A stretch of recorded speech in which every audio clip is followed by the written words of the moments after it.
Hawa.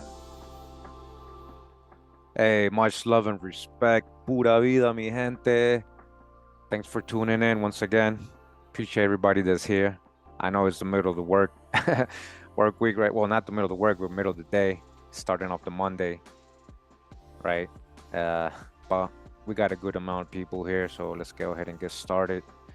As I promised, I was gonna go ahead and finish Chris Brown's genealogy. We hadn't done his maternal side. So we're gonna go ahead and be focusing in on his mom's family tree, his maternal lines. If you guys don't mind, hope you guys enjoy it. Once again, thanks for being here, everybody in the live chat right now, all the moderators, all my Patreon supporters, all the longtime followers. If I got any new subscribers in the crowd, hey, welcome. Thanks for subscribing. Make sure to like and share the video so more people can go ahead and know it's live or get to see it later. Appreciate everybody that's here. Either way, thank you. Let me know at any moment, guys, if the music is too loud. I'll put it down. All right. So, as always, I want to go ahead and make sure you guys know that we do have a playlist, a series going on here with Genealogical Stories. Is when we do break down the genealogy of certain people, historic celebrities, and whatnot. So episode 1, as you guys can see, W.E.B. Du Bois. We got Jabari, the so-called Pan-African scholar. Part 3, Sarah Rector, the richest colored girl in the world. We got Tupac. We got Nat Turner. We got Michael Jackson, Harriet Tubman. We got Princess Kocha, Tia Tefi. We got Beyonce and her husband Jay-Z, John Carter. We got episode 11, Sons of Shem, according to Josephus. We got Keanu Reeves, that was a good one. LeBron James, James Brown. We got part 1 of Chris Brown and part 2. That was all his paternal side, and I do recommend you guys, if you haven't watched part 2, I do actually go over part 1 on this one, so you could just go straight to part 2 if you missed both of them. This was a really good one. You know, we showed a lot of his on his dad's side, we show a lot of his indigenous lineage, you know, American Indian lineage. All right. If you haven't seen that, check it out. Okay. We got Thomas Jefferson and Sally Hemings. Find out who she is. We got their trees.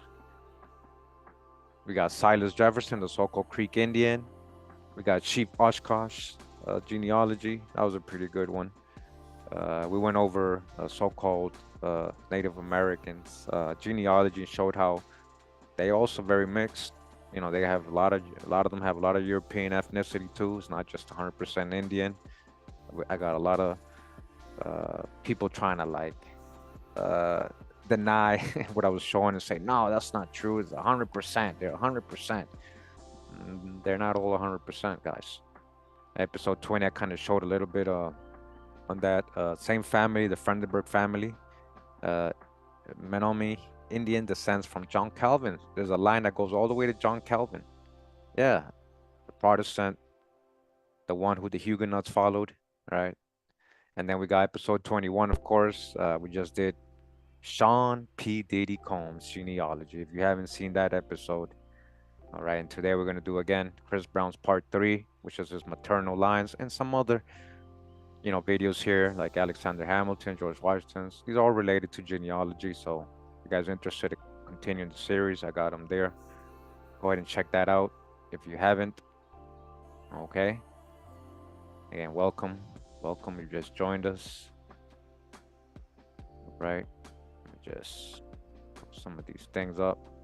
I would like to start from scratch. Hold on.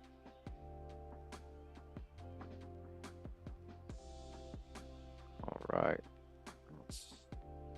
Should have done this before I started. Okay. So again, we're gonna be doing Chris Brown's maternal line. We did his paternal lines in the last 2 episodes. In case you have no clue who Chris Brown is, real name Christopher Maurice Brown, born May 5th, 1989, is an American singer, songwriter, dancer, and actor. He is a contemporary R&B musician who has often been referred to by his contemporaries as the king of R&B. All right. While an R&B singer and songwriter, his music has also been influenced by hip hop and pop genres. His lyrics often address emotional, hedonistic themes. His singing and dancing skills have often been compared favorably to those of pop icon Michael Jackson. All right. It keeps going on and on. Very successful. Chris Brown's been in the game for a while. Again, in case you didn't know who he was, this is who we've been doing. All right. And again, we're going to do his maternal line. I'll try to pay attention to the chat, but it's not easy when I'm live, so just in case. So again, his mom is Joyce Amy Bundy. Bundy. All right. And we got her parents, Clifton Bundy, Marie Elsie Blackman. All right, so we're live. I'm going to just freestyle it. I like to do these pre-recorded sometimes, but it just takes a lot longer. So we're just going to freestyle it today. All right, here we have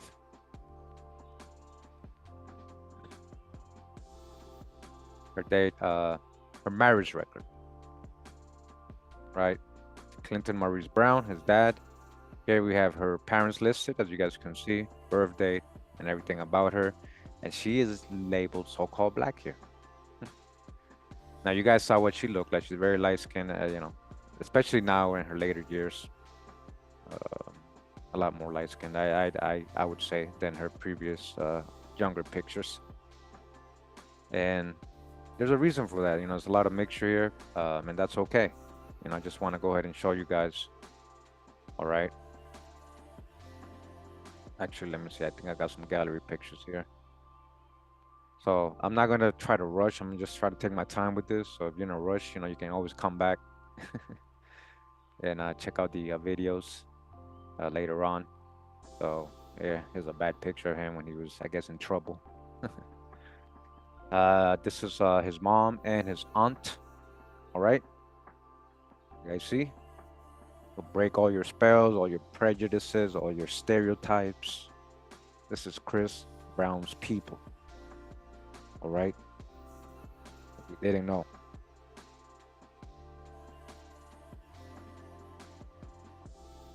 Yeah, take it in, guys. Take it in. Again, let me know if the music's too loud. Sorry. Let me know if the music's loud. I'll put it down a little bit. We're gonna go up her dad, Bundy, the Bundy. Now, when it comes to the Bundy side, hey, there's a lot of, I would say, distant cousins and cousins come getting together and mixing with other cousins, and it gets pretty complicated, as I I realized. All right. So Clifton Bundy, or Clifton William Bundy, born in Essex County, Virginia, or Rexburg to be exact, 1931. In 1940, he's 8 years old here, as you guys can see. The son of Benjamin Bundy and Adele. They say, they spelled the Bundy wrong here. And that's some things you guys will see in a lot of census. A lot of the times they can't read the writing, so they digitize it wrong, or they even spell it wrong on the census. They're not really verifying, and they're just spelling what they hear. But his wife is a Birdie. That's her maiden name. Oh, Bird, sorry, Bird. And we're going to go up that line as well. But again, we're going to do up the Bundy line. Okay. And again, that's the picture. Just get a little closer.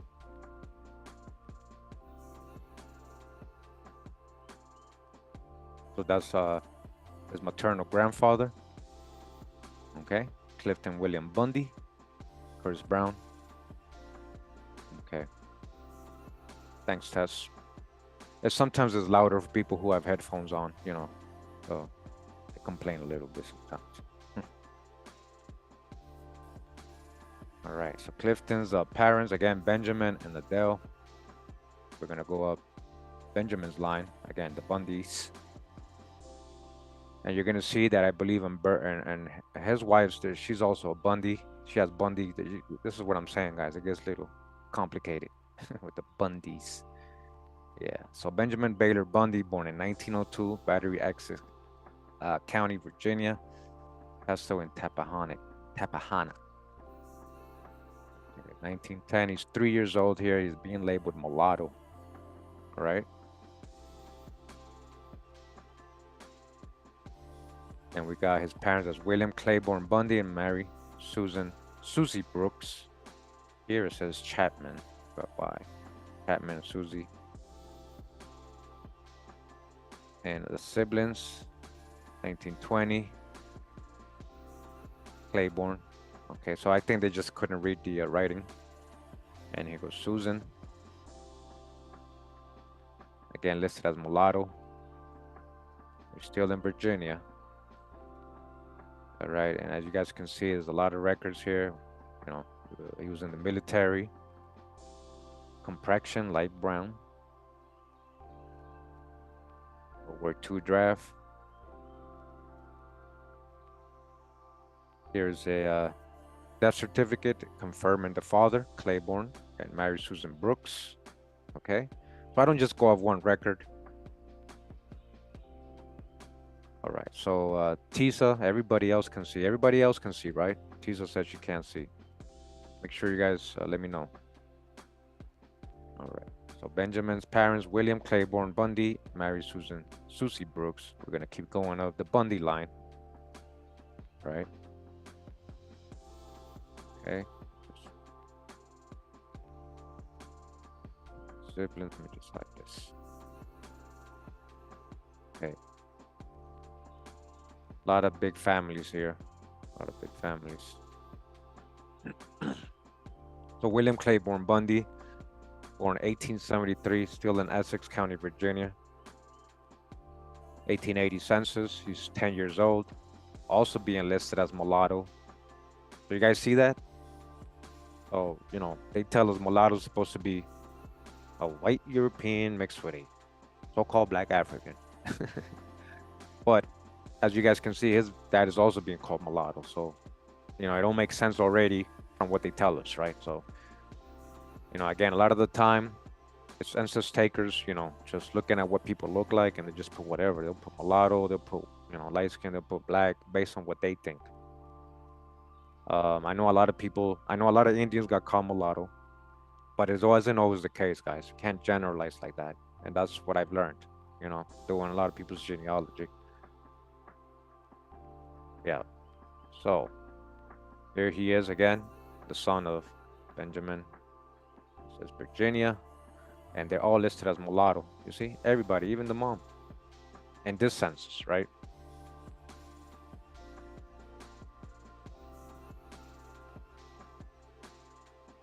"20 years later, Baylor.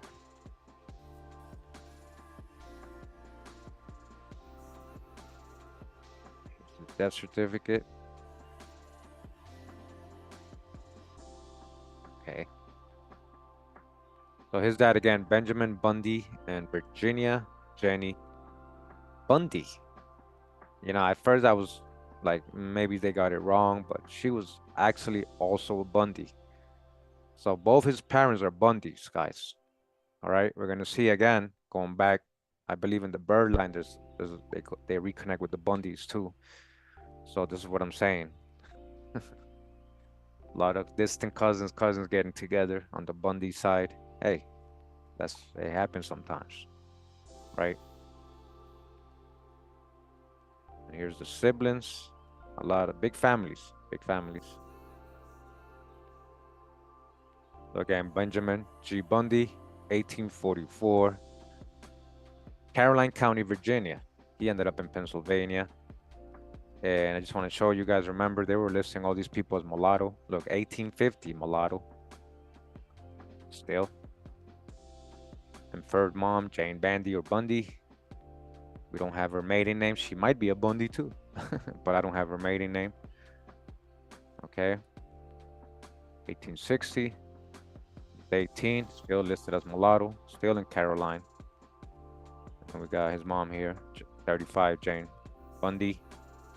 The Bundys are just like Al Bundy, the TV show. And just like that other guy. we don't mention. Yeah, are they related? I don't know.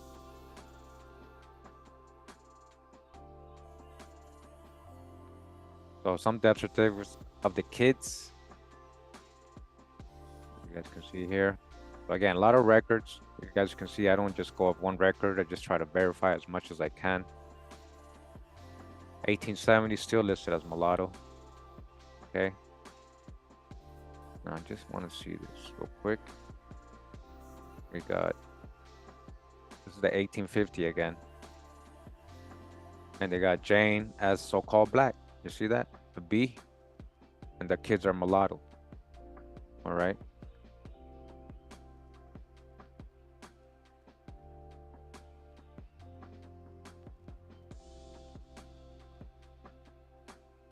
Hey, we did his paternal line, Diana. We know his real dads. I mean, it's not a conspiracy. So, go ahead and check out the episode if you haven't seen it. Yeah. So, yeah, you guys got to try to get off the conspiracies and try to verify things, That's what I always recommend. So, again, he was a junior.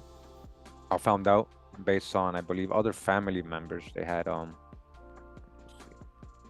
again, we're doing this live, all right? We're doing this live, so bear with me.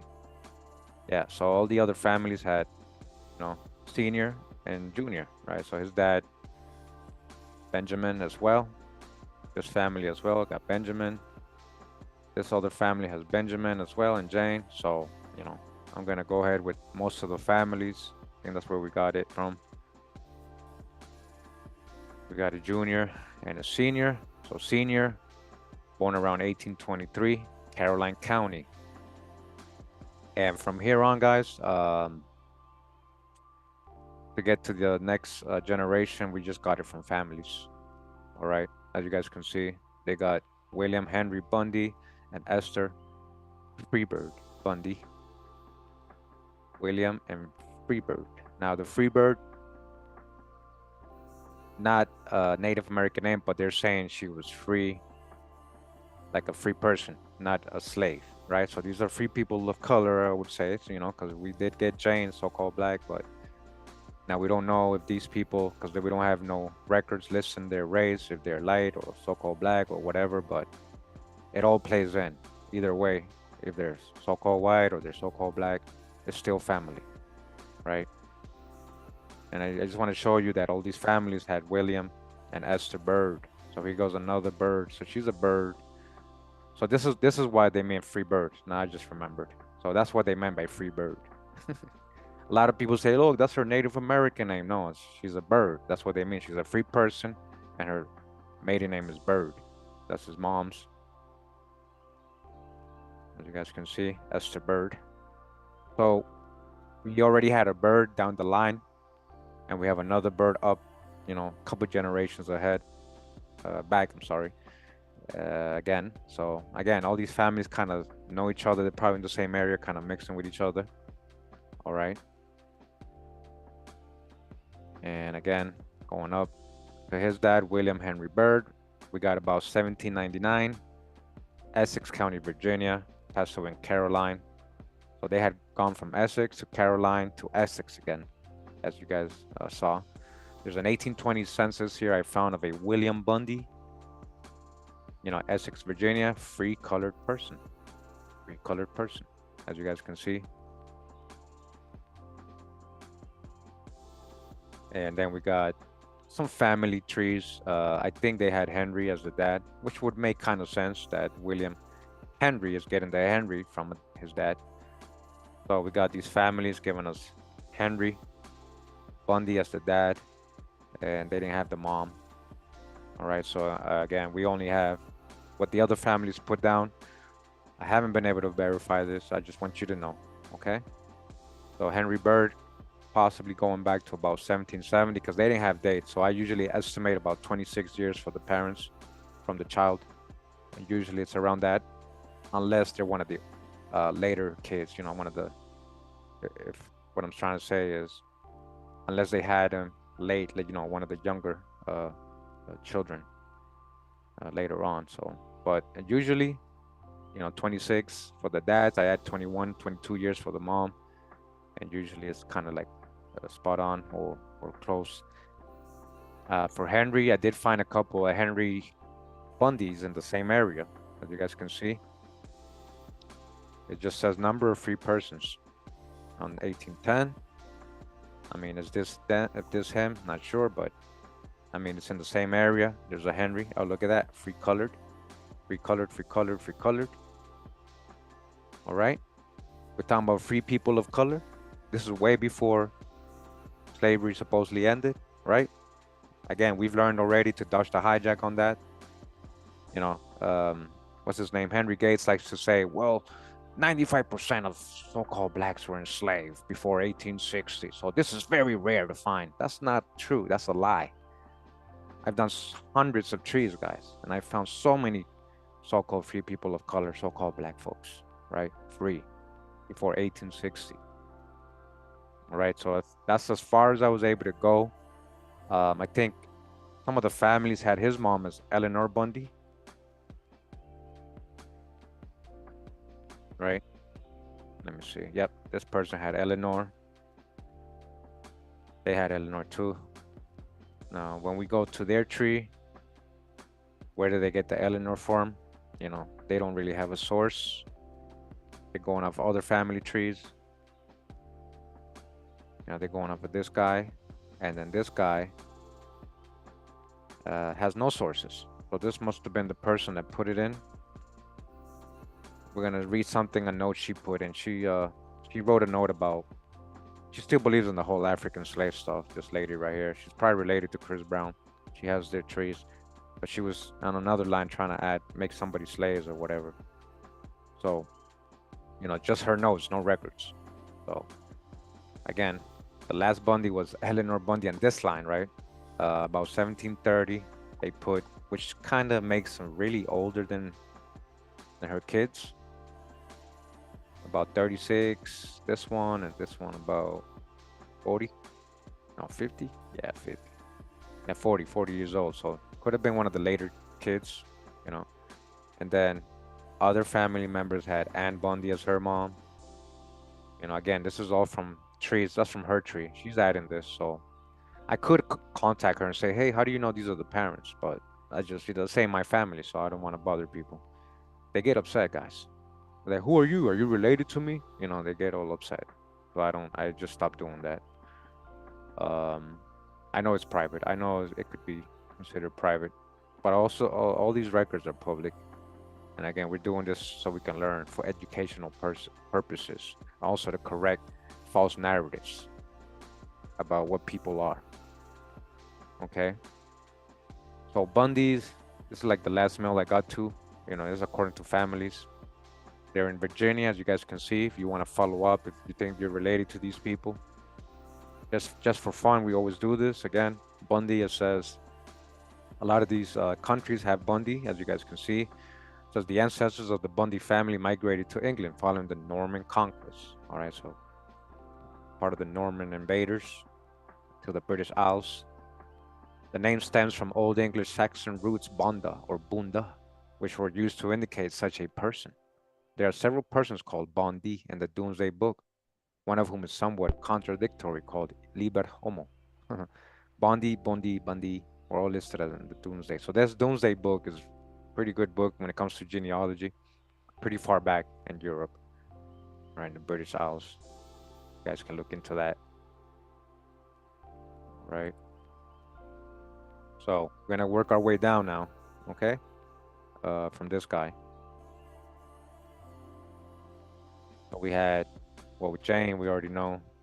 That was the last. So his son was, again, okay. So we had William and his wife Esther, right? Okay, so Esther was a bird, right? She was born in Caroline County, Virginia, about 1790. We do have some census here. 1840, we have an Esther Bundy, Caroline County. So I'm like, that has to be her. This came out in the hint, so it seems like this is her, matching her. And then again, free people of color, free colored persons. Again, all before slavery ended, guys, supposedly.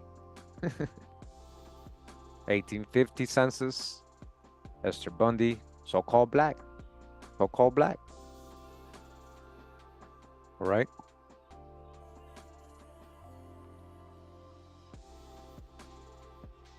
And living with Martha, I believe, the child. Some marriage record here of her daughter, listing their mom, Esther. Okay. And where did we get the parents from? Well, we got it from family members. So, you know, I could say, oh, how do you guys know? You know, but I'm gonna trust the family members, right? Tony Gunn, the Gunn family has John Bird and Sally Fortune Bird. And they don't have it. They have a family. They might be just copying each other. As you guys saw, that there was one person that put it in manually, but there's no sources on the Bundy side. So the Robinson family also has John Bird and Sally Fortune. You see, so a lot of families are going with it. Not sure if they're just copying each other or they have a family Bible that lists it, but one person, one of the families might know for sure. You know, so I went with it. That's what I'm trying to tell you. We're way back before 1830, so it gets a little, you know, hard to verify things back then, especially if no like real sources are coming up. So John Bird, okay, I did get some sources for him. Hold on. So John Bird, born around 1769, St. Anne Parish, Essex County, Virginia. He's a junior. Seems his dad is also John Bird. 1810. Okay, so sometimes when you find these census and they got the same name, you don't know if it's the dad or the son. Then I listen the age here, but you see all other free persons. That's all it says. In 1810, 1820, John Bird, free persons of color. Free persons of color, Essex County, Bird. 1830, same thing, free colored persons, Essex, Virginia, John Bird, the Birds, like Larry Bird. Essex, Virginia, John Bird, free person of color, 1840. And it tells you the age of, okay, there's one that's from 55 to 99. So this is how they list people back then. Right. And then we got this, a federal census slave schedule, 1850. We just saw these people listed as free people of color, right? So I just want to show you guys, you know, I'm not saying this is the evil slave owner. I'm just trying to show you that in 1850, they added him as a slave owner, John Bird. But again, this is what I'm saying. These slave schedules, a lot of time is just listing family or just people that work under them in their farm. Okay. And yeah, a lot of people did have indentured servants working for them. They had a contract. They didn't get paid until the contract was over. You know, does that mean these are the evil white man slave owners? No, those are all Kunta Kinte roots movie Hollywood stuff. Not everybody was an evil slave owner. Okay. But I just want to show you guys, we can't just ignore this stuff. This is very revealing here, because we just saw before this, all the John Birds in the same county were listed as free colored persons. And we ain't talking about so-called white folks, just like, you know, Henry Gates, or what's that lady that's going after Kamala? She's famous now. You guys know the name. But she was exposing Kamala's heritage. And she automatically said, because she found slave schedules, she's saying these are white folks, white Irish, and that's not exactly true, guys. Don't assume when you find somebody, an ancestor or anybody, that, oh, look, I found the slave owner of our family. That might be your ancestor. He just owned a farm. And unfortunately, this is a slave schedule. So they had to input it the way they input it, but then they would come with the regular 1850 census, and then it's all family. Nobody's talking about slaves or anything like that. We had testimonies of verifying that. People talking about elder people talking about their great grandfathers and grandfathers and how they were married to somebody and they would make the wife slaves and the kids slaves, and then they would come with the regular census and everybody's family again. So it's time for you to think about. Hopefully, all this helps you understand your genealogy. Okay. So moving up, he is a junior again. A lot of this. Let me see if I got his parents listed somewhere. So again, being listed as a slave owner. So here he is. Now I don't know where this Alexander came, but he got Sally Fortune here. And that's one of the wives. So I don't know. People are confusing that. Hold on. John Bird, Nancy Cohen. That's one of the childs. John McAlexander. So is that a second marriage or is that a maiden name or another last name? But the families. There you go, Candace. That's what I'm talking about.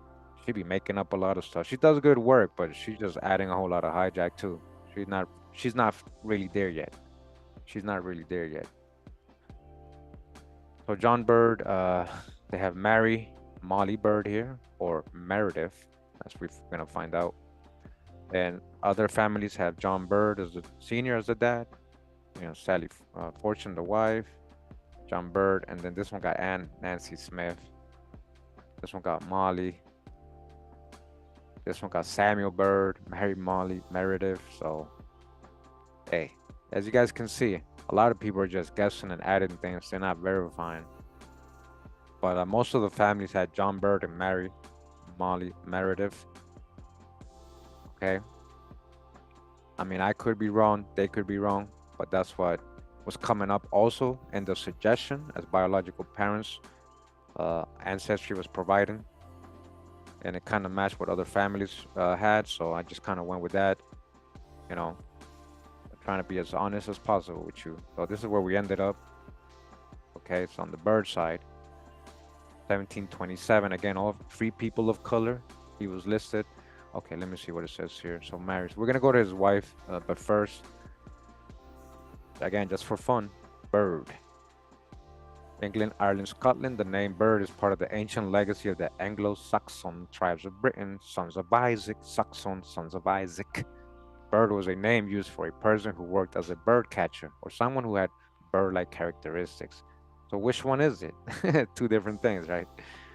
But yeah, a lot of times they kind of guess in here. They're not really going deep enough, but I just want to kind of show you in general these names when it comes to people bringing them from Europe, what parts of Europe they might be coming from, right? Look at the coat of arms. Maybe you got birds on it. And then sometimes it tells you, some of the settlers in 17th century, that would be 1600. We got Christopher Bird. We got a John Bird here. So that might be a progenitor passing down the name. Okay. Again, who would they be mixing with if they come only males? With the local inhabitants, the indigenous people. All right, let me get you out of here, Grand University. Go ahead, get out of here, man. Yep, I'll help you on your way out. Don't worry. Go watch wherever you like to go watch. Thanks for letting me know too. That way I could just remove you. Yeah, nobody's forced to be here, guys. If you don't like the content, you don't have to be here. Go follow whoever you like to follow blindly. Whatever. That guy's evil. Anyways, that guy you mentioned. All he does is talk bad about people, including myself. Very hateful. Very hateful. He even said, I pray that me and 42 the drop get hit by lightning. He literally said that on a live on one of his videos. So go ahead and go watch Hateful People if you like. It's not a loss for me. So Mary Molly Meredith Bird. Molly Bird and John Bird here. Listen to the parents. And let me just see this. I think there's something in this that I can read.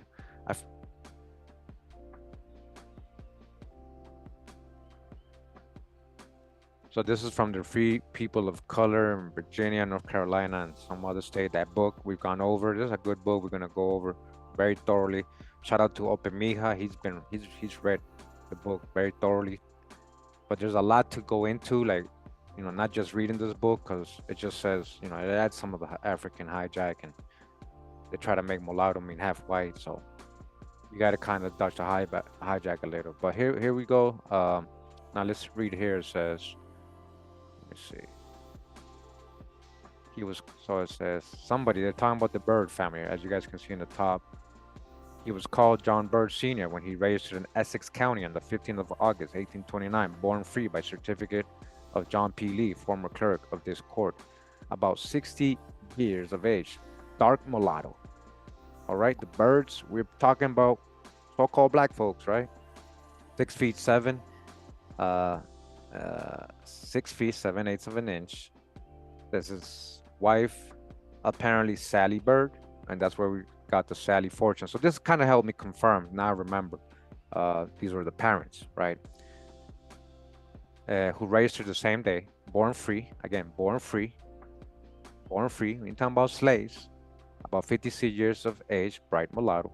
So remember, he's listed as, his son was listed as a so-called slave owner. So so-called black slave owners. Again, we have to be careful when we're saying slave owners, because they're just naming a lot of people that own farms. A plantation, a farm, a plantation is a farm. They had workers. They also had family members working under them. So again, the way they told us or taught us slavery, the history of slavery in America is totally false. We gotta, like, there's a lot more context to it to understand. And that's what we've done in this channel, to break that down a little bit, to show that we got to kind of like verify the narratives. We can't just go with what we see and think, oh, that's what, just because Henry Gates said it, or just because your high school teacher said it. Oh, he knows, he has a PhD. Well, they don't know anything, actually. Okay. So it says, continuing, she was born free by the statement of Richard Rousey in writing, about 56 years of age, bright mulatto. 5 feet 4.5 inches. She's not that tall like her husband. Raised her free Negroes. She was named on 29 January 1820, Essex County, will of her father Humphrey Fortune. So again, this thing kind of helped me verify certain parents. So she is a Fortune, right? That's where I was able to verify the maiden name. 1820 County Wills, which John Bird opposed when it was offered for proof in March of Court 1820. So on. What else is here? All right. As you guys can see, this is a great book. All right, we're gonna get into, if you don't know, that's the Free African Americans of North Carolina, Virginia, and South Carolina from Colonial period to 1820 by Paul Hennick. This is a really good book, but again, there's a lot to understand here too, because they add a little bit of the hijack, but he does a pretty good job naming all these free people of color. And there's so many families that people assume are only so-called white. All right. Okay. So that was attached to her, but that was actually John Bird's info and his wife. So we got Molly Meredith and the families. Where I get that from, the families, literally. So they got Molly Bird here, born. And then they got, one family has free Blackman Bird. she's a Meredith, so that's not correct. She's not a bird. She married a bird. And then they got white woman. So if you do this on your tree, guys, you're never gonna get real hints. And she's not even a bird, so this is kind of wrong, right? This family don't have parents. This one has James and spouse and John Bird. We have another one there. This family has James Meredith and Lucretia Bunch Meredith, right? Bunch. We're gonna see how interesting the Bunch family is. Related to somebody famous. Yeah, Chris Brown is related to somebody famous that became president. You'll see. So that's they have this. This is kind of where I'm going off on this side. They also have James Meredith, Lucretia Bunch, right? These families, same with them. As you guys can see, I'm not just adding things. I'm going with the general consensus here. All right. Now there's an image here I'd like to take a look at. It might help. This is also from the Paul Hannick book. Here in the top, we got jello complexion. These are all so-called black folks, right? Yeah. So we got Martha Bird here. Let me see.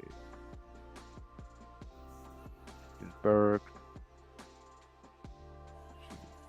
So her last daughter of Martha Bird, just she's a free woman of color. Okay. Then we got Essex County Molly Bird. Say born around 1740, was a mulatto woman whose son John Bird was ordered. So this is where I was able to verify that that is his mom. He was ordered, listen to this, bound out by the church wardens of St. Anne Parish in Essex County on 18th of March, 1771. So bound out like an indenture contract. This is this is the slavery they don't tell us about. Like this is literally, in most cases, what slavery was. It was an indentured servitude. And again, people got stuck in these indentures and these contracts for life sometimes.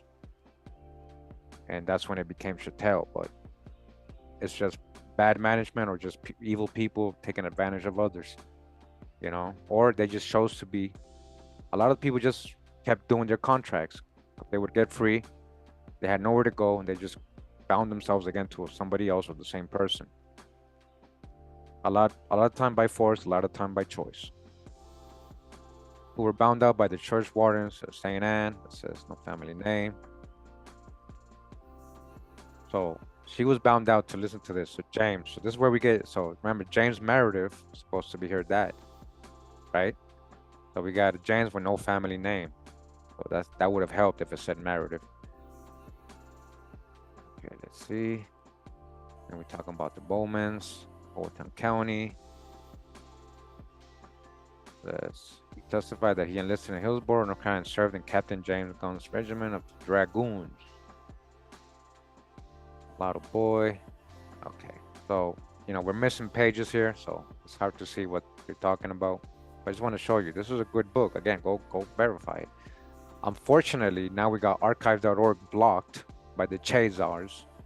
So that book was there free. I have already downloaded a copy, so we're good. But you can probably find it online somewhere or buy it still. Yeah.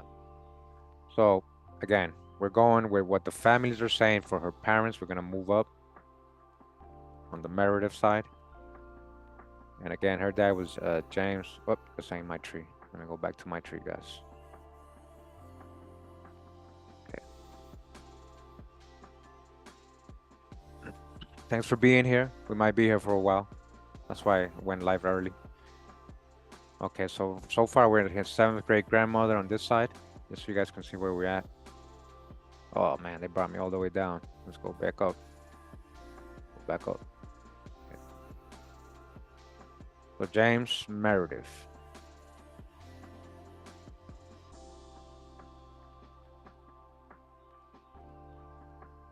Born supposedly 1710, Hanover County, Virginia. Passed away around 1800. Here we have a document,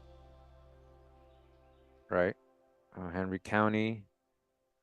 Let me see. Here goes James Meredith right here.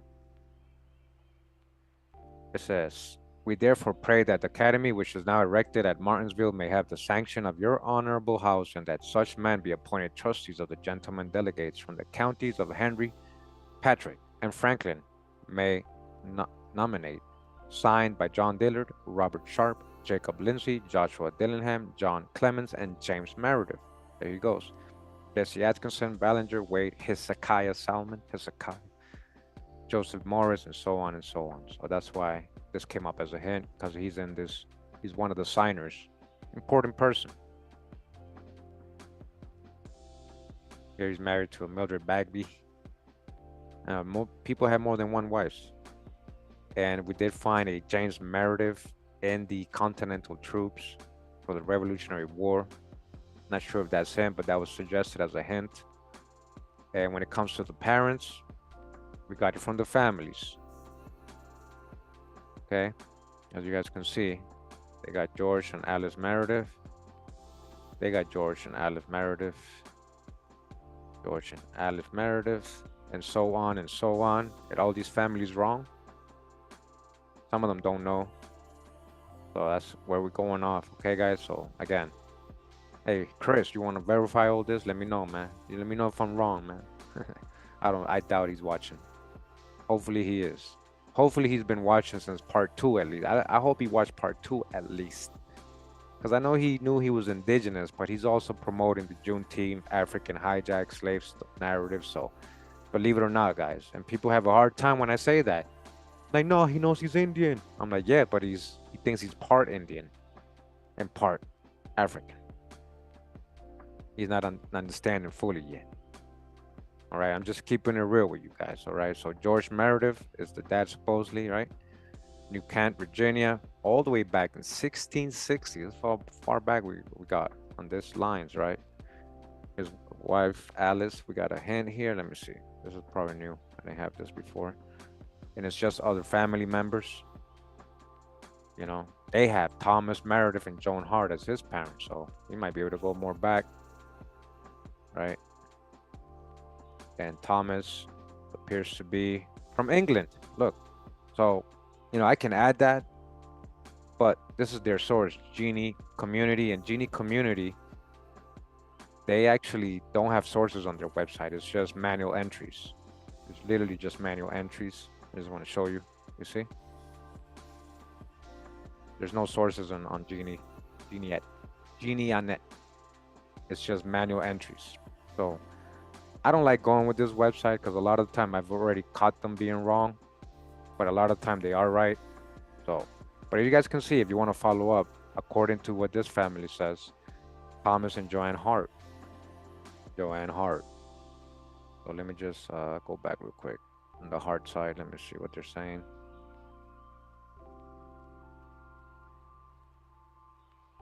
Yeah, Joan Hart. They're saying so. This is why I didn't add this. So you see, the mom is supposed to have born in England and also died in England. So how was their son born in Virginia if the mom, right, who has the baby, right, who carries it for 9 months, gives birth to the children, if she never made it to the U.S. All right, guys. So see, this is why I didn't add that. All right. I think I just left a hint there so I can just explain that. So again, be careful. Don't just add it. Don't just say, "Oh yeah, look, we got the parents," and add it. Oh yeah, they're from England. Unfortunately, a lot of the so-called white folks do that because they always want to be linked to something European. They want to get to that European ancestor always, and they're just like, "Look, okay." And a lot of times it's incorrect. A lot of times it's just ancestry suggestion based on algorithms and stuff. So you got to be really, really careful with this stuff. So Meredith, again, just for fun, Wales, Ireland. The Meredith surname comes from the Welsh personal name Meredith or Maredut, Mar. The Old Welsh form of the name is Morgitude. Morgitude. Experts state that the first portion of this name may mean pomp or splendor, while the second portion is Ut, which means Lord. All right. Look at the emblem though. You see that? The lion. You recognize that?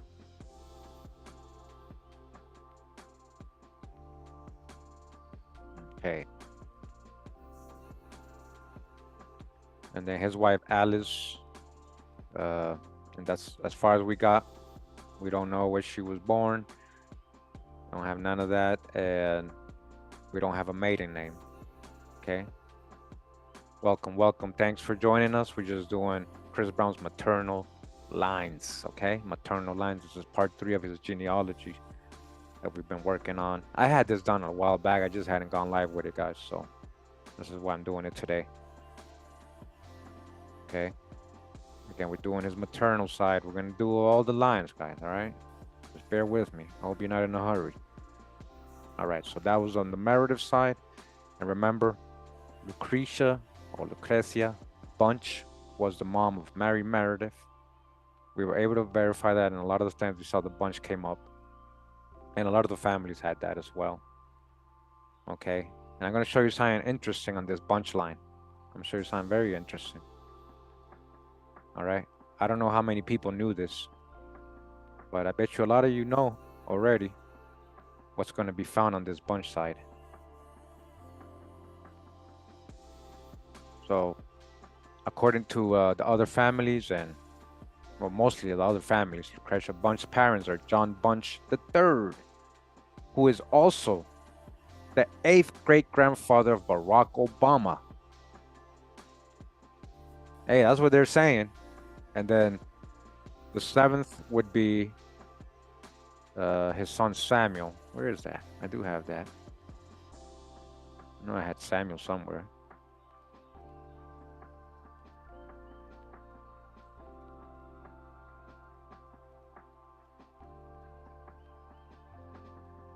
So I didn't go down the lines, guys, but you know that makes me want to do Barack Obama's genealogy, which I'll probably end up doing, right?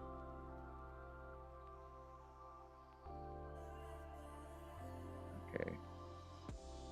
So Samuel, there you go. Samuel Bunch, seventh great grandfather. So this, if I go down this line, you know, I did it a little bit, as you guys can see, but then I would have to go backwards, and it gets a little tougher. Then I list in sixth grade, so I don't know which one of the children to go down, but we'll probably go up. We'll probably do his tree, and it'll link up. If it's correct, then that's what it is. So if that is correct, what does that mean? That means that Chris Brown and Obama are related on his maternal side through the bunch line. Okay?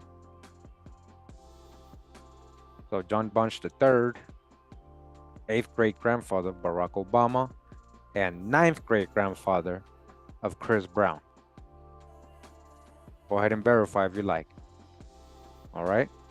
Now, when it came to the bunch, now when I first found him, they were trying to say he was Metis. Metis are in Canada. The Metis tribe, and then Nassimont. All right, and I was like, okay. But guys, I didn't find these people's parents are listed. It gets very historical. Right? So when it comes to his wife, Rebecca Harrison, they're saying one of the children, somebody put Cherokee mulatto. I don't know where they got that from. Then Amy, they put Pony for her. And I'm showing you the parents. I'm gonna show you guys. I'm gonna show you, all right? I didn't find that. I was excited. I wanted to find it, and I didn't find it, unfortunately. Okay, Jane. See who's in here. Okay, not sure why I added that, but it was a part of the hints. I think I did see the name in there.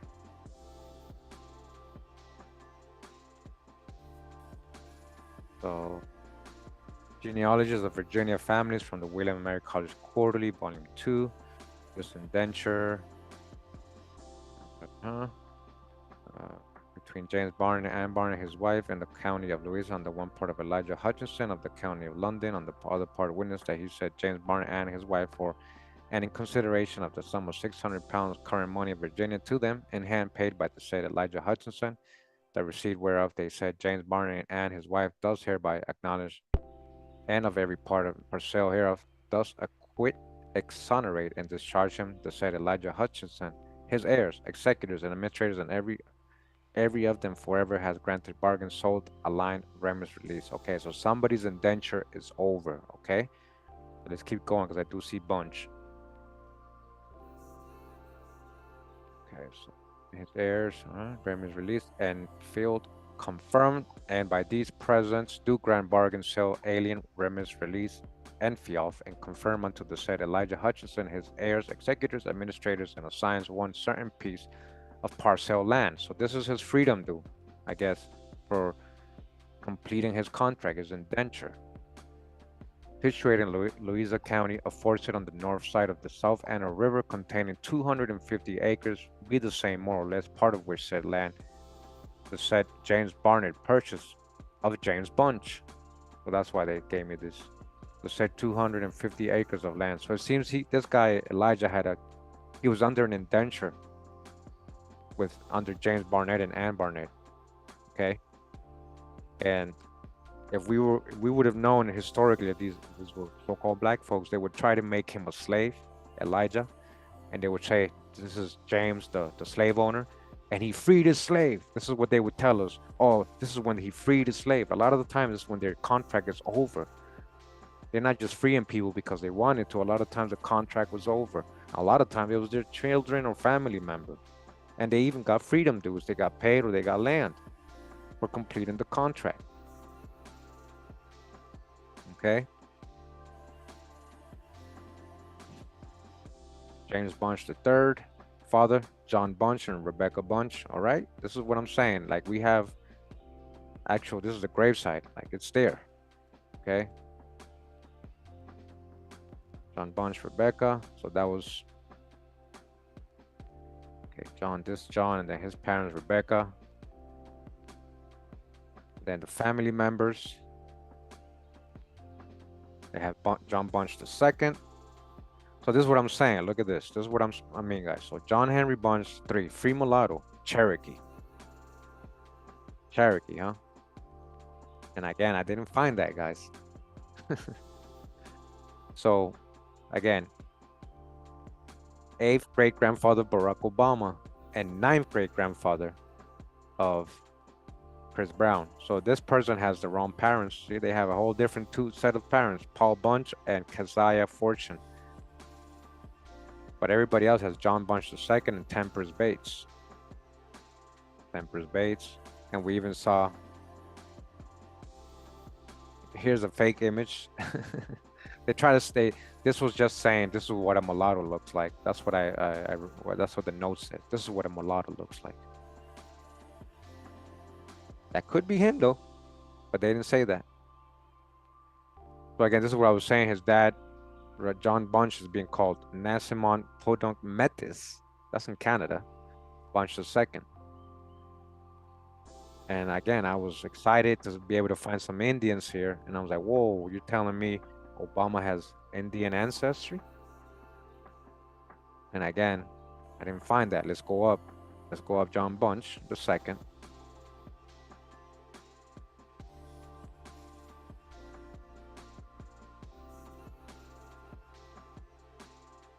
So he's listed in there. And then we got John Bunch II, father John Bunch, right? John Bunch. Where's John Bunch's father coming from?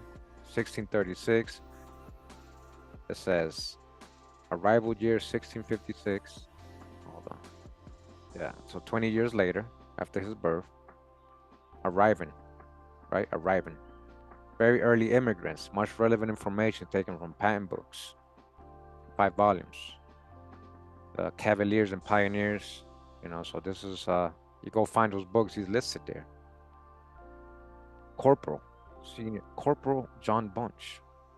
John Bunch, right? Now we got hints. I didn't have hints before. Let's see what they got. Okay, Virginia's Colonial Soldiers. We've gone over this book. I got a physical copy of this book. And he's listed here. There's a John Bunch here as a Revolutionary War soldier. But remember, there's a couple of John Bunches. There's like up to the 4th or 5th. So we're in 1660. Revolutionary War is not yet. So this must be a descendant of his that's listed here. And again, people just add it. They don't know which John Bunch to add it to. Here we got a John Bunch married to a Mary. Colonial, Virginia Colonial Abstracts here. These are pages from books. Okay. So, Bruce Bunch. So John Bunch to give evidence regarding Toby Horton, who loaned guns to Indians. But I thought he was an Indian. This is what I'm saying. Okay. Find a grave. John Bunch the First, 1632. Father John Bunch and Eleanor Bunch. Now remember, 1630, we're way back. Like this is almost when they started getting here, right? So go up his dad, John Bunch here. Let me just go to the grave site, website. So look at this. Okay, so check this out. So supposedly his dad, right? This corporal's dad, and this is what I'm saying, guys. This is the hijack they add. Now, they could be right in some part because maybe he was an indentured servant when he came in. His dad, John Bunch, who passed away in Kent County, they don't know when, but they say he was born in Angola, right? John Punch was an African slave brought to Virginia by 1640. He was owned by Hugh Gwynn, and he, alongside two white slavers, ran away to Maryland with two white slaves. White slaves? Wait a minute. They didn't tell us in school there was white slaves. Ran away to Maryland and were captured and returned to Virginia. John Punch received a lifetime indenture. Lifetime indenture. I told you people get stuck in these indentures in punishment for running away. The white slaves received whipping and were still. So I think I know this. So they name him Punch, but it was Bunch. And I know this story about the Punch. I remember reading this to you from the actual primary source. We got this. So they supposedly let the white slaves go, and they just gave them less sentences. You know, they gave them 7 years. According as he gave him a life. But they try to make that seem because he was from Africa. They try to say that's because he was from Africa. Guys, I bet you he's coming from Europe as an indentured servant.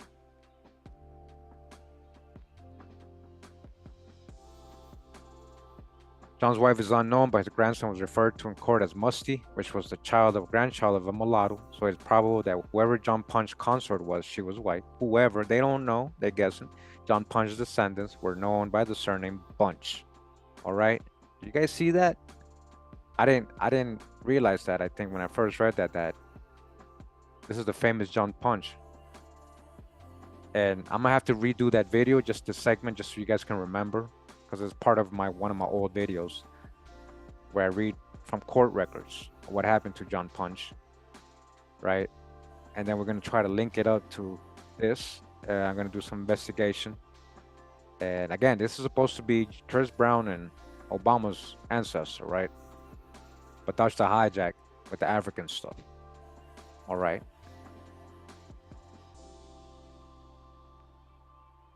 Okay. So either way, they're saying he's from Africa. I doubt it. I would say they're coming from Europe. Or, yeah, you never know. This could be an Indian that was brought in from somewhere else. But now we're going into conjecturing. I bet you if you follow who this owner was, the Gwen guy, what ship he was coming from, get all the details. This is what I'm saying. Give me all the details, the specifics. You're going to see where it's really coming from and where they stopped. They recorded all this stuff.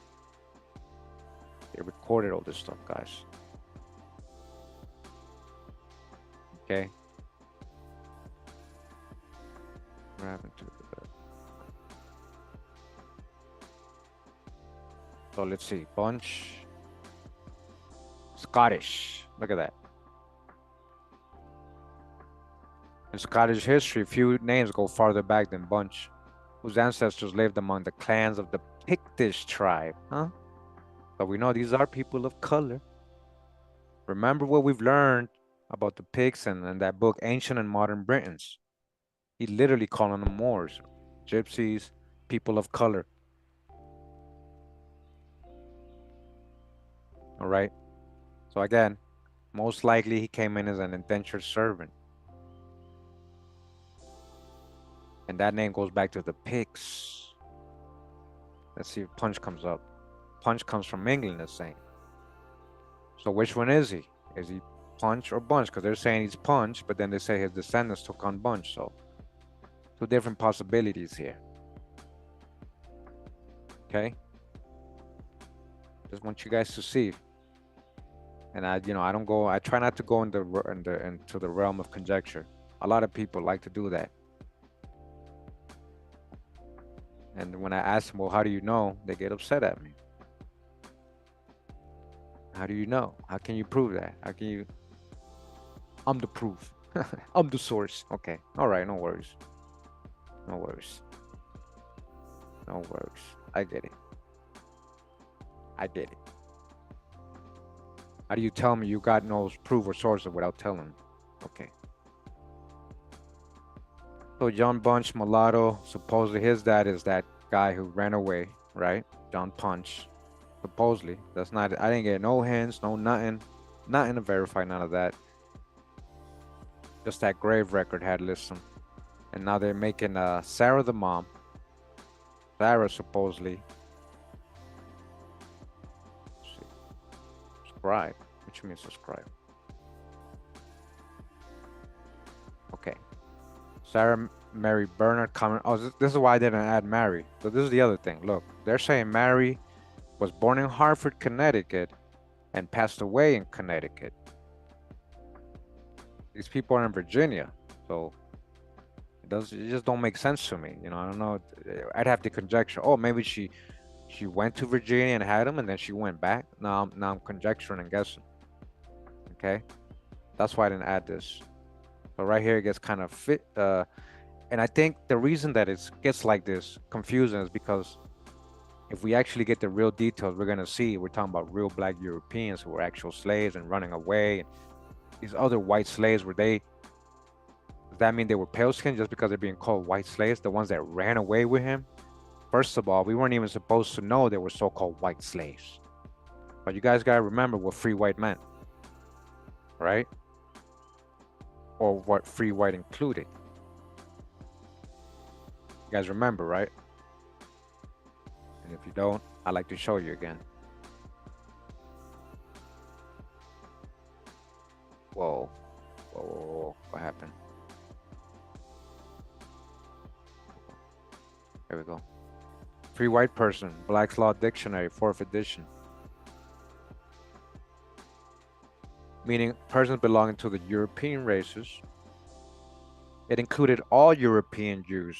That includes Sephardic Jews, right? Sephardic Jews were melanated folks, more or less intermixed with peoples of Celtic, Scandinavian, Teutonic, Iberian, Latin, Greek, Slavic. It includes Magyars, Lapps, Finns, and the Basque, and Albanian. It includes the mixed Latin, Celtic, Iberian, and the Moorish inhabitants of Spain and Portugal. Moors. Free white person includes Moors. And down here it says, it does not mean Caucasian race or Aryan race or Indo-European races, okay? I already got Kyrie Irving's genealogy I was working on, I already had that. I think I was able to do more of his mom's side though. I gotta look again. I gotta check. But again, free white, right? So when you mean white slaves, white. White doesn't always mean pale skin. I hope you guys are just thinking about all this and just trying to apply that to what you know and what you're finding in your trees. So Temperance Bates is supposed to be the wife of John Bunch II. A lot of families had that. Born in Henrico, 1668. And again, all we got is family members to verify that. And again, somebody was trying to make her, I believe, into an Indian. Now they got this image of her. Let me just show you something.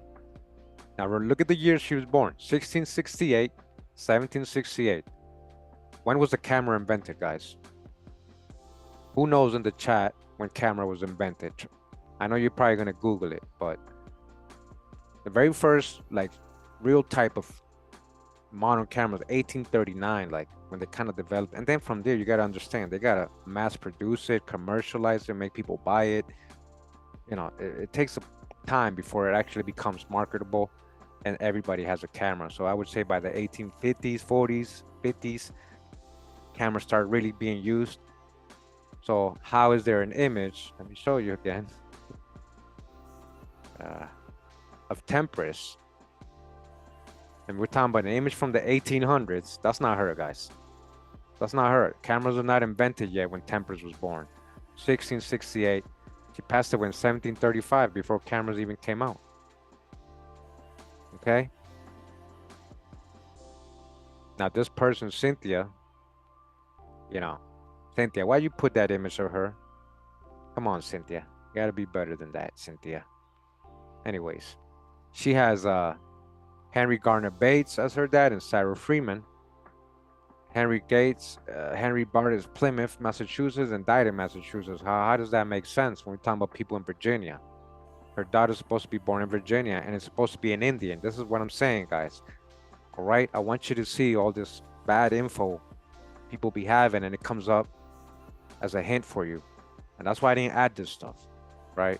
And then it goes on to England, as you guys can see, both of these people. And then his wife, Sarah Freeman, England, and Kent, Virginia. So maybe this is the mom. This might be the mom coming out of England. All right. And again, I don't know if you guys saw any Indians. This is a fake image of her. That's not her. She just Googled it or something and just put whatever image she found. Again, this is a picture from the 1800s. I know these images. You know, I colorize these images, guys. You know, I have a whole series. I've seen that. That's from the 1800s. Okay. That's what I wanted to show you. I didn't add parents. I don't know. Now, could she be an Indian? Maybe. Maybe. We'll give them the benefit of the doubt. Maybe that's where they're getting all this Indian stuff from. Not through the Bunch side, but maybe through the mom side. Possibly. But also she's Bates, Temperance Bates. So how did she get the name Bates? I found out a lot of the times that a lot of these chiefs and Indian women, as we saw when we did the genealogy for the Native American Menominee, they were half European too. So they weren't even full Indians. So either way, Bates coming out of England, Ireland. The name Bates originated in Anglo-Saxon tribes, sons of Isaac, that once ruled Britain. It is derived from the given name Bartholomew, of which it is the diminutive form. All right, so that's just, you know, again, for fun. So I guess we can give him the benefit of the doubt. Maybe she is the Indian, right? Maybe she is. That's where the bunches are claiming to be Indians and chiefs, and this is what they're saying, they're chiefs and all that. But then John Bunch's dad's supposed to be African. So make it make sense. I wasn't able to, again, on this line, see any kind of Indian, you know. Again, that's just me saying maybe Temperance is an Indian, maybe, possibly. All right. So we're going back down to her son, John Bunch III, who's supposed to be Obama's 8th great grandfather, who is Chris Brown's 9th great grandfather, his wife, Rebecca Harrison, right? Rebecca Harrison, coming out of Louisa County, Virginia. All right. Let me just go into her thing.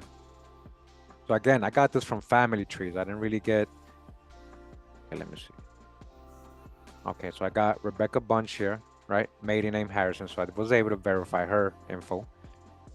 Right? Her parents are not listed here. She is married to John Bunch, right?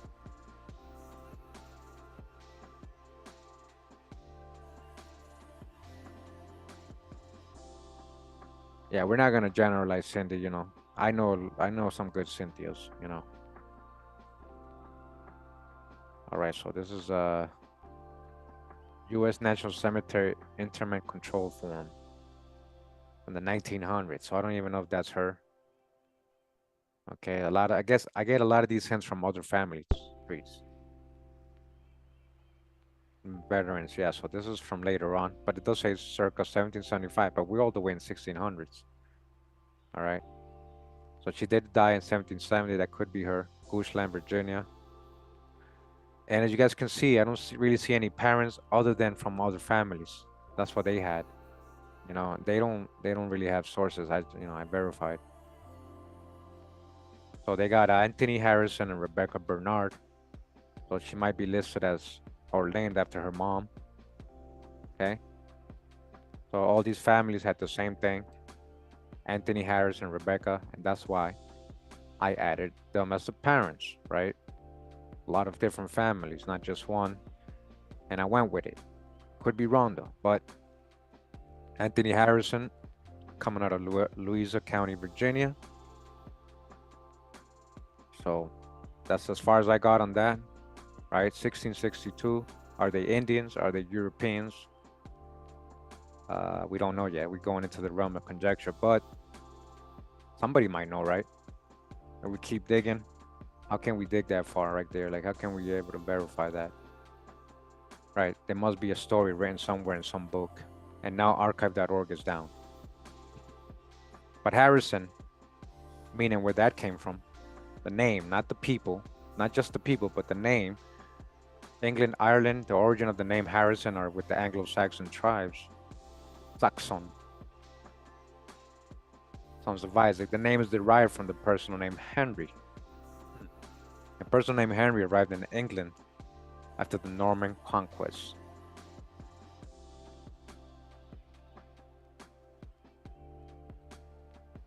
Okay, that's the coat of arms.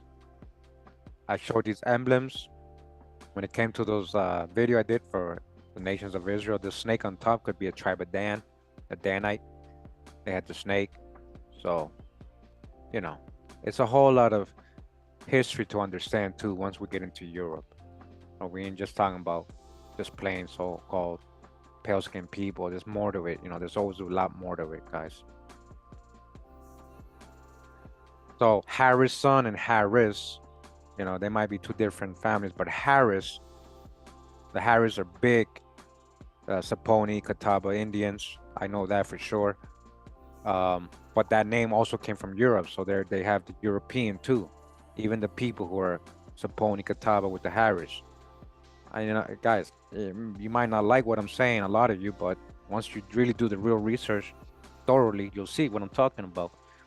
The Harris came and they mixed with a lot of the Indians there. Okay. Goes to his wife, Rebecca Bernard. Rebecca Harrison, born 1662. Let's see, arrival. Oh, actually, arrival. She would be, if this is her, she would be 2 years old. Arriving here in Virginia, Rebecca Harrison. Taken from the patent, Cavaliers and Pioneers. Okay. If this is her, this could be the daughter. Could be the daughter. But she was born, the daughter was born way later, so it has to be her.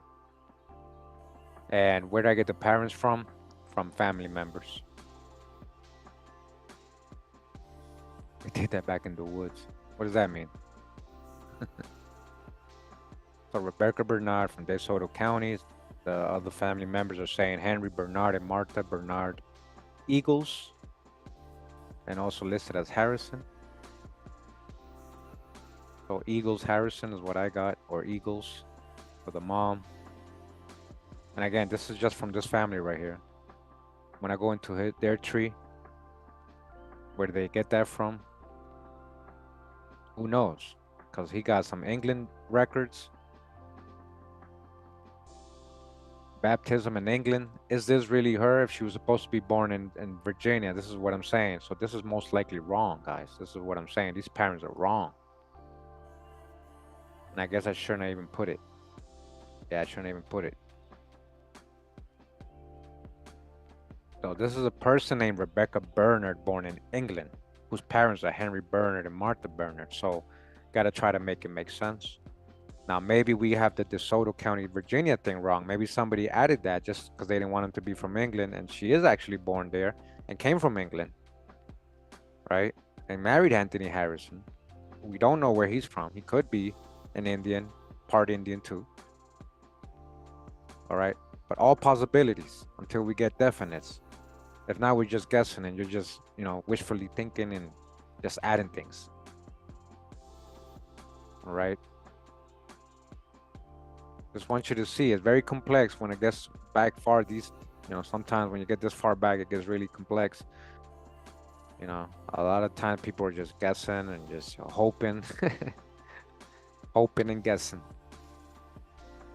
So genie is not a good, again, look, they have the same thing. This is what I'm saying. This person right here was born in England. See, they even got it, England.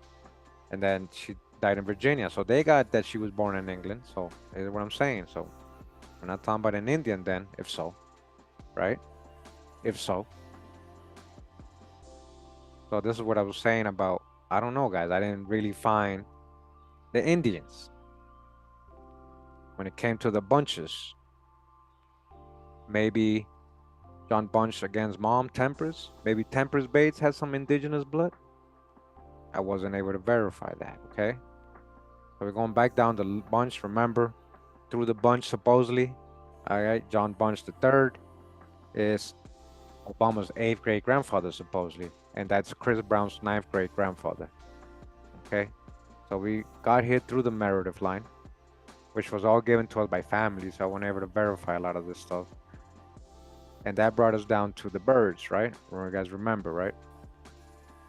When we're going to the birds, we was able to confirm John Bird and Sally Fortune as a married couple, 3 people of color, and the narratives too, 3 people of color. We're talking about before slavery ended, 3 people of color.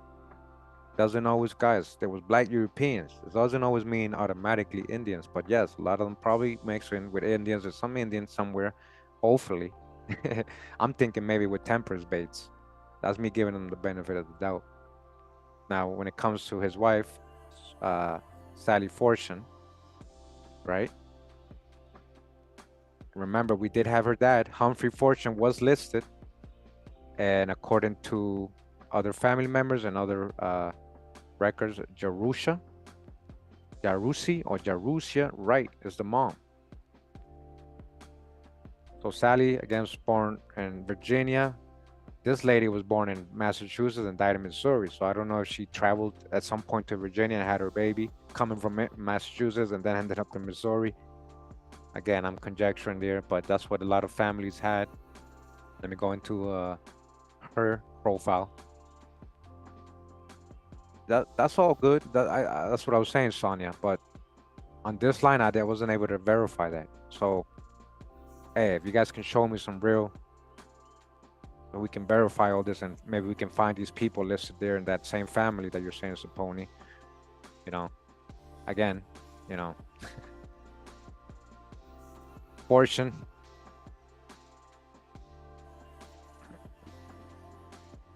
And then this Sally's married to a John McAlexander, so it just a lot of it doesn't. Even though in that Free People of Color book, it was listing her as the wife of John Bunch, or Bird, sorry, John Bird. Okay.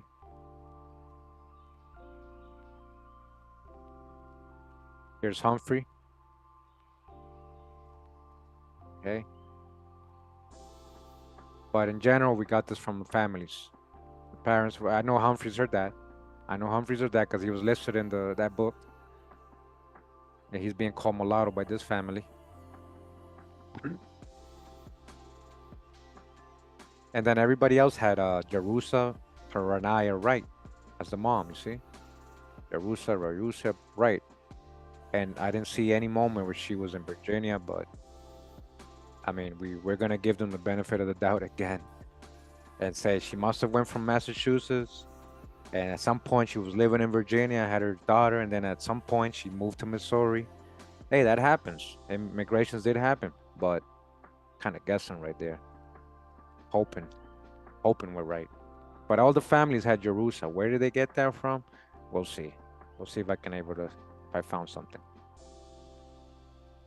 Okay, so we go up to Humphrey Fortune. Well, again, it's in that book, Free Person of Color. We know this is a melanated person here, which they were just calling mulatto. All right, they're saying supposedly he was born in 1745 in Essex County, Virginia.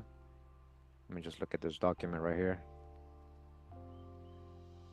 Okay. Free African Americans book, right? Remember? It says Thomas Fortin or Fortune, I don't know if that's the same. Born about 1740 was the father, James Fortin. And then it says James Fortune, born about 1760, was a free mulatto. Free mulatto in parentheses. Then this is the father of Charles, a free Negro. So how do they go from mulatto to free Negro, you know? So I remember these are all the tags they add to people. Yeah, we check all the newspaper art. I check everything that comes. I have an account to newspaper.com. But again, they're not coming up. I checked all that. I got MyHeritage as well as a backup and FamilySearch.org. But what you kind of find here is kind of the same records you find on those websites. It's the same records.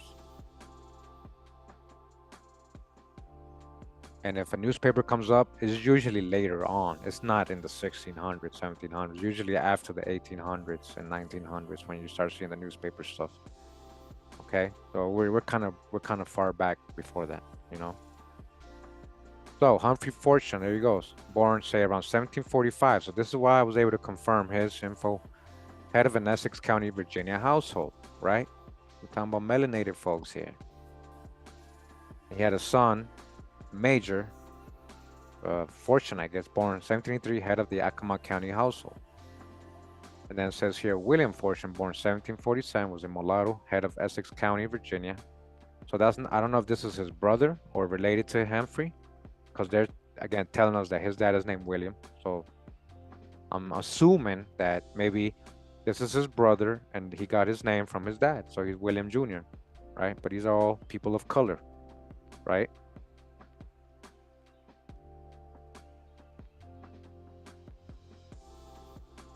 This is the will we saw earlier where Humphrey is listed. You guys see? And we got Sally Bird. See, that's where we get the Sally Fortune. So Sally's able to get confirmed here. Married into the Birds. And again, the family members said that William and Sarah Game are his parents. These are other family members. Do they have sources? They don't have sources. They have the same stuff I found. So maybe somebody has a family Bible, you know, maybe they know, or maybe they just got it as a hint and added it. So William Fortune, supposedly born in Caroline City, Virginia, 1720. So it's not the one we just read, because that other guy was born in 1747. That could be a son. Right, here's a William Fortune right here, 1747. So yeah. So according to this, and the theory that I had is, yeah, that's probably his brother, and that's a junior, and you know, William, the dad. You know, they passed down the name. Here's William Fortune on this colonial record. Let's look at this.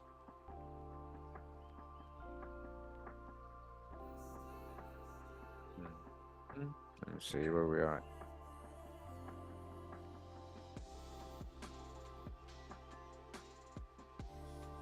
I don't see him. I don't see, unless I'm missing it. This doesn't even tell us who they are anyway. It's talking about transactions, right? And then U.S. Census Reconstruction, it says William Fortune, Albemarle County, residence year 1790. So 1790, this is the year. So that would be the same year he died. So maybe that's a list in his death, if that's him. And again, when we go to the family trees, this is where I'm getting the parents, right? Thomas Ladbroke Fortune, Thomas Welch Fortune. Look, they changed the middle name. And Fern Lucy Fletcher. Okay. Thomas Fortune, Lucille Fletcher, Thomas Lambert Fortune. So, you know, that's why I added that. It came up as a hand. Sometimes when you add other families, it adds the parents automatically. And then with him, I probably didn't have no hints before. Now there's 11. They're giving me a potential dad, John Fortune. Let's see what they're saying. But look, this Thomas Fortune was born in England. All right. And then his dad supposedly born in Wales. They all ended up in Caroline City, which could be possible. So what? Yeah, ain't nothing wrong with that. So let me see the hints. Again, I don't like this website because it's all manual entry. So Thomas Fortune. They don't say where he was born, but they say he passed away in Caroline County, right? And we got Thomas Welch Fortune, Virginia. The wife, Verse Lewis Fortune. U.S. Navy casualties, military. Then we got this, Thomas Fortune and Lucy. And we got some England records. Could be them. Another one for Find a Grave. Birthday, 68, not telling us where he was born. But then we got, look at this hint. Thomas Fortune, arrival when? Arrived 1702. Check this out, guys. Now, pay attention. What I'm about to read. It says, Abstracts of Virginia Land, Office Pan, Book 9 through 14, covering the early decades of the 18th century, includes numerous references to land patented by French refugees, the Protestant Huguenots. The fortunes are Huguenots. Okay. Okay. All right. Hold up, guys. Hold up. Oh, you're talking about white folks, Kurimeo? Really? Hold on. Hold on. Hold on. Hopefully I got this saved somewhere. Here we go. Here we go. Okay. Check this out, guys. Again, we're just going by. We got to apply everything we learn into the genealogy. Can't be biased. In the book History of the Conquest of Spain by the Arab Moors, it's from the 1800s. It's telling us that Columbus, he had Moorish blood. A lot of his people had Moorish blood in their veins. It has been asserted that when the Moors were driven out, thousands took refuge in the south of France, right? South of France. Hold up. French refugees in parentheses. And what happened when they took refuge in south of France? Who afterwards, abhorring the Roman Catholic persecution, became Huguenots. Became Huguenots. The Moors became Huguenots. I have a lot of good videos on the Huguenots, guys. We've shown much correlation that these were melanated folks, people of color. They weren't only Moors or Muslims. They were also Sephardic Jews, people of color as well. When they got to the southern France, they got into the whole Protestant thing following John Calvin or Cohen. Jean Cohen, he was a Sephardic Jew or Jewish. He might have been Ashkenazi, who knows, but he was Jewish. Melanated Catholic persecutions that became the Huguenots, and that of these many emigrated at a later date to South Carolina. Yet people want to make them all Africans. A lot of people in the Gula Geechee, that's not even like that's a misnomer. They want to make themselves African, right? I know two good brothers, they wanted to talk to me. I don't know if they're watching right now. I kind of don't want to talk to them anymore. If they're watching, well, now you know. Because they say they follow me, they wanted to talk to me, and I'm trying to tell them, but look, you're from South Carolina, you're Gula Geechee and all that, but they're making shirts with the African continent and putting Gula Geechee on it. And every time he goes live, he has a new shirt with the African continent with the Gula Geechee. So it's like, what's the point of meeting with me and trying to build with me if you're not really paying attention to what I'm saying? You're being very biased. So I just don't want to talk to people like that, honestly. Just a waste of time for me. You're just being biased, you know? Okay, so again, you guys see this, right? I mean, go watch my Huguenots video. There's a lot more evidence than just this book, all right? And if you're still practicing cognitive dissonance with the Huguenots, when I'm telling you they were Moors and Sephardic Jews, then I can't help you, all right? I'm gonna add this. Thomas Fortune, safe to treat. Let's see what this one is saying.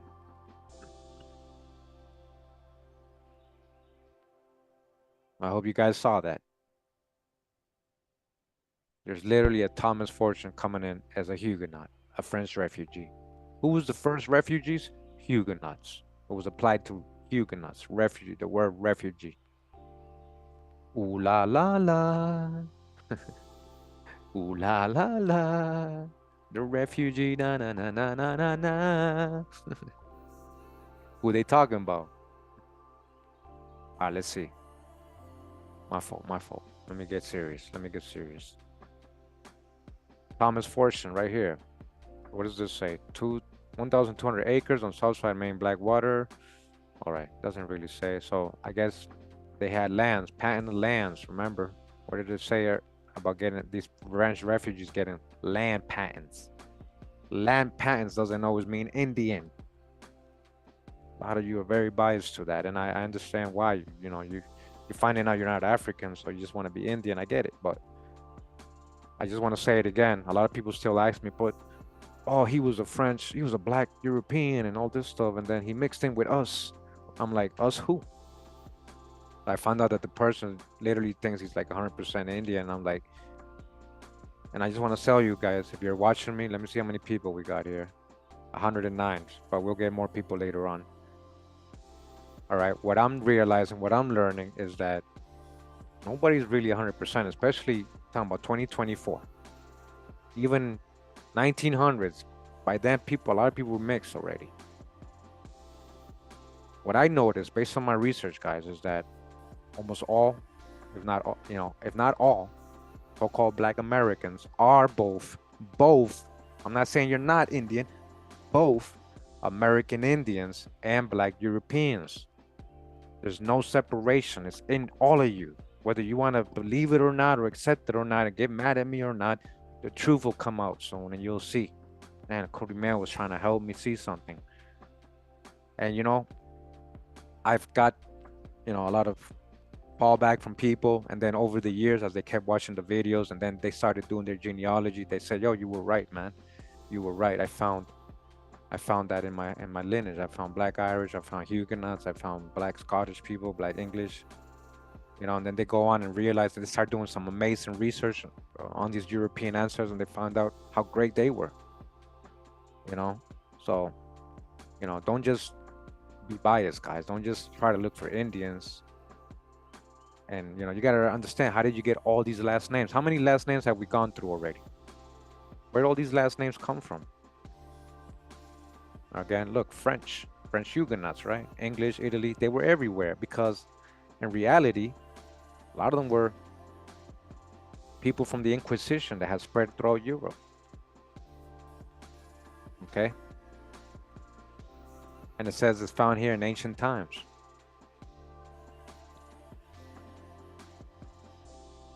In this place, East Lothian and Roxburghshire. Fortune, but it doesn't give an explanation.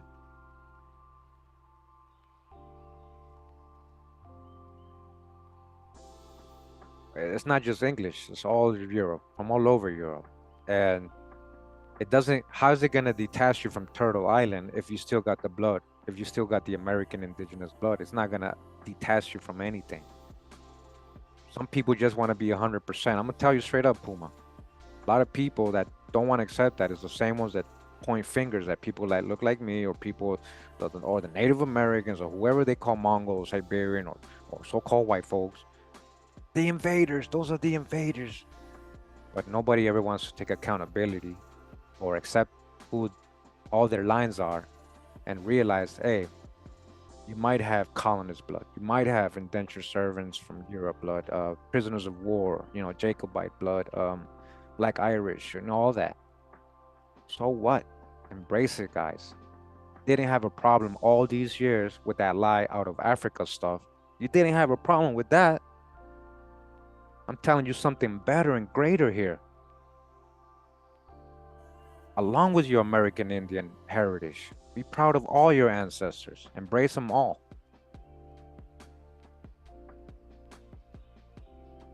So there is a Thomas Fortune born around that time, who was married to a Lucille, right? Lucille supposed to be Fletcher. Going up to Lucille. So, all right, hold up. I didn't even. So John, okay, so supposedly, based on the suggestion from Ancestry, Thomas Fortune's dad, John, coming out of Wales, okay? And his mom, Anna Gray, coming out of London, all right? Okay. Supposedly. I'm not able to verify all that, but you guys see. So Lucille, we got hints for her as well. She was supposedly born in Caroline County, King and Queen, Virginia. Again, married to Thomas Fortune, the Huguenot. The Huguenot, all right? The Huguenot. Here's the grave, confirming this lady's married to a Thomas Fortune. So you guys see the hints here, so I gotta add these on. Marriage record. Look at Judith, that hasn't even 9, that's another wife. Lucille Fletcher, biography, genealogy, master index. And let's see. Poetry. Well, you guys can pause it if you want, whenever you can. You guys see, there's not really much info there. But they got this Lucy Fletcher death in Massachusetts. So is this really her? Now we're like, are we talking about the same Lucille Fletcher's? Lucille Fortune here, at graveside. Let's go to that.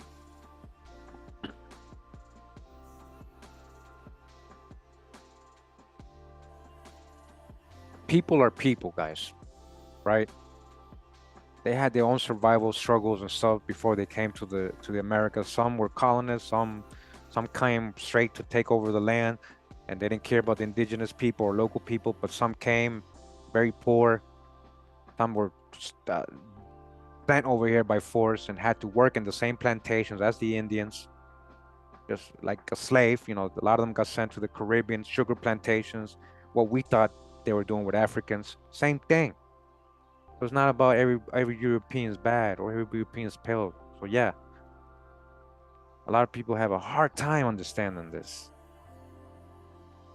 But I hope you guys that are real. I hope you guys are real and you can understand this and watch you help you understand your own yourself and your ancestors. They all got a story, guys. They all have a story. You got to go case by case. You can't generalize.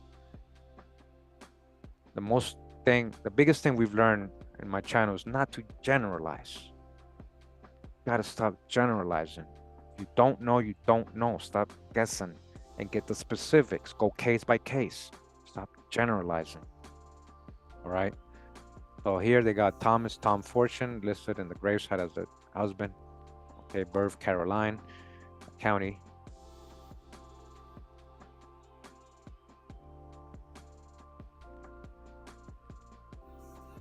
There you go. So Matt says, I could be everyone or no one, yet studying real history shows that you are someone with story. Yeah, each got a story. All your ancestors have a story. So according to what Ancestry is suggesting, and possibly, well, it's here on Genie, right? They have the parents, John Fletcher, coming out of England and then up in New Hampshire. So that doesn't make sense to me because she was supposed to be born in Virginia. So I think they're just adding the whole, mixing her up with somebody from New England. This is what I'm trying to say, right? And then Joan Fairfield coming out of London and then up in New Hampshire. So how was their daughter born in Queen Caroline County, Virginia? Make it make sense. So I believe a lot of people don't do it on purpose, but they mix up because maybe she was a Lucille Fletcher. They find out Lucille Fletcher up in New England, and now we're going up a whole round line, and that's why they add these parents. Okay. Either way, let's see what Fletcher says, right? Scotland, Ireland, England. The distinguished Fletcher family finds its origin with the proud Norman people. Although the Normans came from France, they were actually Viking origin, or Danite origin. Dane, huh? Landed in the Orkneys in northern Scotland under the king Sturgut the Stout. Okay, so again, reference the book Ancient and Modern Britons. How you saying the Black Danes, the Black Invaders? This is what they were being called, those Vikings. All right.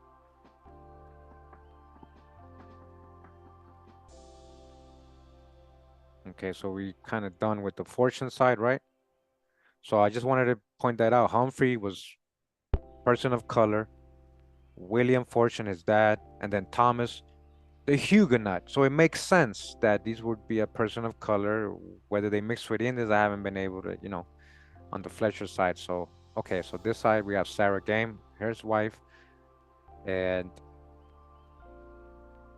Sarah coming out of Maryland, passing away in Virginia. Supposedly she's a Game. We got an 1810 census, but that doesn't make sense. See, I didn't realize that. Look, death, 1751, so that's not her. Let me just take this out right away. Remove. See, sometimes when you add things from other family trees, it'll carry over stuff. So there's a note here from the book again, Free African Americans of Maryland and Delaware. And let's see. Betty Fortune was taxable to one of dark complexion. Okay. The Game, George Game. Okay. Fortune. So, okay. So, let's see if we go to the previous page. 1 second. Okay. Betty Game was was born 1712. So what year was, then we got a fortune game right here. Was called Fortune McGee, the servant of Miss Mary Day, when the Somerset County Court ordered that she serve Miss Day until the age of 31. That's an indenture. To the age of 31. They did that a lot to Indians. They did that a lot to Europeans when they were kids, based on the status of the mom. Explained that she was the mulatto daughter of Maudling McGee, a white woman, Dr. Hijack, living in Somerset County, Maryland, who was married to George McGee at the time. All right. Why am I reading this? Because I think this is one of the moms, so they're going to put it for her mom. So it says here, Betty Game, born 1712, taxable in Nanticoke 100, Somerset County, in the household of Fortune Game. From 1728 to 1731, Betty, called a mulatto, purchased 50 acres in Nanticoke 100 of Somerset County. In 1753, she was probably identical to Betty Fortune, who was a taxable head of household in Nanticoke 100 with her daughter. Her question mark. Fortune, and 1757. Betty was probably one of two women of dark complexion, live at Head Pippin, listed by the constable as having refused to pay the discriminatory tax on free African American women in 1743. And there's nothing from that time listing these people as African Americans. So this is what I'm saying about this book. Even though it's a great source, finding your relatives here, they add a little hijack here and there. There's nothing here calling these people in 1700 African Americans. And if you want to prove me wrong, show me. They are of the breed of Old Fortune and Robert Game. Betty was head of taxable. So these are her kids, right? George Game, Negro Patience Thompson, Fortune, born around 1740, Levin Game, and John Game. All right. So we see there is some kind of history here. Now, Sarah Game, let me see, born 1715. I didn't find that. Let's go back to that. Go back to that. See if we see a Sarah Game. Okay, Sarah. There we go. Sarah. There you go. Sorry. I should have just read this. Sarah Fortune. But this is Fortune, right? Maybe that was her marriage name. Born, say, 1715, which I had, was a mulatto living at Widows and Fuchs on 11 March 1734 when the Charles County Court presented her for having an illegitimate child. The Fuchs family was from Somerset County. All right, Sarah may have been identical to Sarah Game. May have been, but she probably is a Game, right? Certain families, that's what they had.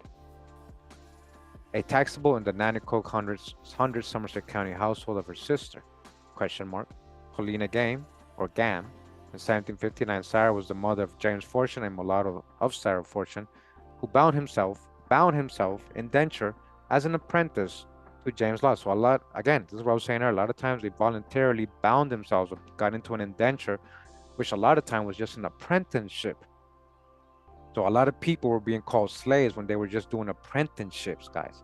Depending on how they want to write the narrative, if they find out these are black folks, or they don't want you to find out these are black Europeans or whatever, they say, oh, this is his slave owner, and then he had this guy as his slave, and he sold him to this other guy and he rented him out.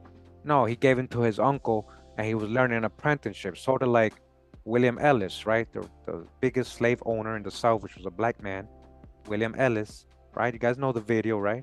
Remember? He was an apprentice to his own dad. Apprentice. He learned the gin business, gin cotton making. Okay. And here goes Humphrey Fortune. Okay. Let's go back.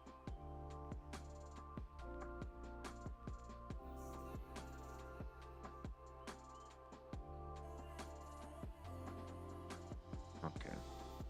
Guys, don't follow anybody blindly. I want you guys to be able to do this on your own, all right? Don't even follow me blindly. Like, I'm not just trying to help out here. I'm just doing my part. I'm not saying I know it all or I'm the master of anything. I don't like those terms. I'm not a master of anything, okay? So I'm just trying to be real with you, okay? So Sarah's mom is supposed to be that Fortune McGee, but Fortune McGee was born in another time. It said based on that. So Sambo. All right, let's go back to these things. I remember this. They're trying to make them Africans. I remember this. I remember this. Let's go to this document real quick. The McGee. Okay, so this is the Fortune McGee born in 1687. Okay, that's who we're looking at now. Who's supposed to be the mom of Sarah Game. Born say 1787, was a servant of Miss Mary Daly. Okay, we read this earlier, right? And she was listed as a mulatto girl in March 1699 when she was convicted by the Somerset County Court of stealing goods from James Maxwell, a merchant. Who's the merchants? Remember, mostly were Sephardic Jews. Anyways, on June 15, 1705, the Somerset County Court ordered that she serve Mrs. Day until the age of 31. Then indentured. Serve, right? Explaining that she was the mulatto daughter of Molly McGee, a white woman. Remember what free white meant? Includes Moors of Spain and Italy, so might not even be talking about complexion when they're saying white. Anyways, who married George McGee, right? So Fortune is supposed to be their daughter. And then Fortune had daughters named Ross, or a son named Ross, or Rose, Sue, Perlina, and so on. Here's games, so I see they're kind of related to the games, right? Mahoney, McGee, let me see, go back to the game. Members, Mahoney. Officer Mahoney. Let's go back. This is a good book we got to get into, but there's so much to like have context for when you're reading this. This is why I don't like just reading from this. Okay, oh, that's not giving us the games. So Fortune Game McGee. So that's what I'm trying to figure out where the game came from.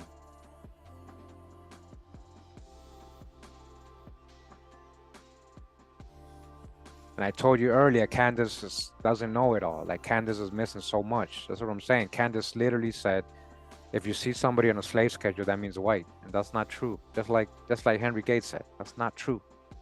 All right. The Fortune Game born say was called Fortune McGee. Okay, we got this already. That's what we just read. Same thing. Betty Game. Okay, so this is what we read earlier. So that was her daughter. Fortune, Sarah Fortune. Around 1715. She must be identical to Sarah Game. So, okay. Now you guys see. So you see the names popping up, right? You see the names coming here. Sarah Game Fortune, right? The daughter of Fortune Game, who's supposed to be the daughter of this Sambo guy. Where did we get that from?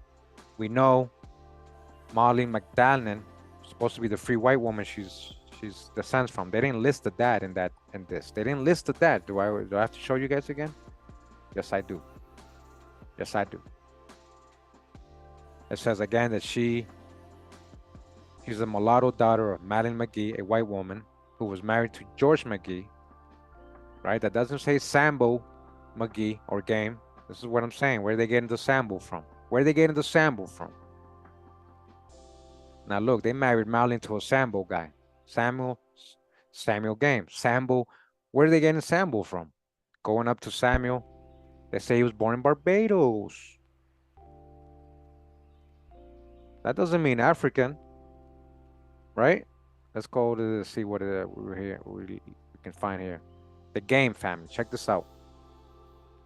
So Sambo Game, whose name is probably Samuel, really.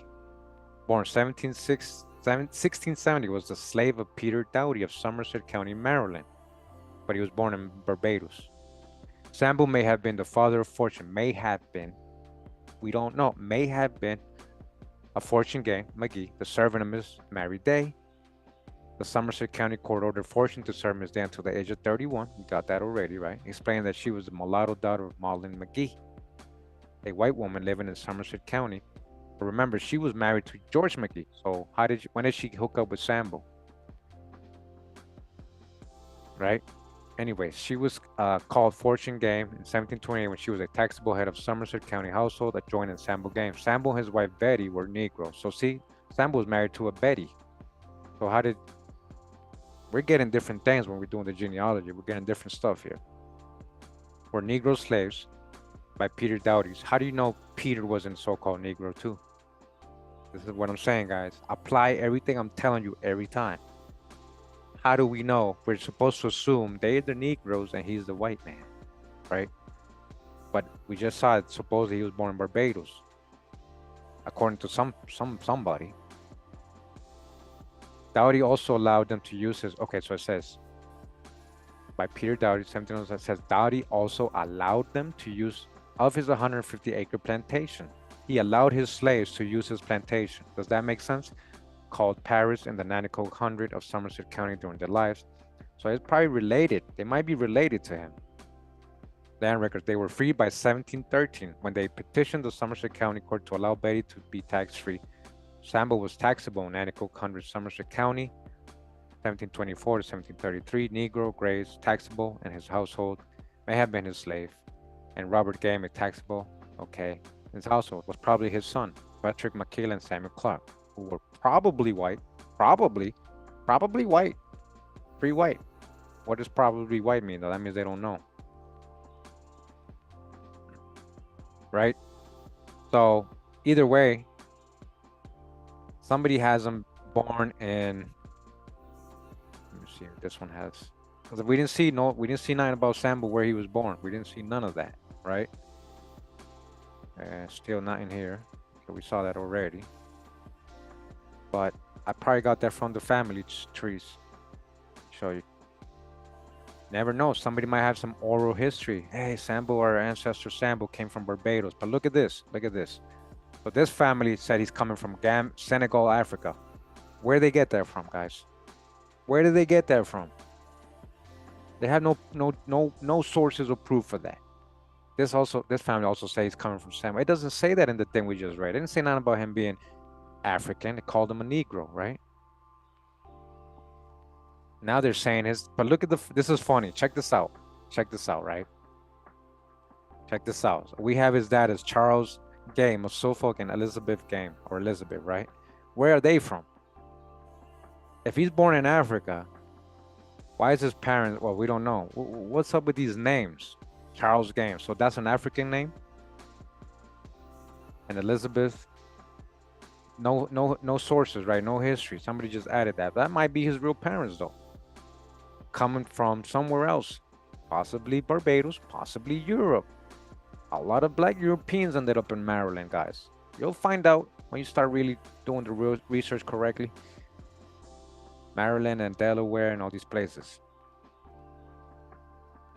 So that's what they had. They had Charles and Elizabeth. These people have Charles and Elizabeth, even though he's saying he's born in Africa. Oh, man, come on. Make it make sense. Now, they're saying Suffolk in England or Suffolk, Massachusetts. Look, Suffolk, England. So this is what I'm saying, guys. Come on now. So his dad is supposed to be born in England, but he was born in Senegal, Africa, huh? Hey, Talise, where you get that from, Talise? And if you're a Stewart, I hope you don't think the Stewarts are white. That's a deep ancestry there with the Brown and Stewart. Deep ancestry. Okay, so she says she's adopted. The tree is backed up by DNA still. All right, so that's probably where she got the Senegal from. You see, guys, she took a DNA test. Even though it matched her to Sambo, she was able to find a relative, but she cannot say where they came from. DNA don't work for that. You cannot tell what geography your people came out of. Just because you match somebody in Africa, that doesn't mean that your common ancestor came out of Africa. That ancestor could be from anywhere in the world. Okay? So I remember when I was doing this tree, this is why I didn't want to go live yet, because I was still trying to understand. There's just a lot of like hijacks here you got to dodge. So it's just like, wow, like, how do I explain this to everybody without them thinking I'm just making up things? But I'm glad. I hope you guys are seeing. His parents are supposed to be from England, but he was born in, well, these people, I don't know where I got Barbados from, honestly, but everybody else had Senegal, Africa. Yet the info didn't say nothing about where he was born. Yeah. So here's a will, Sambo Game, enslaved person, right? That doesn't Peter Dowley. Remember, he said They said that he allowed them to use 150 acres on their plantation. Was that their freedom due? And is this just we just talking about an indentured servitude contract ending? All those false narratives of the how West African slave trade, you gotta dodge the hijack big time with all that. Okay. Hope you guys are following along so far, and we've already been 2 hours here, and we just went up a couple lines, and this is why I had to break this down into 3 parts. You see, because it gets pretty lengthy. It gets pretty trying to explain all this, right? So that was on the fortune side, the game side. They try to add a Sambo, Senegal, and there's no proof of that. Now we're gonna go up the right side. Now remember, I'm still iffy about this Wright lady, because remember, she was born in Massachusetts and died in Missouri, and this is supposed to be Humphrey's mom, who was born in Virginia. No, actually, his wife. Sorry, his wife. Yeah, his wife. Right, his wife, Humphrey. I don't know at what point she went to Virginia and had a baby with him and had, Sally Fortune. I don't know. I have no, I'm just kind of guessing. So either way, there is a Jerusha Wright from Massachusetts, and her parents are Samuel Wright and Abigail Wright. Right, that I can verify, but I can't verify her married to this guy, Humphrey. See, another one from Massachusetts. Let's see, Virginia. And this says SSY Fortune. That doesn't say Jerusha or anything like that. So, all right, so we play along, right? We go up her line. Okay, so hold on, let me just. Well, she's from Massachusetts, guys. I hope you know that. Her parents, she's from Massachusetts, so I don't see the connection to Humphrey. I don't really see it. That's her image right here, if you guys want to see it. All right. Supposedly. Hey, much love, Jacqueline. Thank you.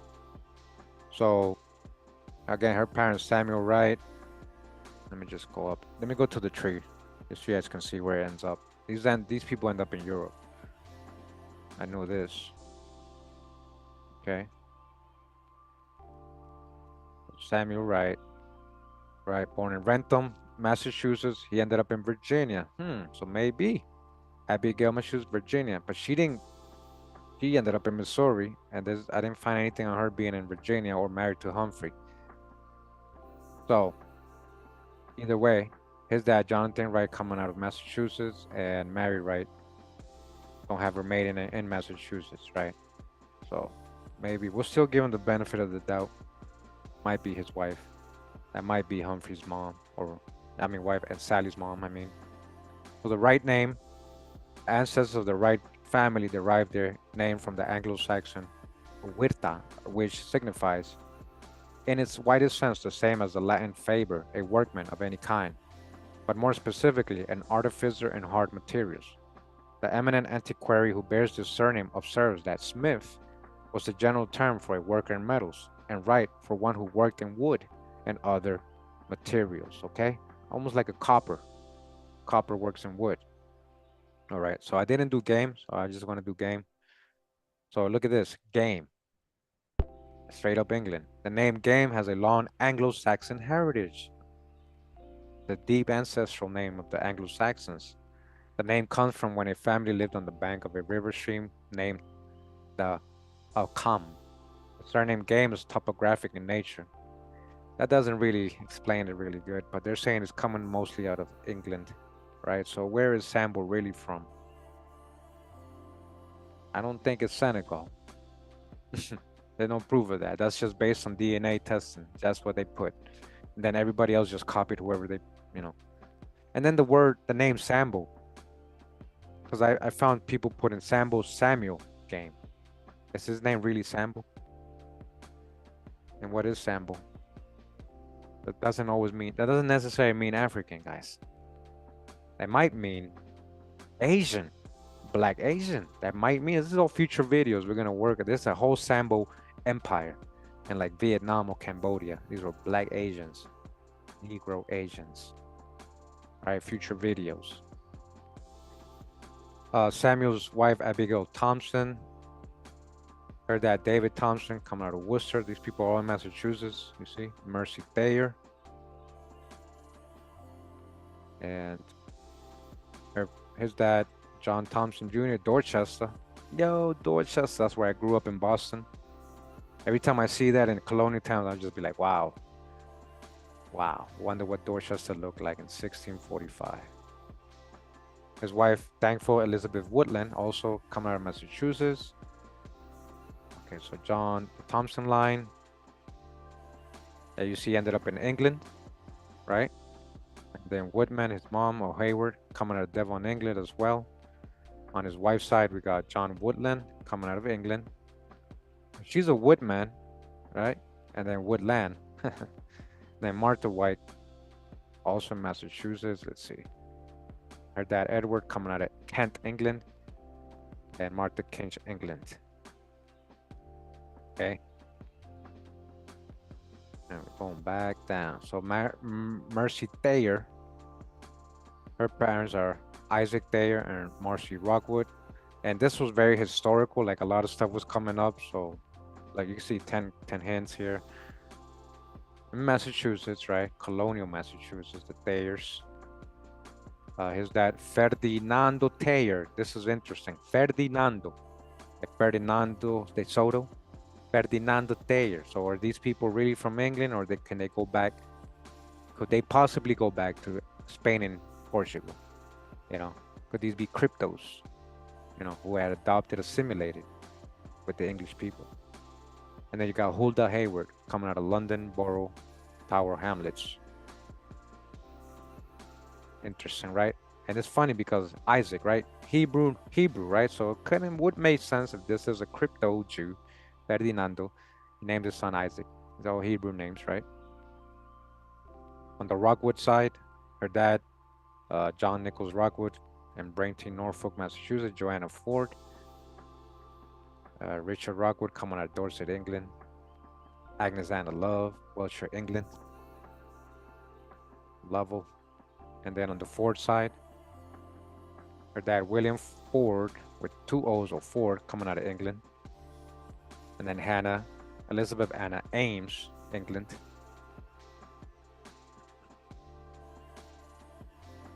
Okay, so that was on the Thayer. Again, if we believe that Yerusha is his wife and the mother Sally, if, you know, like, so it's a lot of ifs here, but just wanted to show you I still did it. I still did the tree. All right, and we go back to Sally. That was through Sally Fortune, and that was through Esther Bird, who was married to William Bundy, you guys remember? And then we go down to Benjamin Bundy, right? Again, and he married a Jane Bundy. We don't have her maiden name, but that's all I got on her. We don't know her maiden name. That could be, you know, a lot of stuff could be missing here. We're only in the 1820s, right? And going down to a junior, Benjamin, this is what I wanted to show you guys. Remember the Bundys I was saying is very complicated. It seems they were marrying a lot of their cousins and family members and all that. So he actually married a Virginia Bundy. Hey, Jacqueline Waller, thank you for the donation, in case I didn't say thank you, Jet. All right. Hey guys, I'll be right back. We're gonna do a water break. All right, water break real quick. Just bear with me. Don't go anywhere.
We back. We back. Thank you guys for the patience. Thank you. Just need a little bit of water and stuff.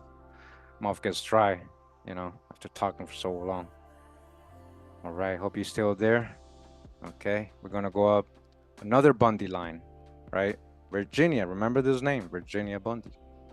So again, at first I thought maybe they're wrong. You know, they don't know the maiden name and just add in Bundy. You gotta be careful because sometimes people do that.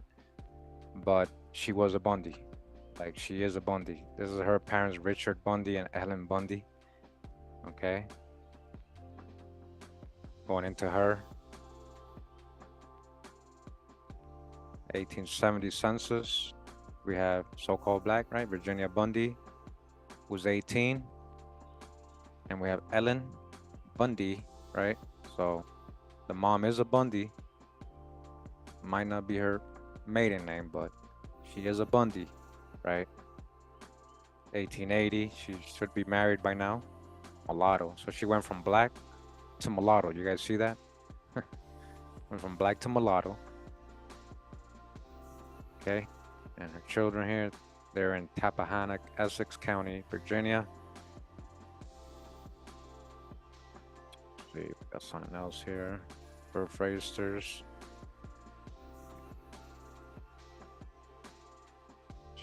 Benjamin.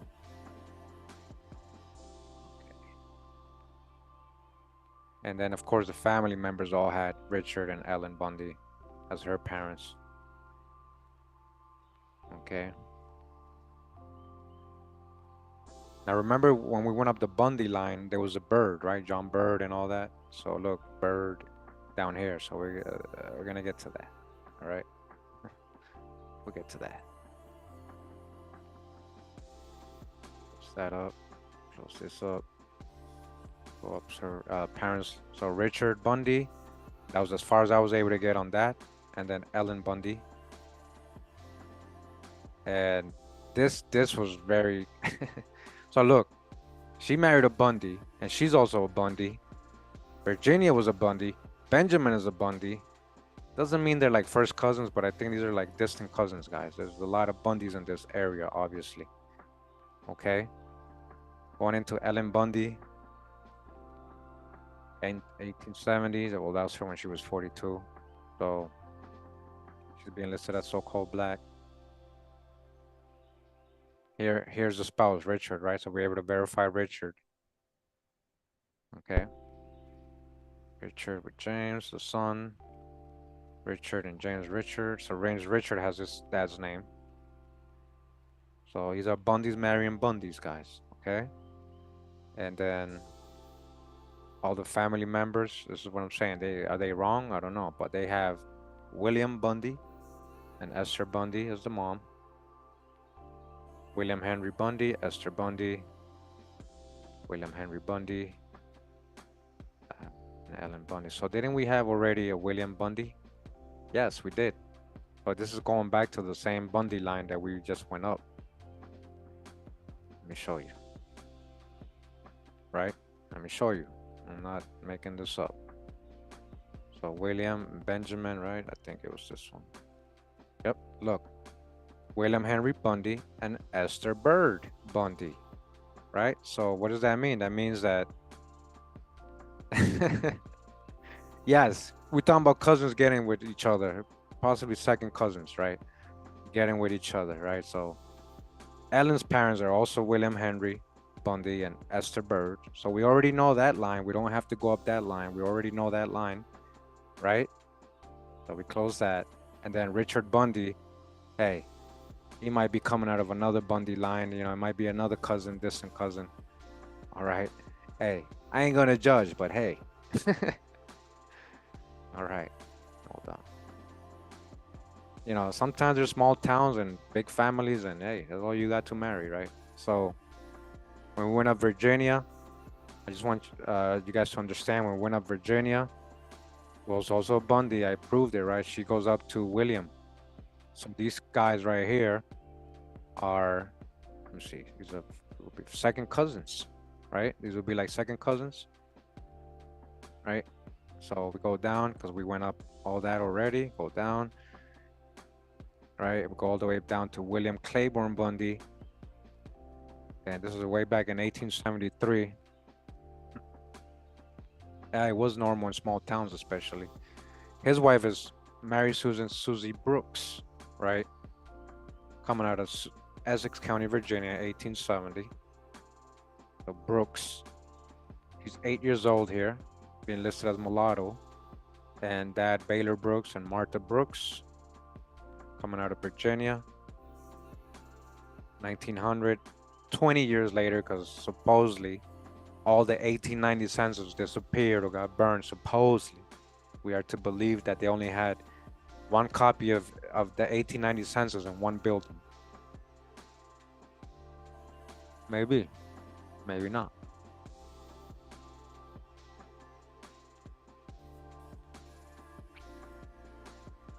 So she's the daughter of, again, Baylor Brooks and Martha Hill. That's the maiden name. Going into Baylor Brooks. That's as far as I got on that side. You see no more hints. And we got stuck in 1830. We'll be dealing with Indians here, whatever, maybe on the hillside as well. Got stuck right there. This is kind of the threshold that most people get to, 1830s. This is kind of where people get stalled. And a lot of people say, hey, can you help me? I'm stuck in one line. 1830s. I'm like, hey, you might have gone as far as I could get. I did try to search. I did try to look for them on other websites, and we just get the same records. What I mean is, the same ones that pop up here: 1870, the 1880 census, 1900, death certificates that has them. It's the same records on all the websites, same records. None of them listen to parents. But as you guys can see, I'm able to verify these people up to this time. Here we have a death record, and usually the death records have the parents, right? This is Baylor, colored, right? Colored. But as you guys can see, name of father, empty. Maiden name, mother. And this is a Bundy giving this info. You see that? A Bundy giving the info. Possibly a grandson. And yes, possibly the grandchildren don't even know their own grandparents' names, or great grandparents' name, or even grandfather's names, right? So as you can see, it's like a mystery, and all of a sudden it just stops. All of a sudden it just stops, right? Yeah, the informants, all these death certificates, the funerary records, the obituaries are always given by an informant. Now, whether that informant is correct, that's the other thing. Sometimes I find out that they guessed, and so nobody's verifying because they believe the informant. That's the family informant. So, but a lot of times we have seen that they were incorrect. So be very careful with the death stuff. But as you guys can see, wherever he was a Bundy, coming out of the Bundy side, and he didn't know the guy's parents, right? Didn't know the guy's parents, and nobody else knew, I guess. So that's how we got, as far as we got on the Brooks and William Bundy. We're gonna go back down to Benjamin Bundy from 1902, Baylor Ben Bundy, who was married to Adele Ada Virgie Bird Bundy, okay? So Bird, we go back with another line that has birds, right? And just so you can know, this is Chris Brown's great grandmother, okay? Through his mom's side. Let me just go to her image so you guys can see. You guys don't judge. And I'm gonna be real. I'm gonna say something really real right now. I'm gonna say something really, really real. A lot of you would say, oh, this is a Mongol, or this is European, but this is Chris Brown's great grandmother. You accept Chris Brown as your people, right? He's one of us, right? He's so Indian, right? He's so Indian. I'm not going at everybody. I'm just going at the people who like to generalize and point fingers and be disrespectful to others and stereotype and judge others, right? You accept Chris Brown, but this is his great grandmother. And there's even more pictures of her that looks a lot. I'm gonna show you. Did I add them here? Let me see. I think I added them here, but that's a light-skinned black lady, huh? Yeah, I mean, this is another picture of her right here, right? And then shout out to, let me see, I know I saw that earlier. Matthew Davis, shout out to Matthew Davis, who showed me more pictures of her. All right, let me just show you. Let me just show you guys. Hold on. Okay, let me just get this. Let me download this image real quick.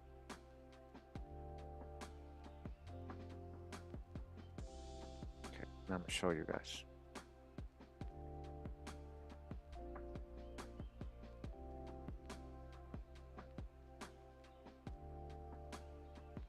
That's her right there as well.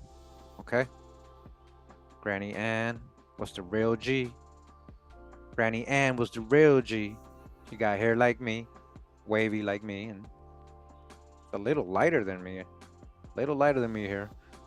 But that's your people, right? Yet I'm the Mongol. I'm the Spaniard, right? I know I'm just choosing myself because I represent, I'm trying to represent all the people that kind of look like me, and people judge. That's why I'm doing that. That's why I'm saying me, right? So, yeah, that's her. Chris Brown's great grandmother. Okay. Okay. We good? That bird is the word, huh? Yeah, that's what I'm saying, guys. That's what I'm saying. Okay, so I don't see Mongo. We got plenty in the black. Well, yes. I've done so many trees, guys. I always find a couple. I always find a couple in everybody's line, so-called black folks. Yeah, but then you want to judge others. You want to judge others. Either way, let's continue the genealogy. Okay, we got that out the way. Okay. So we're going up again, the bird side. Once again, another bird line, which most likely, as you guys can see, look at this. Not only is she a bird, she's also a Bundy. Her mom is a Bundy. So another Bundy, right? More Bundys marrying each other, and more birds and Bundys coming together, right? Her dad, multi-Taylor bird. So let's go to her records first. 1920, she's 7 years old, Adele. Multi-bird, 35, and Blanche Bird, who's a Bundy. She's listed as mulatto, right? Mulatto. She's listed as mulatto. Mulatto. Okay. Going up to her dad, Multi. 1920, that's the same one where he was listed as the dad. And he's listed as mulatto. But he could be a lot lighter. He could be a lot darker. Who knows? We don't have an image. Here he is a so-called black or Negro. That's the father to this lady. All right? That's the father to this lady right here. That's what I'm saying about judging by appearance, guys. You got to stop that. And also generalizing. This is why I like doing his maternal side, and I was kind of like waiting for it, right? But Chris Brown is your people, right? Like, so if he has people like this that look like that in his family, who knows what everybody has? You got to stop judging. You got to stop judging. Multi and Blanchy. He was in World War One. He was a draft card. So-called black.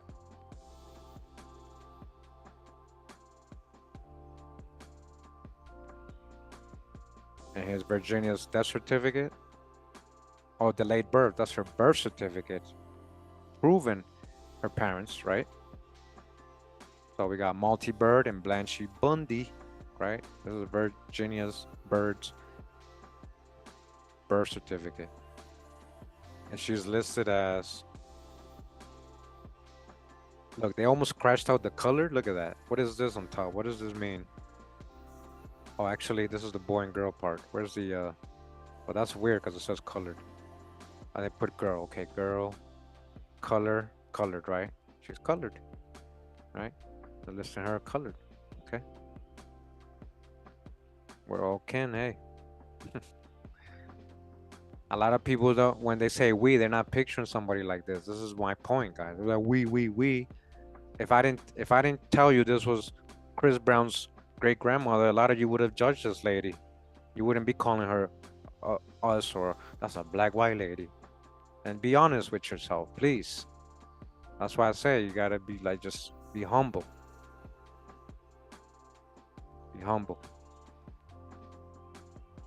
If you didn't know that was Chris Brown's great grandma, you'd be judging her. Keep it real. You'd be judging her. You wouldn't even know she's been listed as Negro, colored, and all that, mulatto, all that.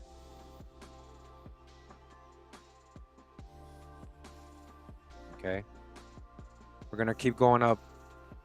See, this is it's kind of weird because it's multi Taylor and then Bird, so he's more than just a bird, and so he took his mom's last name in general.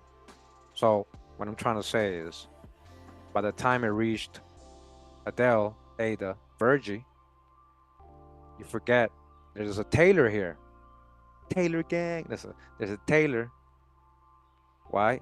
Because for some reason Multi probably went by Bird by his mom's maiden name only, and now Charles Taylor is forgot. The Taylor's forgotten. Because in reality, she should have been Taylor. She should have been Adele Ada Virgie Taylor Bundy. But the Bird was kept. Right? The Bird comes from her her grandma. The Bird comes from her grandma. Her grandfather's a Taylor. That's why Multi is Taylor, right?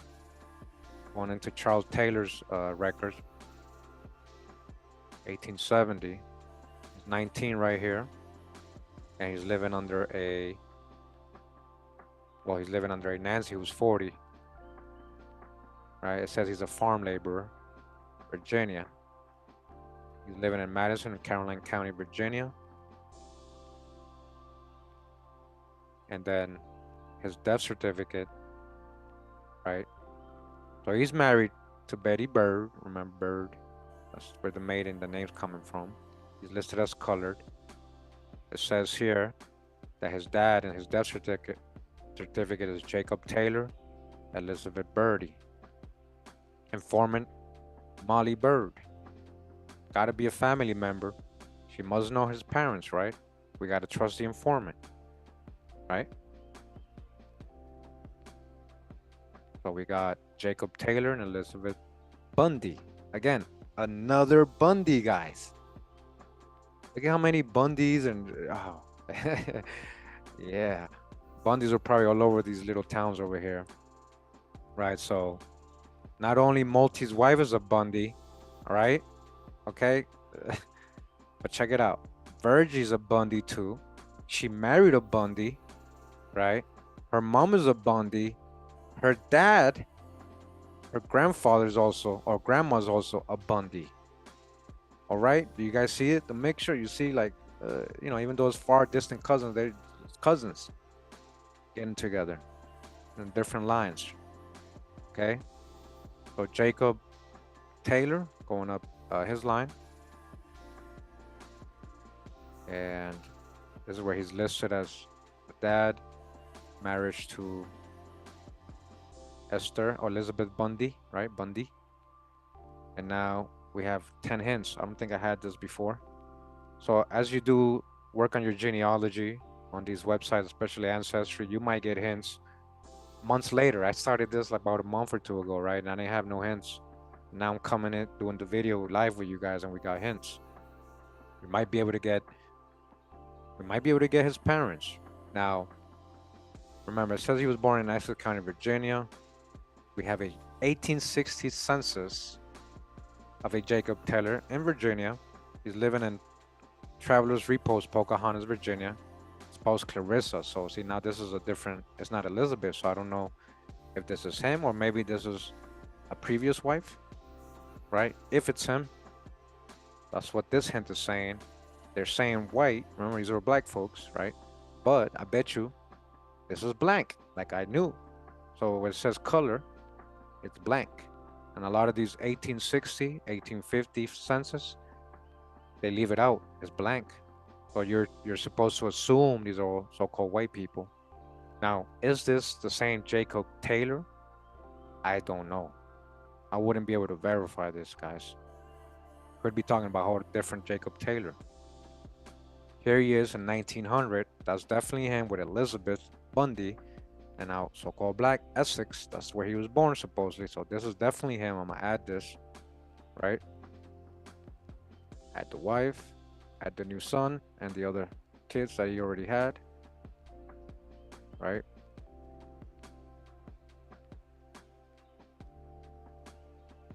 Right. I appreciate all of you here tuned in, taking the time to actually watch the video, and I'm glad I'm able to help in any way. You got to be able to do this correctly, guys, or now you might go up the wrong tree. And don't just trust giving your info to somebody and then working on it without you on their own, and then they take months and they get back to you. This is what I found, and that's all. And you're supposed to just trust them without you knowing how exactly they got that information. Be careful, because there's people out there really scamming you. They might not be doing intentionally, like saying, I'm gonna try to scam, but I'm gonna charge these people $50, $100 when they're giving you the wrong info. So be very careful, right? So 1910, so-called Black Essex, right? And Elizabeth is there. They're in the 60s now. So I'm gonna add this. That's them. Now they're living alone. All their kids are gone. Here is now Elizabeth is being called Bird. Look at this. And there's Social Security. So she might even be a bird too, not just a Bundy. Wow. Wow. A lot of mixing going on here between families on his maternal side with these Bundys and Birds. Here is a register of one of their kids, Mary, Jacob Taylor, and Elizabeth. I'm gonna add that. Make sure to add the kid to Mariah or Mary. That's the same one. We got an 1880 census with Jacob and Elizabeth. So this just popped up. This wasn't here just now. As I'm adding hints, sometimes it makes other hints populate. All right. Essex still, Elizabeth, and all the kids matching. So there's Elizabeth and all the kids. You see, we already had all these kids. If not, they would be in green. Yes, it's not a match. So we had Nora, we had George already, Susan, Mary, Charles. Okay. Let me say save it. Now we got an 1850s. Well, remember, we have a 1860 who I can't verify. It could be him, but now he's married to a different lady here. So I don't want to like just. There is a Mary Taylor daughter, so I could go off of that, but I could also be adding stuff. U.S. selected federal census. This is when it also helps having the family member here, and when people are working on your tree, where they can't even ask you questions because you're not even there. Do you heard of a Clarissa? Oh yeah, I remember saying something about a great grandfather Jacob having a wife named Clarissa. I remember that. So that's a way to verify what you gotta have. I don't do genealogies, guys. I don't help people unless I have the person right there in front of me. This is not my family, so I gotta make sure. Now I'm doing Chris Brown celebrities. Of course, they're not gonna sit down with me. Chris Brown don't care who I am. And all these people don't really, they're too important for me, right? I'm holding on my quotes fingers. Too important for me. So this Jacob Taylor in the census, this is an agricultural census. Let me just show you from 1880. And it tells you how many acres they have, if they have cattle or any equipment or anything like that. Let me see. So Jacob right here, Taylor, the fourth one down, as you guys can see, this one. And it says, when it comes to acres, they scratched that out, but it says tilled, including something. This is land, so he has 3 here, and then it says wasteland or forest. So he has about 5 acres of land. Then that's about it for him. Not much. Okay, you see some people have 100. This guy has 100 acres of this, 50 acres of that, 100 acres of wood, and then another. So a lot. That guy has a lot of acres, right? I'm gonna add this. Who's Ronald Martins? I don't Recognize that name.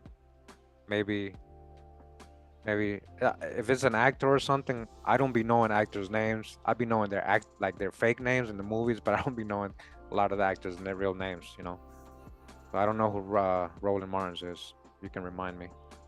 Um, okay, so 1860. Again, I wasn't sure. Now we got an 1850 with a Jacob saying that this Jacob right here was born in Virginia. He was living in Stevensburg, Frederick, not in Essex. So, I mean, he could have moved, right? Could have been him. Could be him. But that's what I'm saying. I'd be guessing if I add that. Look at the census. Okay. So again, being listed as white, I bet you. Again, 1850, like I said, 1860. So look, so they only have a couple people. So this family is listed as B, and everybody else is blank. And again, we're supposed to assume anybody who's blank is white, but do I have to show you this again? Free whites includes Moorish inhabitants of Spain and Portugal. It does not mean Caucasian race. And it also includes European Jews, all, including Sephardic Jews. Sephardic Jews, okay? If he's just like a simple journalist or stuff, I'm not like I really want to do real like historical or real popular celebrities, you know, not just anybody. As you guys can see, this takes a long time. I got a lot of genealogies I'm working on. I'm working on Farrakhan, Malcolm X. I'm working on, you know, he can claim to be whatever he wants. I'm not trying to. So I think that's not a good reason to do some random person's genealogy. Okay, that's because he's saying he's African. Almost all black folks say they're African, guys. Like, believe it or not, you are the few. You are the exception. The guys, you guys follow me. You guys know your genealogy. You believe your grandparents. You know who you are. But unfortunately, most black folks still think they're African slaves. And unfortunately, a lot of Native Americans don't know a lot of stuff. That's why they hate and you hate back. And a lot of Latinos, so-called Latinos, don't know anything about themselves. That's why they generalize too. So don't judge people, you know. Martin is Boulay.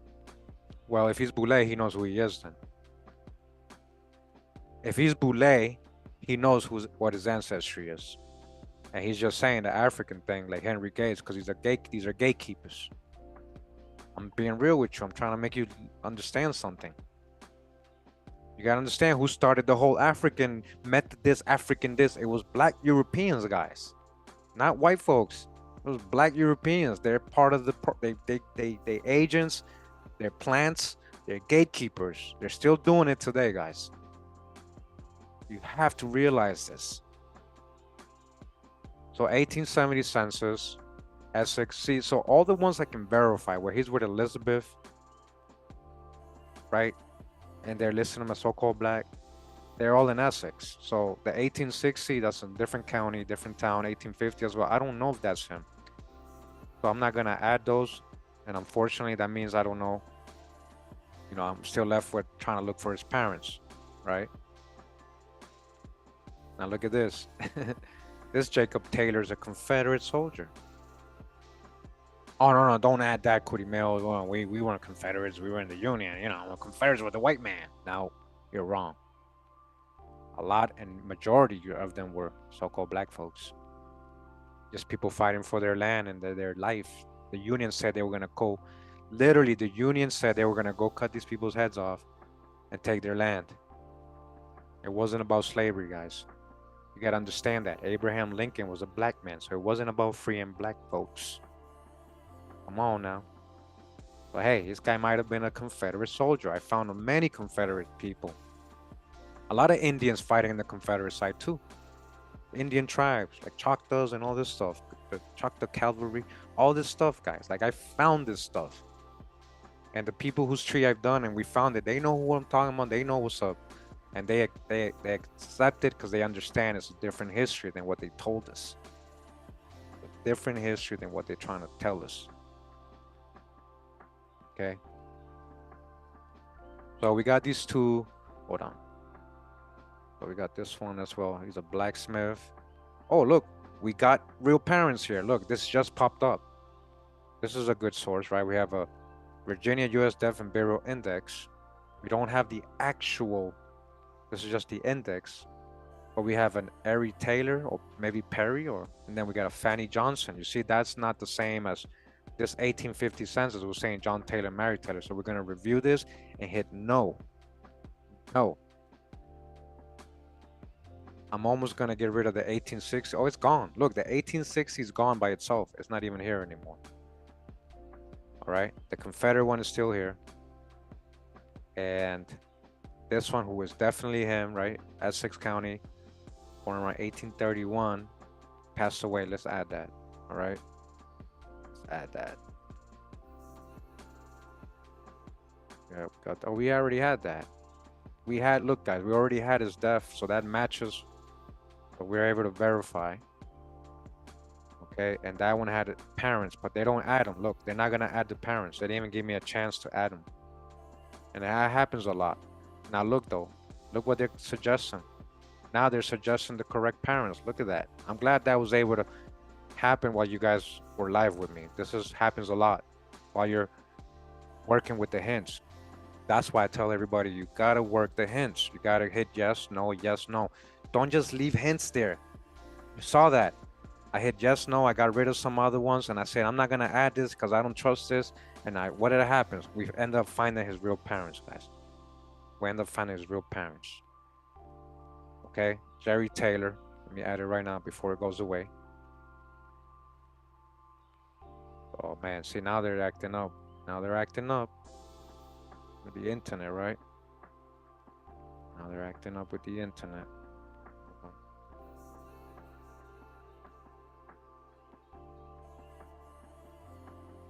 Go to tree. Come on. Stop playing around with us. Stop playing around with us just because we just got another line. Yeah, Jerry Taylor. About 1850 in Virginia. That's about all they have, right? And we got Fanny Johnson. We got a Johnson here. And in Queen. Johnson, huh? I know a famous Anthony Johnson. He was one of the first so-called slave owners.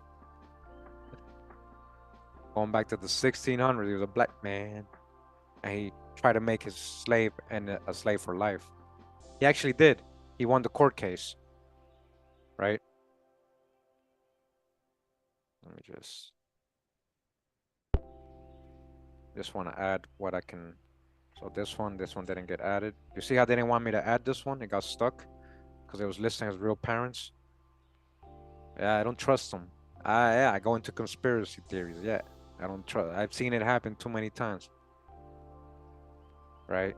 And then, look, now we got another family who's confirming this. Right? Jerry Taylor, Fanny Johnson, Elizabeth Bundy. Some people had her as a bird, marrying him. So Willie Ann Taylor, Susan, Mary, all the kids matching. That's a duplicate. Don't add the duplicates, guys. Make sure. Nora and Elizabeth. I don't think we have this one. Let me see. Yep, we don't have that one. We're gonna add that one and a John Milton. I'm gonna add the full name. Try to add the full names, guys. Try to add the full place of birth, the county, and everything if you have it. Don't just leave it. Save to tree. The more specific you get, the better you're gonna hints are gonna be, as you guys see. Now we're getting real hints. Now we found his parents. How long did that take me? It took almost 2 months for that to generate. I could have just quit right there. If this was my family, I could have just said, oh, I can't get past this. I'm stuck right here. Kurimeo, can you help me? Guys, go through your hands and be logical. Try to add the right information. Look where people are born, where they're living mostly. If you see something that contradicts all that, then don't add it because you're guessing.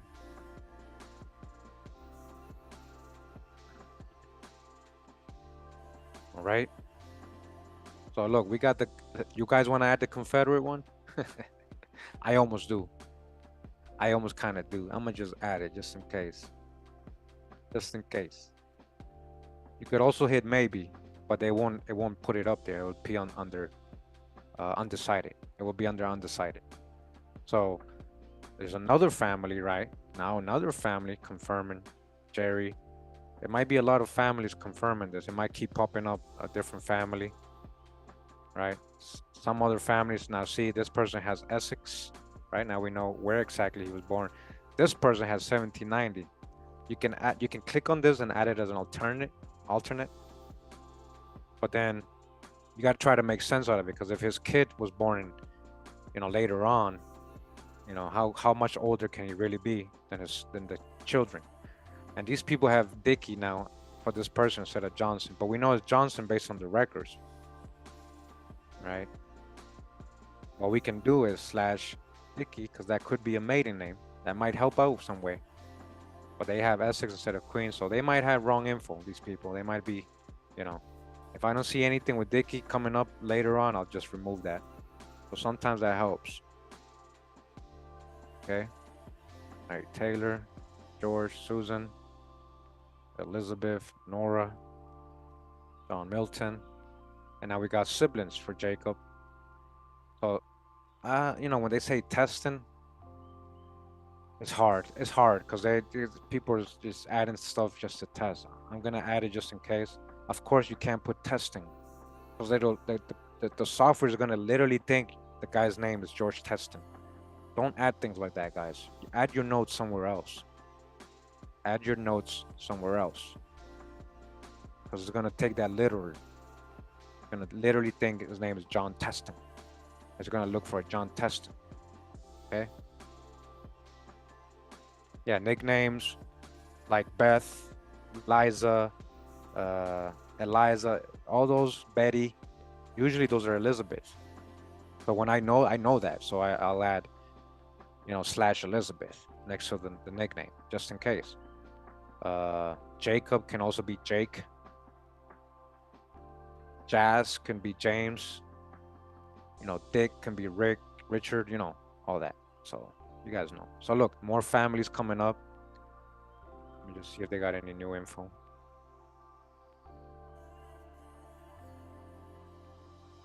Okay, so I'm gonna leave it there. I'm gonna go ahead and move up now. See what I can find for Jerry Taylor and Fanny Johnson. We got 3 hints here. And look at this. Look at this. We got a death record for Jacob. Look at that. So now we're really able to confirm his parents. Now look at this, guys. We weren't getting these hints at first. When I first started this tree, I was stuck right here. But look, Jacob Taylor, right? Ocupacia confirming the death, the date and everything, January 30, 1916. They don't know the date of birth, but we have it. We kind of have it. We have about, actually. But we have his parents confirmed here, Jerry Taylor, coming out of Virginia, and Fanny Johnson. Who is the informant? Robert Chapman. Who is that? I have no clue. But that's what he's saying, which confirms, I mean, we did get it from an index. This is where they're getting it from. So we literally going off this person so far. Okay? Just so you guys understand that.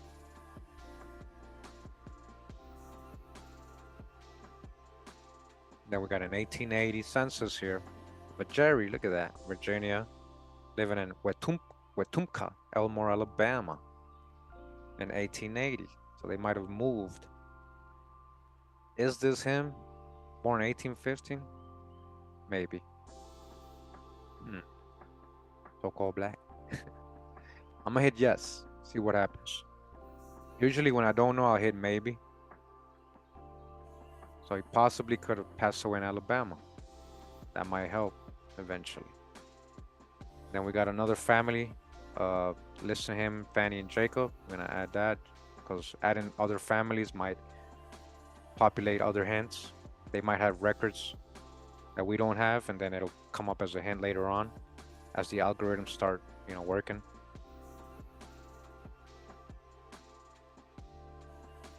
Okay.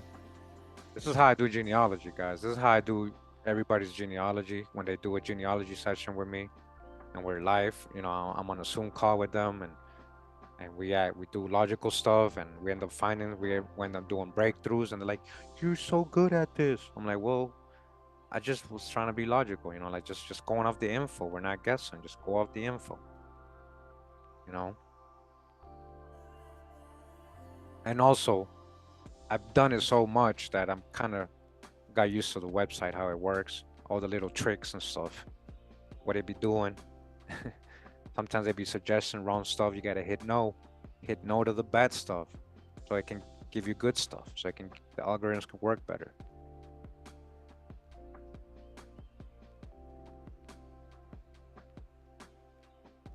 Okay.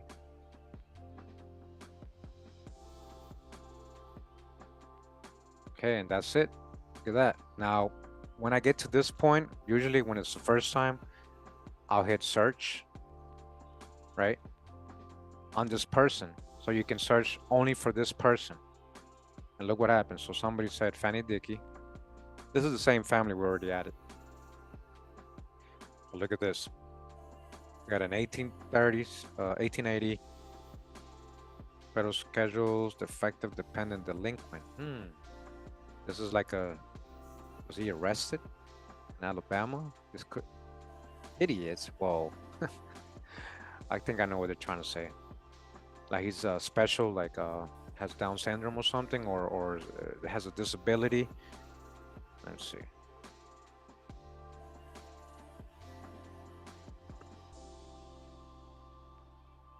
And I don't know where. I don't see no Jeffrey. I don't see no Jerry Taylor in here.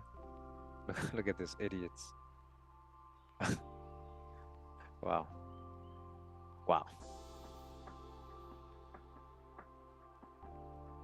Yeah, I don't know. I don't see any Jerry Taylor here. So I don't know where they get the Jerry Taylor. I'm going into it.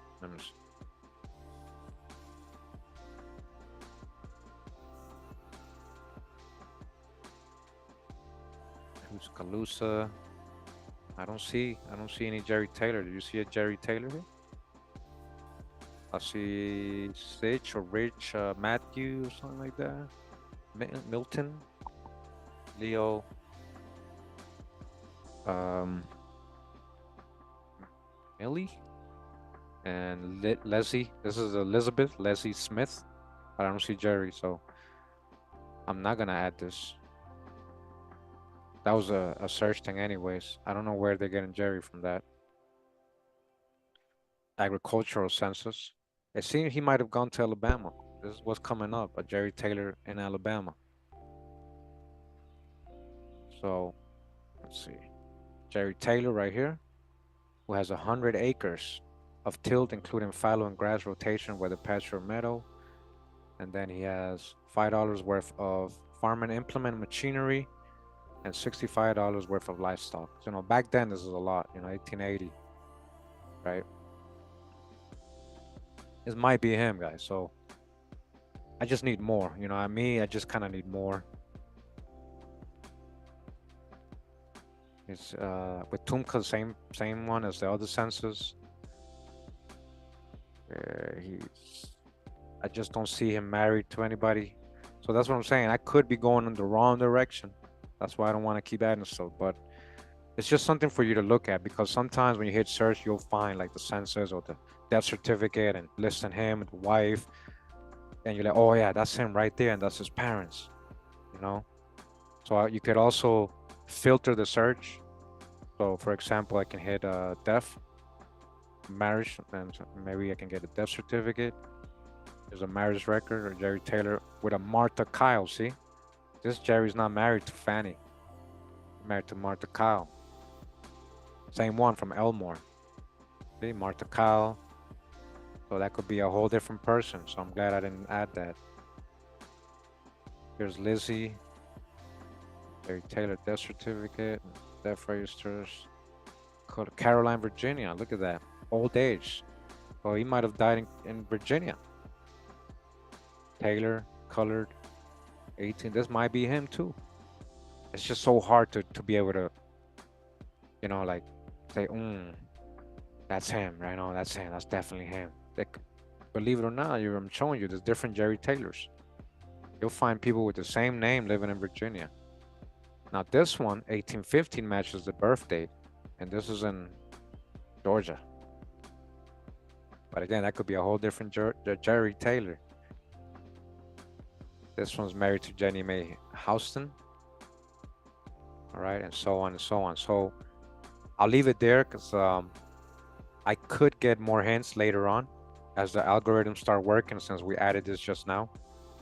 Let's see if we can get anything on Fanny, right? So Fanny Johnson or Dickey, right?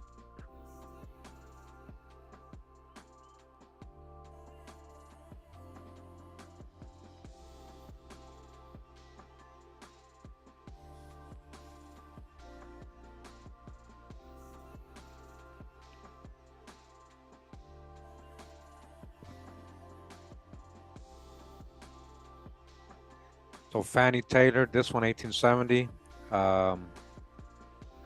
You know, we had her in King and Queen being born and then living in Essex. So this lady's in 1870 living in Lancaster. I think we already have an 1870 census. Oh no, we don't. So it's hard to tell, guys, with that hint, if it's her. It could be. Could be. Could be living with her children, one of her kids. But remember, she married a tailor. She's not a tailor. So they're saying, oh, there goes her mom, like this one right here. Oh, there goes her mom, but she married into the tailors. She's not a tailor. She's a Johnson or Dickey. So, and I think that's where they're getting this from, right? The suggestion, because somebody probably added this into their tree.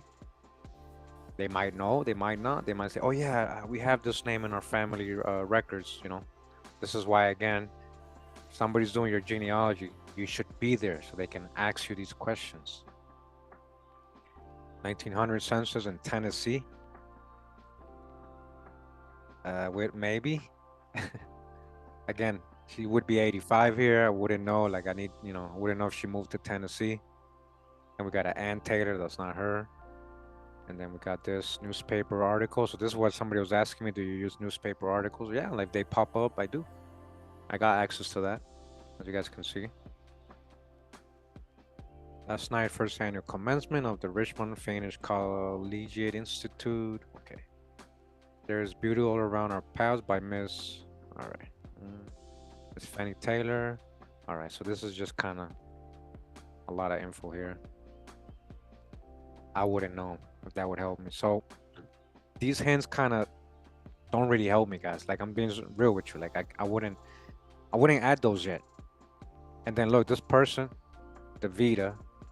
I don't know if that's the same Davida from the community here, but I don't know. She's a Carter. I mean, she has. Let me see what she's going off. Peggy. I bet she's that census. So 1870. That's that census. Okay. Remember, she married a Taylor, and she was a Johnson. What happened to the Johnson? So I wouldn't, you know, I wouldn't even go off this. And this is one where she's listed as Johnson with Jerry and Jacob, so that's okay. Oh, that is Davida. I know Davida. She's cool. So I don't know if maybe she does know because that's her family.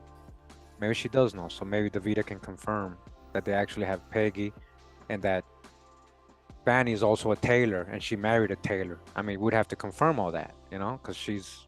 And what happened to the Johnson, right? So that's kind of crazy that we ran into Davida. So shout out to Davida, though. Okay, but I'm not going to add that yet.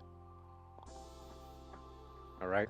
If you guys know her, you can ask her. And I'm not trying to throw no shade or anything like that, right? I'm trying to be respectful and stuff, right? So I kind of will leave it there. I'm going to hit search. And I'm going to look for a Fanny Johnson. Right? You know, that's the bad one. Okay, Fanny Johnson, Richmond, Virginia, Essex County. See, Essex. Married to a James Goldman.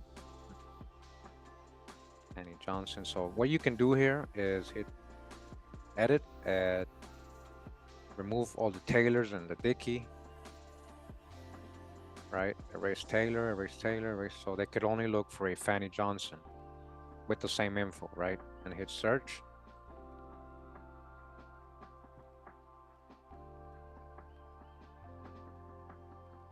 And that's the same one we just saw, married to James Goldman. Remember, she's married to Jerry Taylor. So I would have to know, yeah, she had another husband named, James Goldman. So here's a Fanny Johnson from 1815, living with the Graves.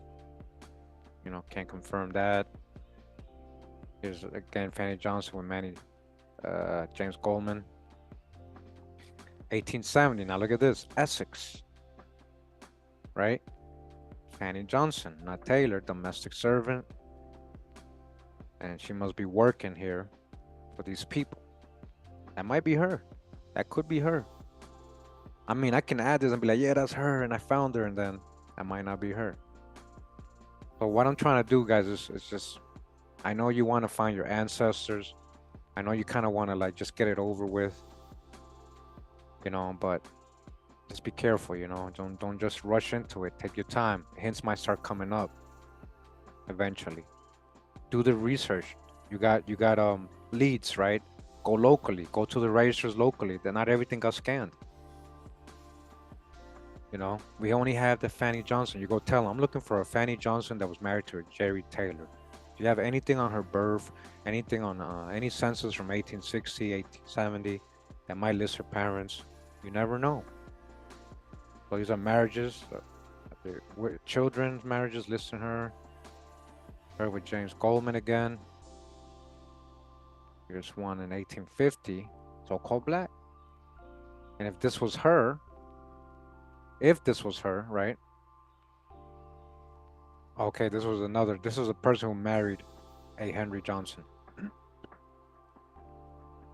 And we got a Freedman Banks record here in Amelia County, Virginia. That's a big Saponi, Catawba territory. A lot of black Europeans there too that settled, right? But there was that's a very indigenous area right there when it comes to the Saponi and Catawba people. And there's a Mary Johnson in this Freedman thing, right? Is that her? I don't know. So what I look for is things that kind of relate to what I already have and see if I can find anything else. So inconclusive for now, right? Hopefully, and I'm not adding the pay because that's from that 1870 census. And she married a Taylor, so I would have to know that she's also a Taylor and that is her mom, and she just kept like, where's the dad? Like it's just a lot for me to guess on. Okay. So you guys still there? I don't see the chat moving. You guys are just paying extra attention. Am I still online? Test, 1 2 1 2. You guys hear me? Oh wow. Okay. You're still there. All right. So how did we get here? Right? We got here through Jacob Taylor. We found his parents. We went up one more generation. That was pretty cool.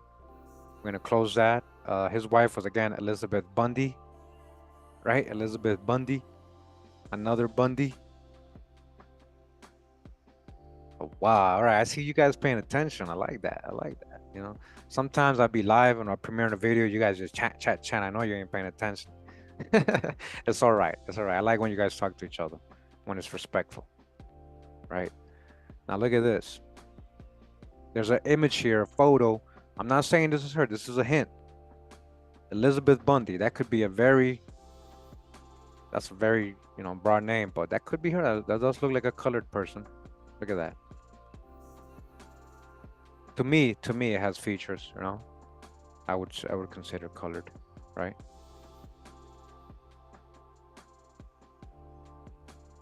Okay, I can add that, but I don't know if that's her. This family has it. You see, this family has that image. It has Jacob. Okay, so let's add it. That might be her. Could be wrong though. Again, just letting you know. I just keep it real with you, right?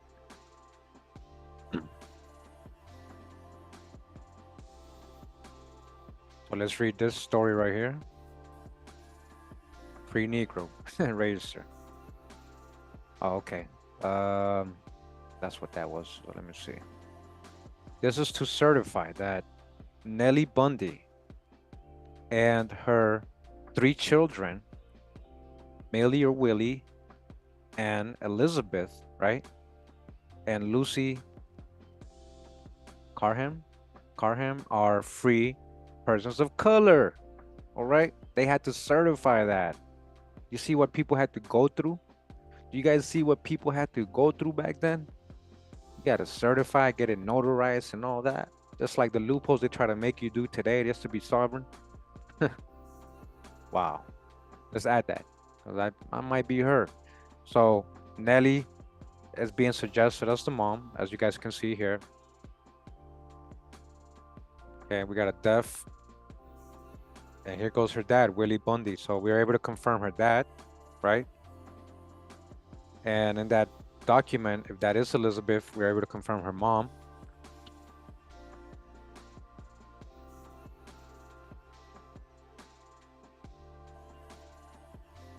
But you see, they wouldn't let me add the dad. You see how they didn't add the dad? They should add the dad too. Okay. So there's an 1860 census here. Let's see. Mulatto, Elizabeth Bundy. There goes Nelly. There goes Nelly. And there goes Willie, the brother. And Anne. There goes the three siblings that had to certify that they were free. And what does that mean? We're able to verify. And now, there's a person here who's 80. Achilles, no, who's that? That might be a grandfather. That might be a grandfather. Just don't know, because this is not one of those relationship census. This is an occupational census where they list the occupation of people. I'm assuming these are all farm laborers, because that's the last thing they put up here. Farm, farmer, farmer, labor, farm, right? Farmers. So if we get no pop up later on, we'll know, yeah, that was a grandfather or somebody they were living under. But as you guys can see, this is kind of how I verify stuff, right? I try to go, it takes time. You guys see I've been here 3 hours and I already did most of it. Imagine if I was doing this from scratch. This took me days, guys. This took me days just to finish, right? So this is not her, right? Remember, she's not a tailor. She married a tailor. Look, white person. That they gave me different parents. So hit no. When you see this stuff, hit no. That's not her. Okay? Let's add the dad, William Bundy. Again, Bundy.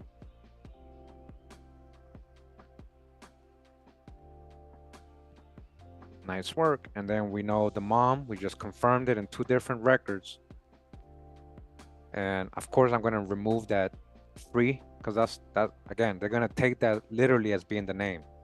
They're going to look for a Nelly Freeman or Freedman, So just add this from the other families.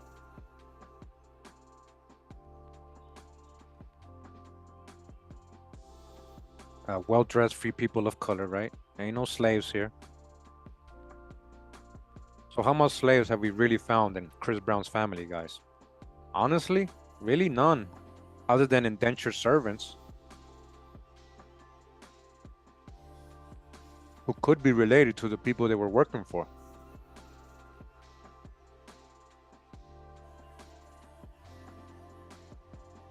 So we're going to remove this street thing right here, and right here we're going to put a slash. Bundy or Bundy, spelled that way. And this, you see how it says Essex Co? Don't leave it like that, guys. See how it says no matches found? Fix it. You know it's Essex County is what they're trying to say. And you know this means Virginia, right? Watch what happens when I see that. Hold on. Now it comes up. You can click on it. And now they know what I'm talking about. So I don't know if Battery is a town. Battery, there we go. Battery, Essex County. That was missing the comma. Okay. Then Jacob. Charles C. Taylor. We got a middle name. Charles C. Taylor. Yo, everything you find in all the new stuff, just add it. William or Willie. So William and Roy. So I don't know about the Roy, maybe. Then Mariah, Mary.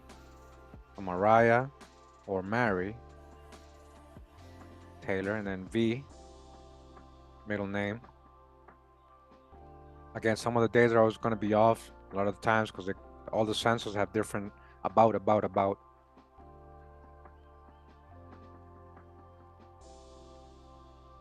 Why am I doing Chris Brown out of all people? Well, you must be new to my channel. I've done a lot. There's a whole playlist I've done, and I'm doing different people. He's a big celebrity. When it comes to like, you know, like young people know him, older people know him, and there was rumors that he was Indian, so that's why I did him. We did in part 2 of his genealogy that I did. I show all his indigenous parts on his dad's side. You know, go check that out. Go check that out if you haven't. You know, if you're new to the channel. But I've done many people, and I'm gonna do a lot of people, guys. So it's not just about Chris Brown. All right, well, welcome. All I can say, Jatna, please catch up to the videos if you're interested in real history, real American history of the Americas, okay? Catch up. I have over 950 videos in the last 8 years almost. We've been here a long time. It's been a long journey. It's been a great journey. And we've been learning together. We've been learning together. It's not about me. It's not about me being a master teacher or anybody or just a YouTuber. I'm not a YouTuber, right? It's just a platform we use. Unfortunately, that's how we get attention to the world. Most High put this platform here for us to connect, and that's what we're gonna do until it goes down, until shit hits the fan, right? Welcome. Nice to meet you. Nice to meet you. The more family members have Willie and Nelly, okay?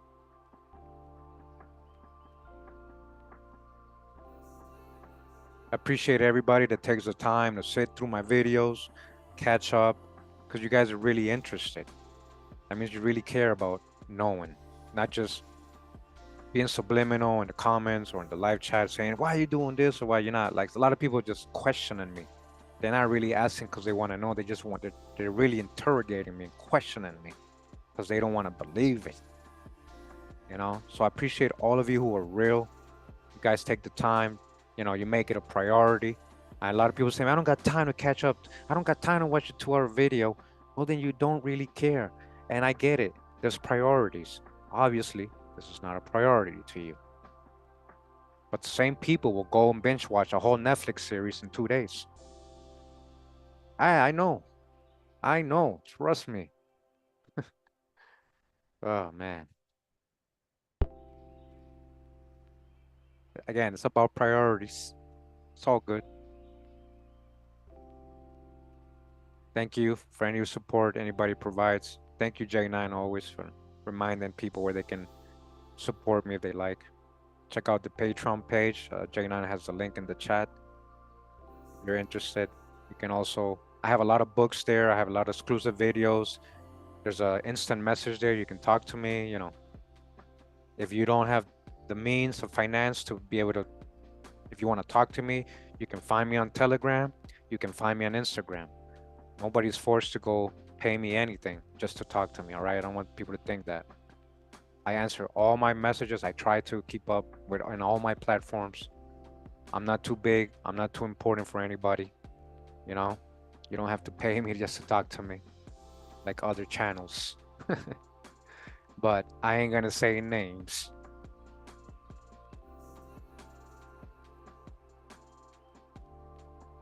So I could have sworn we had the siblings already. What happened?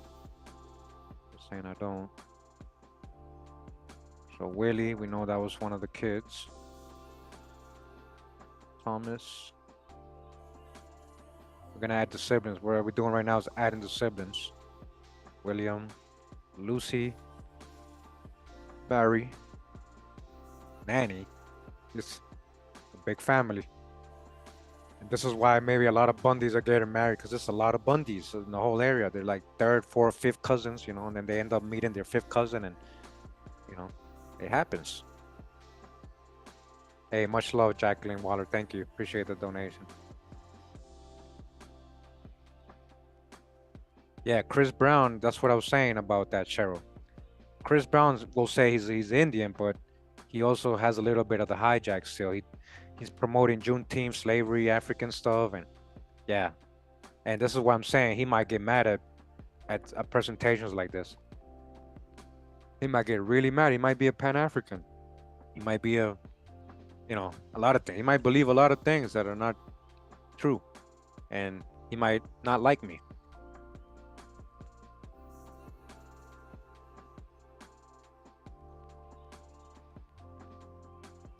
I've been helping a lot of people over the years with their genealogy. A lot of the times, it's the real hardcore followers that are patient, that contact me everywhere, and hey, can you help me? Can you help me? And they're patient and wait months, sometimes even a year. There's a lot of people ahead. I stopped doing it as regular as I did because you guys can see this is very time consuming, and I don't charge for this. I don't charge anybody. I accept donations because people feel obligated to want to, you know, give me something just for me helping them. And I say, okay, well, you can donate on my Patreon page. You don't have to. You're not obligated to, right? But you know, you have to. Most of the people I have a background with my videos. They understand real history. If you don't understand real history, this is what I'm saying. Like, you might find it controversial what I'm gonna say or find when I'm doing your genealogy, you know.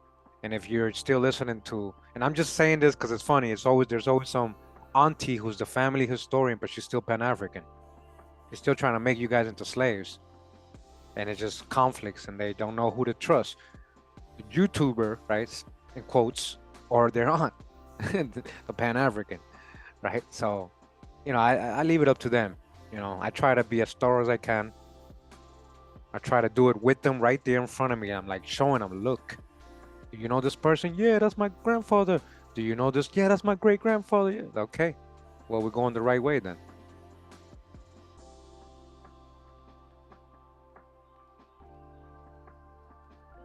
We got Charlie already. So right now, I'm just adding. I'm just kind of confirming the other families. They have the same info. Adding any missing siblings. Let me see. Do we have George? We have George already. So don't add duplicates, guys. That's how you make sure you don't have a duplicate. You see how there's a George right here, and it's trying to add him as a new person. And so what I did is I went not a new person, and it lists everything everybody already have, and there's already a George that I had highlighted right here, George Taylor. So uncheck that because I don't want to duplicate, and here he is, the one I already have. Okay. So make sure you're not adding duplicates because it's gonna get messy. Your tree's gonna get messy.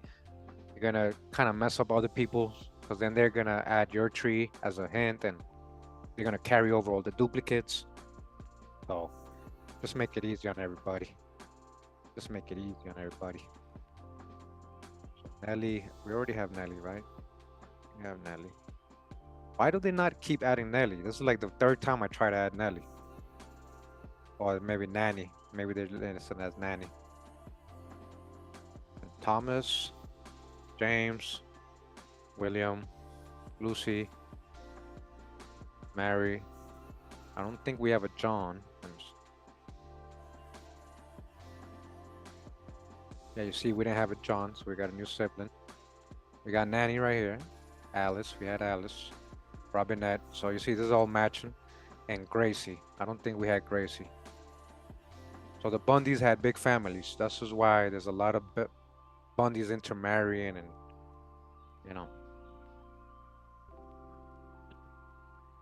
appreciate all you guys as well. Appreciate all the love you show me. I get a lot of hate.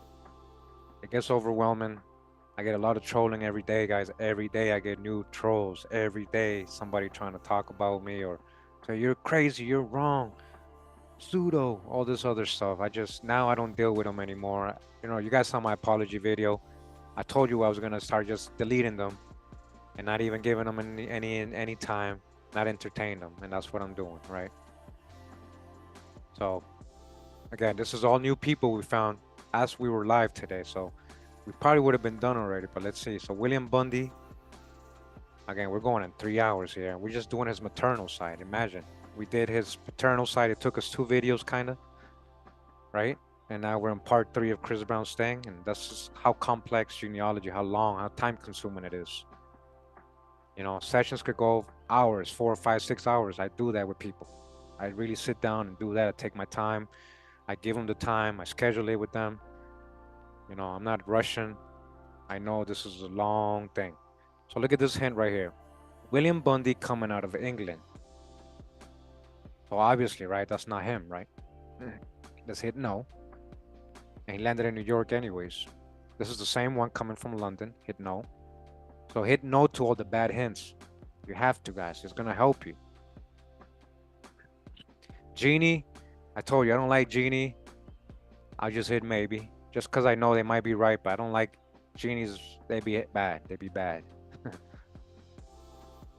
So we have William Bundy in Virginia. Used to have been in the army. I'm gonna hit maybe. 1870. So let me see. We have Essex County, Virginia, born around 1810. And this 1870 census says he was born around 1810, Virginia. But this person is living in New Orleans now, in Louisiana. That could be so. He's 60. He could have moved over there. That was a migration pattern from the East Coast over there. I almost want to add it. Just look at this one from 1880. So see this one? So this guy is in 1870 living in Louisiana. And then 10 years later, this William Bundy is living in Virginia. He's also so-called black. Right? But now we got a spouse named Ann, though, not Nelly. So again, I wouldn't add these yet. I'll leave them there, but I wouldn't add them yet until I'm certain. Especially if it's not my family. 1850 census, I bet you it says white. Oh, it says black. That's surprising. Okay. And we have Eliza, I guess, married to Eliza. So I don't know if this is him. So again, William Bundy could be such a common name, guys. We could be going through many different William Bundys. Yeah. So I'm surprised that these people have. Now look at this. These are blank, but you can't. It almost looks like there was something there before. You see? Like there's something there. Did they white these out? Some of them. Somebody didn't want to be so-called black. Yeah, so it's surprising really to find like 1850 census or even 1840 with people being listed as so-called black. Why? Why am I saying that, guys? Why am I saying that? Again, hold up. We got black folks here, right? I'm gonna show you again what it says on the top. What does it say in the top?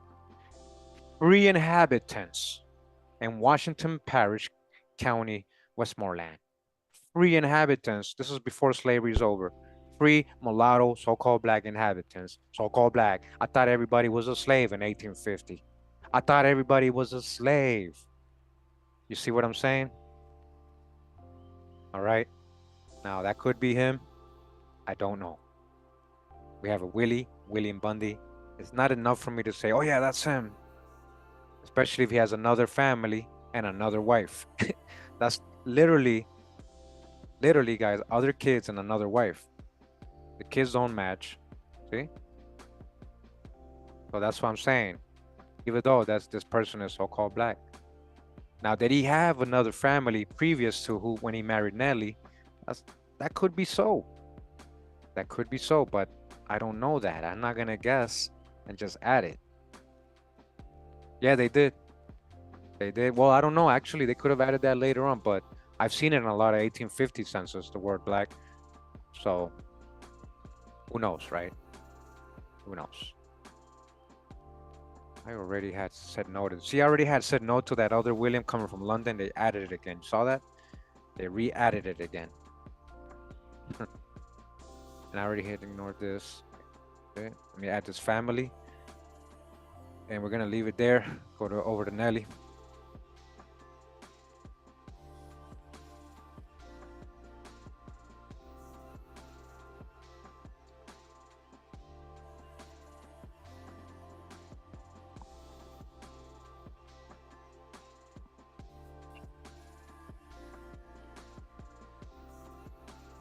I'm gonna go over his wife. Now, I don't know if she's a Bundy too. Oh my gosh. They're saying her dad is Washington Bundy. So these are Bundys and Bundys again? I don't know. Let's see the hints. Definitely know that's Elizabeth Bundy's mom. Two different records of that. That's the image where she's certifying that her children are free. We got that already.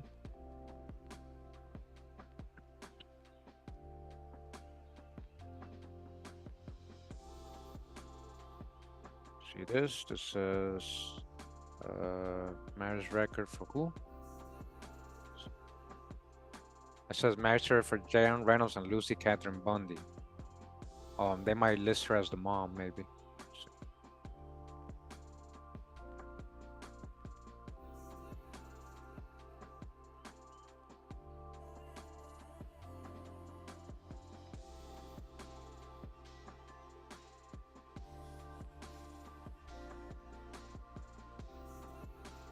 Yep. Okay, Nelly Bundy. There we go. Father unknown. Nelly Bundy. So I guess she's listed here as one of her daughters in her daughter's register, a marriage record.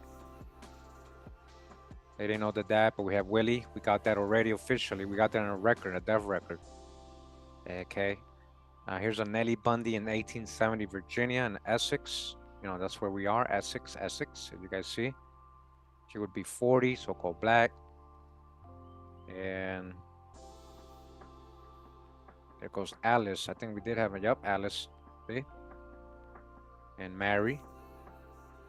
Let's add this one. Look, actually, we have all the kids listed here. So that matches.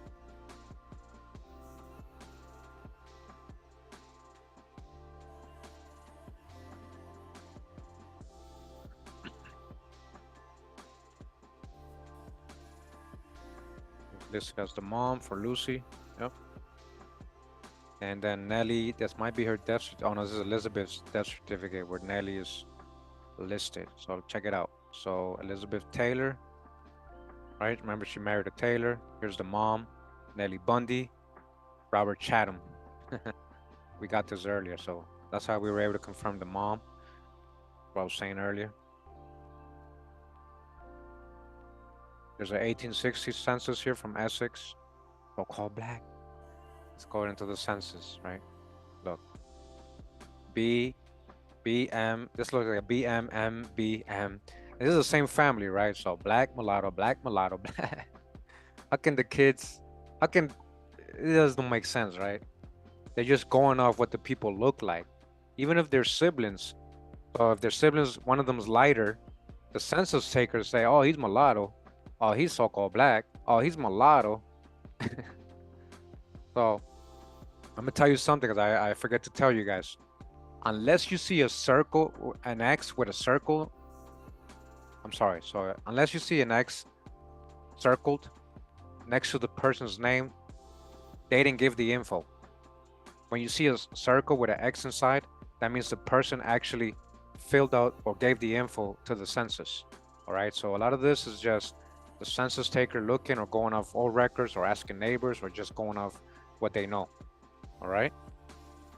That's why a lot of the times the ages be different, the spelling be off, you know, all that. They just write it how they think. Right. Gonna add that as her. Ellen. So now this says Ellen. I don't know if that's her. But I think we have this in another family. I think we got this in another family. That's funny. William Henry Bundy. Look, this is from another line. Okay, Nelly Bundy, 1880. And we have Nanny. Yep, there goes Nanny. We know we got Nanny, right? So that's good. Nanny and Hyacinth. Mary Hyacinth. You see that? Matching. And then we got an 1830 census of a Nelly Bundy in Richmond, Virginia. Free colored person. I'm gonna add that one. Again, free colored. How many slaves have we found in Chris Brown? We're talking about both sides of his family. Literally, guys, like we got like one or two that we can say these are probably indentured servants. But none of that false Kunta Kinte slave narratives, right? White, evil white slave masters. You see how they told us history wrong? All right, so This family has Washington, Bundy, and Nelly. Also, maybe she got named after her mom. When I go into their profile, let's see what they have as proof of that. They might have a source I don't. Let me see. So they got an 1870 census, which we already have. Already have that one, and then they have a death certificate to Lucy Catherine. This is another death certificate with Nelly in it, listed as the mom. So you see, a lot of times they didn't know the dad. Mike Mitchell Nelson is the informant. So, oh.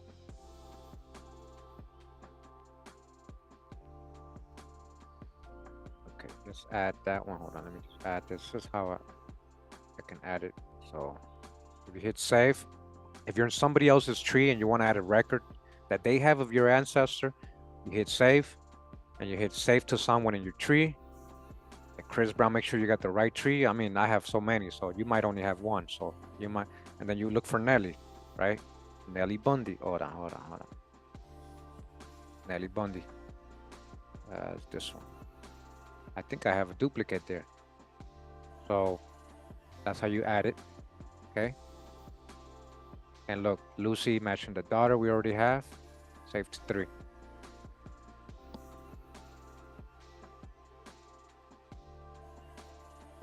Okay, so now they didn't have, now look at all the info I have on her. This is a new person we just added, right? Let me see this. I think we already read this. This is a story. Oh yeah, this is the same thing. We'll go ahead and add that just to have it there. Now, I'm gonna vote. You guys want to add these parents? They didn't really have any proof of that. Now let me see what happens when we go into their like I'm gonna click on Washington Bundy, right? Let's see what we have there. Okay, there's an 1850 census they have. Mulatto, Essex County. Okay. Nelly Bundy, that's the mom. It kind of makes sense to me because the name Nelly could have been carried down to the daughter. All right. And they're in Essex County and they're melanated folks. So I'm gonna go with it. All right. Hopefully Cale Nelson is not wrong, but we know that the Nelsons are related to them. We saw Chatham Nelson or somebody named Nelson or Michelle Nelson given the info on that death certificate, right?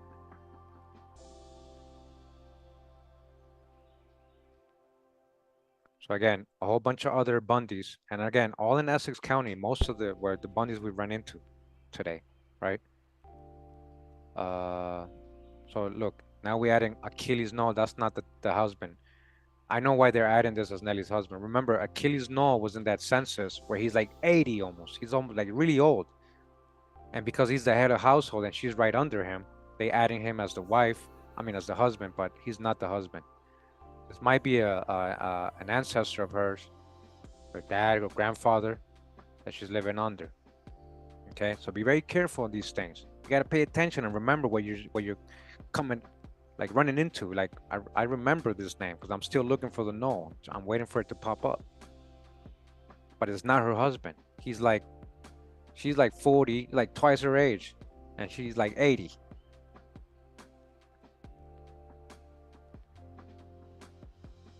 And it didn't say nothing about husband in that census because that's an occupational census. It's just listen what occupations they are.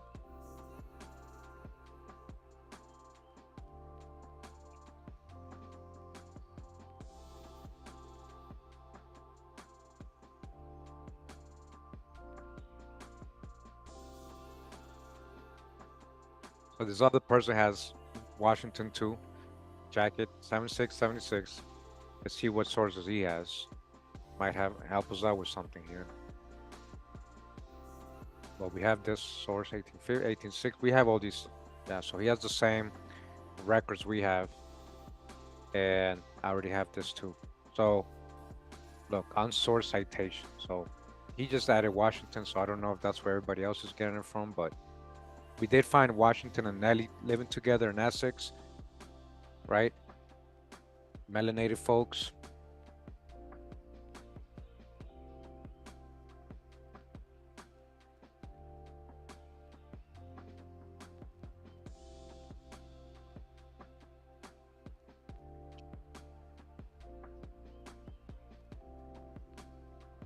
We still don't know if Nelly Bundy's her, if she's a Bundy or if that's just her married name because married to Washington Bundy. It might be a Bundy too. I mean, we saw it already happen 2 times. Two Bundys getting together in his line. They were all over Essex County, apparently.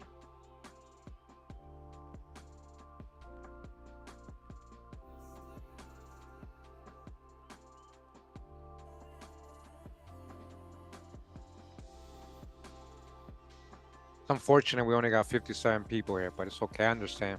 Like I said, people got priorities.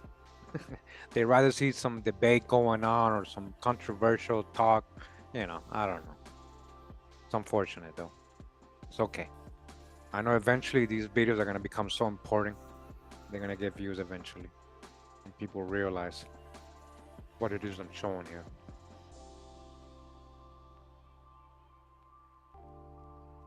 On the mom side, it's not just Bundy, but it's because remember, we're going up the line and we found a new Bundy, so we're kind of taking long on this line, right? And that's about it. I'm gonna hit search real quick, see if I can get anything that confirms his parents or.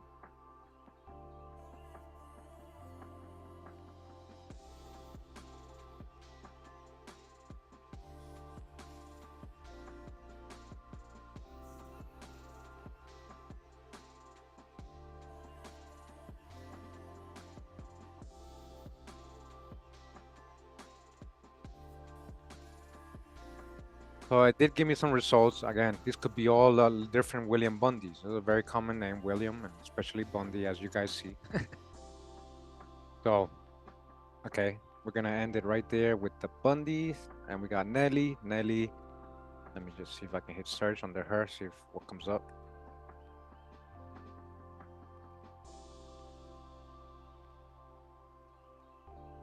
England. That's not her, obviously. Oh, hold on, hold on. That's funny because it said Essex. Oh no, it didn't.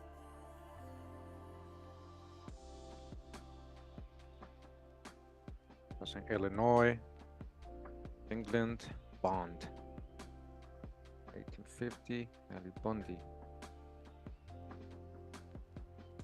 This one should have came up as a hand. We already have this attached to her daughter. As you guys can see, Nelly's down here, 8 years old, and Nelly the mom. Okay, and William makes sense because the dad is William. So again, I'm gonna hit save, attach it to Nelly. Okay.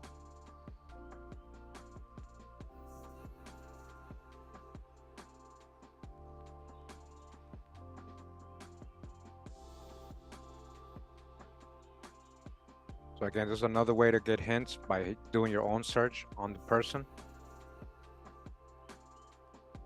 Hampshire, England, Virginia, birth registers.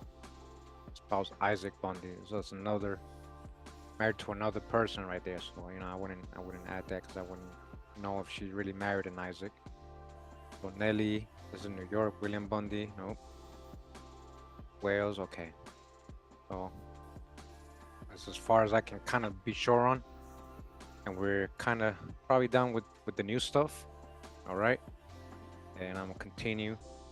So, all right, we were able to find at least new people, right? When you saw all that stuff we did, we were able to go up Charles Taylor and find Jacob, and then no, actually Jerry, right? Went up Jerry. I forgot where we were already. Either way, hold on, hold on. Going back down. Okay, go down. Elizabeth, okay. Jacob, okay. Charles. Now Betty Bird. We did have. You see that? I did have Elizabeth Bird Parker. So she's Bird Parker, huh? She might have married a bird too. Because it's, oh yeah, her dad's Bird. So more Birds married Bundys. Still in Essex County. 1870 census. She's 16. And here's her parents, Henry Bird and Lucy Bird, right? Mulatto. And Lucy Parker. That's the maiden name, right? Lucy Parker. And you guys see all the other sources. I got a lot of sources for her. Okay. And again, Betty, right? Or Elizabeth. I think I added the Elizabeth because I know that's what they mean by Betty. the nickname usually for Elizabeth. Okay. And I do that to try to see if I can get more hints.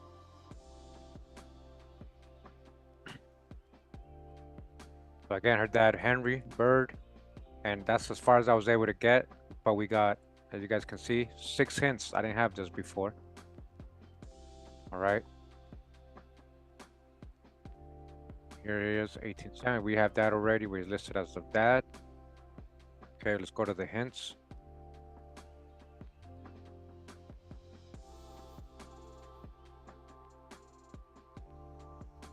Okay, so there's Essex. Look at that. That's the death. 17 Essex, colored. Father, look at that. John and Martha. I think we have these people. We might end up back in the same line. Saw that? We got his parents. Let me just see this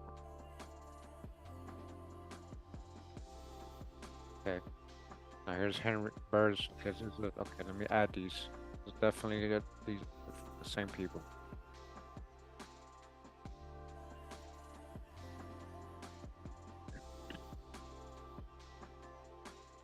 While adding records that you might not have, it'll generate new hints. This is what I'm saying, guys. It's very important you guys do it. Henry Bird from 1817, right? I forget. 1817. Yep. 1992. Yeah, I got different Henrys. I might have a duplicate. Look, I might have a duplicate, or it might be in another line. And I'm not I might be the same person, but it's in a different line because there's different Bird lines and Bundy lines, and they're all related. And I think it was William Henry Bird that was talking to him. I think we went up his line.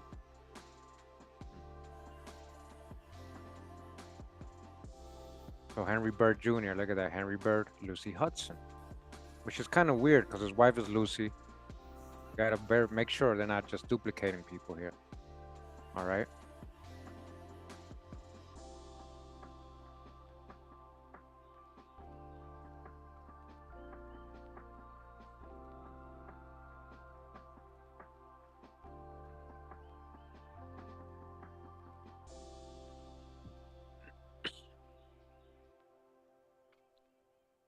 So John Bird and Martha Bird. So this is wrong. You see how they're trying to get, okay, so this is a great example. And I bet you that's because someone, another family member duplicated literally the same people. So I didn't add Bird. I didn't add Junior. That just got carried over from somewhere. Let's take this off. Okay.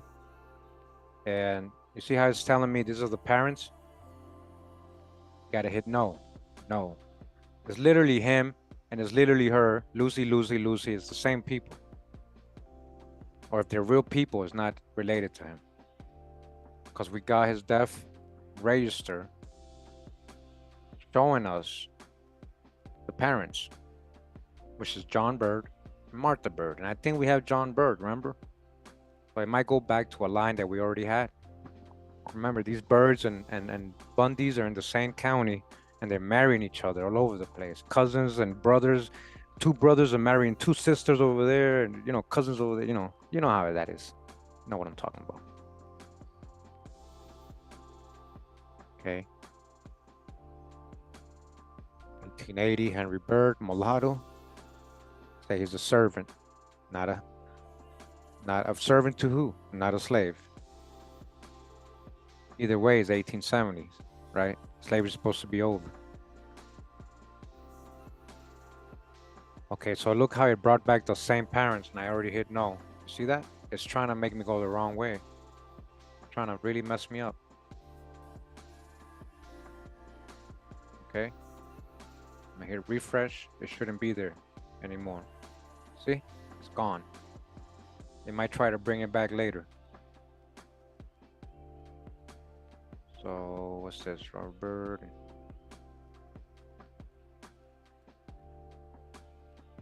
I think he's listed here as the dad, Henry Bird. That's very hard to see. Yeah, this is a small image. Or that. So look, they had John and Martha already. So they have the correct people, his family.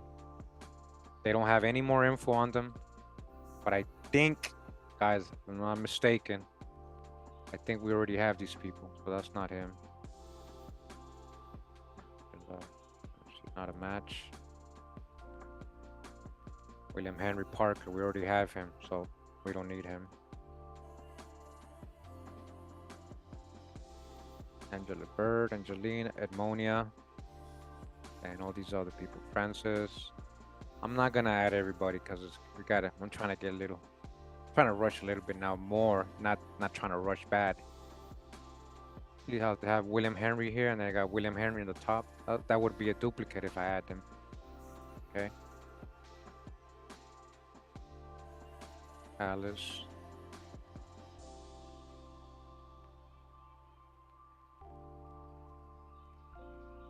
I don't know about sisters and brothers. That's too much.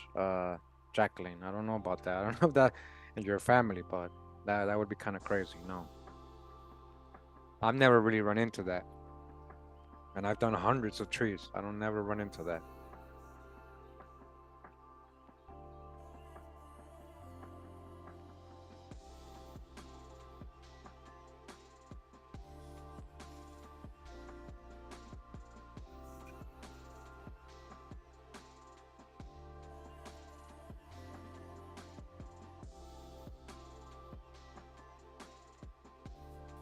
Well, his dad is from a totally different area. I mean, you got to go check it out. Go check out the video so you can see, right?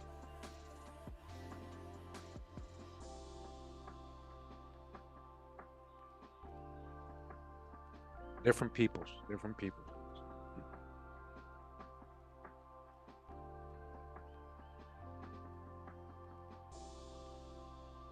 See how there's a Betty and then there's an Elizabeth? I bet you that's the same person.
Oh my gosh, I can't believe I was muted and I was talking this whole time.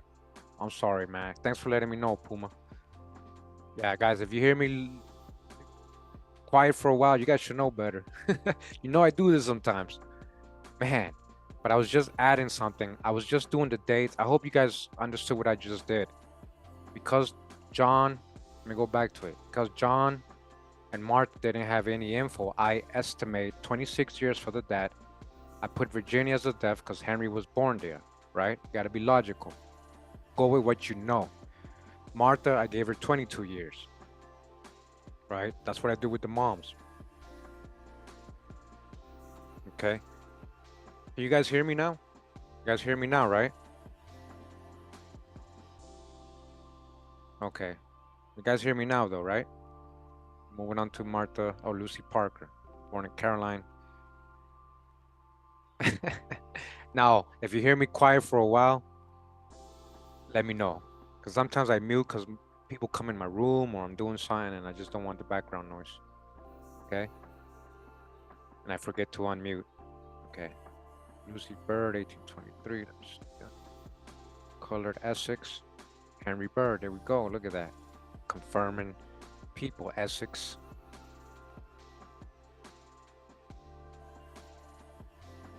Steph.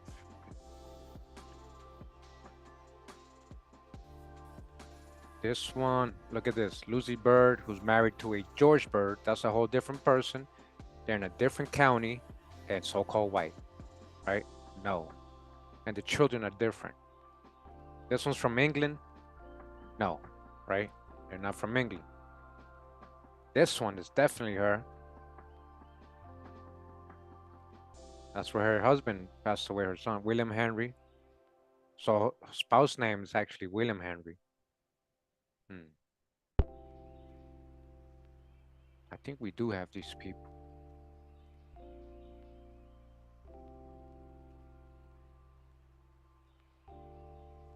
Okay. Bird. B.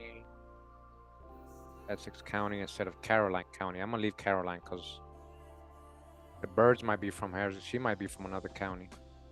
I believe they're not too far from each other, right? Because earlier we saw Caroline and Essex people getting married together.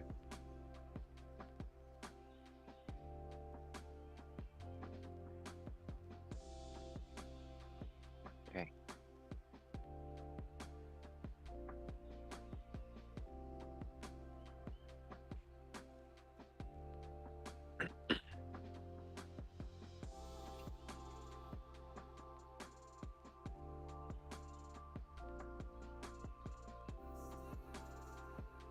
I'm gonna hit search on the Lucy A. Parker, see if I can find anything. This is wrong. Somebody put the wrong person from Essex. Those people were living in a different county. They mixed up the two different Lucys together. So look at this one. Lucy Parker in Essex County in 1850 census. That might be her mom, Nancy Parker. But look, this says white, right? Oh, that's not my answer. That's a white person. Oh, yeah? Let's see if it really says white. Let's see if it really says white. Look, it's blank. It's blank. And this is how they'll get you a lot of the times. This is how they'll get you and you just get stuck there. But this one kind of makes sense. It's Essex, Lucy Parker, that might be the mom. Unfortunately, I still would need more because I wouldn't want to just add anything.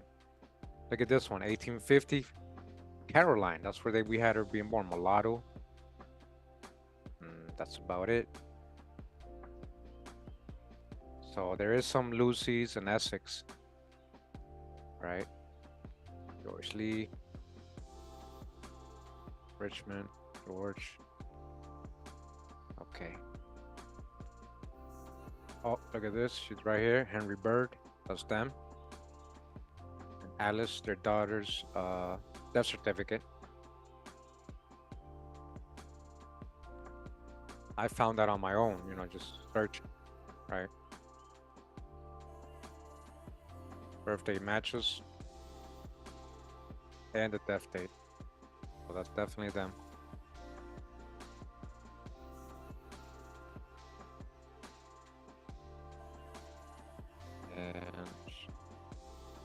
Just I can verify. Lucy Nelson, Lucy Bird, widowed, Essex. Okay.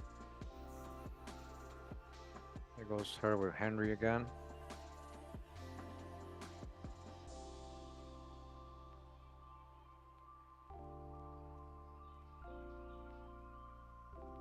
I didn't think this was gonna take this long, guys. This is kind of almost why I didn't want to go. And then recording this would have took me a long time too, and then uploading it and editing it. So it's kind of easier to do it live. But yeah. All right, we're gonna stop right there with the Parker, John Bird, and Lucy. So I mean, we got pretty far. Got a lot of new stuff. So more hints coming up for them. And that brings us all the way back down to Multi Taylor, who again was Adele's dad. We're gonna go up her Bundy line, but you're gonna see it's probably look at this, guys. Look at this. Virginia Bundy we already did through Benjamin Bundy. Let me see if I can. There's one of these. She was in here. Virginia, look. Virginia and Virginia, that's her. Same people. Same people. Blanche, I don't have Blanche here. Maybe she could have had a Blanche with another person, but that's her. Look, 1852. So let me show you something. I already probably have this. So look, Richard, see, this is the same people. So look, merge with duplicate. Virginia, I think I already did this, but just to make sure. Yeah, I already have this. I already have them as the same. So Blanche's dad. Could it be Benjamin? It might be. And she's just missing here on the siblings. Or she could have had with another person. She took her mom's last name. So that's me conjecturing. Right? Let me see. We got Walter Bird here, marriage. It might have another husband as well. Blanche Bird, 1900s.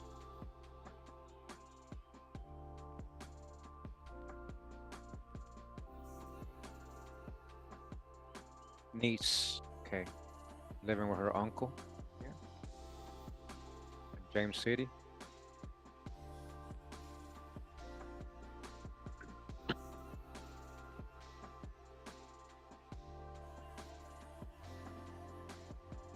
And you see, they don't know the dad on this family as well. Let me just add it. See if another family pops up and gives us the info. So Virginia Virgie Bundy.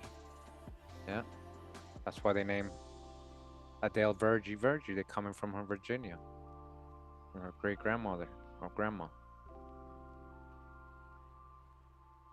Lucy, Melvin, Adele Virgie, right? Virgie is what I was saying. Sal, Mildred, Medea, Marie, Luli, Llewellyn, Gladys. You say the bird. Okay. The bird is the word.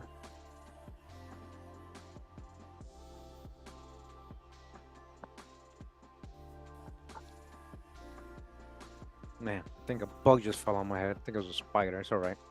Little tiny spider. I got it off. You just ate a bird, and I just had a little spider fall on me. Little tiny ones. Don't worry, guys. They don't do anything.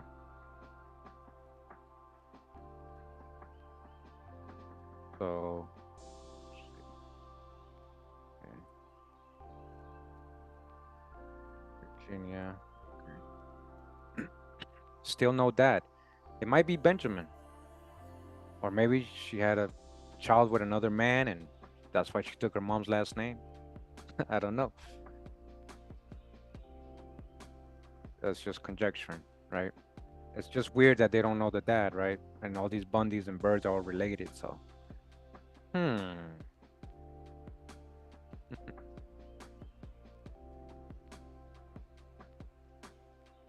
Okay.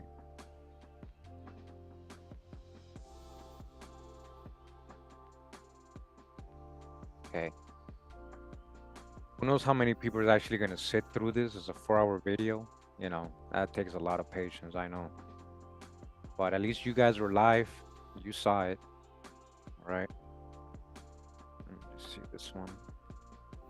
Might be her. She might have been married to a Walter as well. You know, that's possible. Melvin. Oh, look, Melvin's right here. That's her. But she might have had a son. Melvin might be Walter's son instead of Maltese.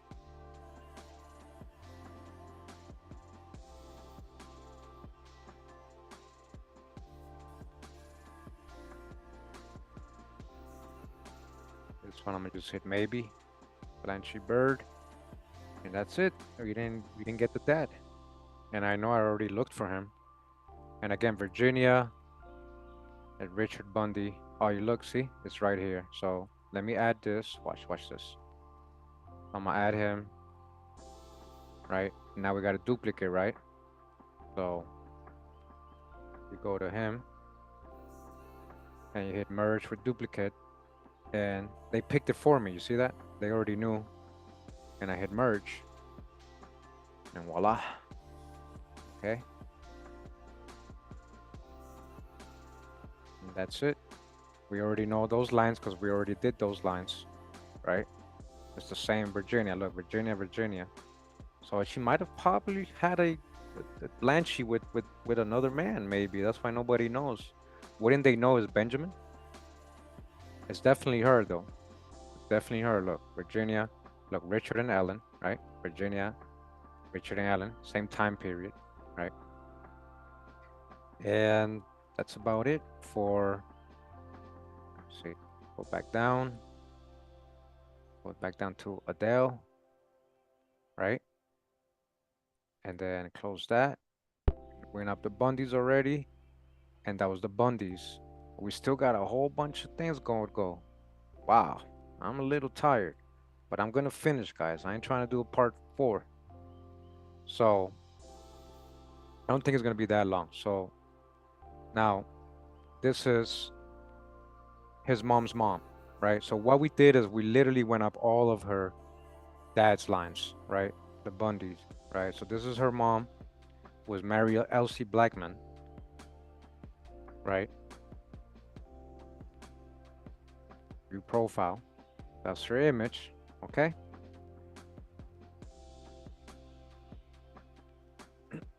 1940 census, he'd be 2 years old. And we got Rebecca here listed as the mom, right? No dad yet here. But we know Rebecca is Rebecca Saunders. Her dad, Robert Lindsay Blackman. I know I got that from somewhere. Okay. I know I got that from somewhere. It might have been from, oh, maybe the death certificates.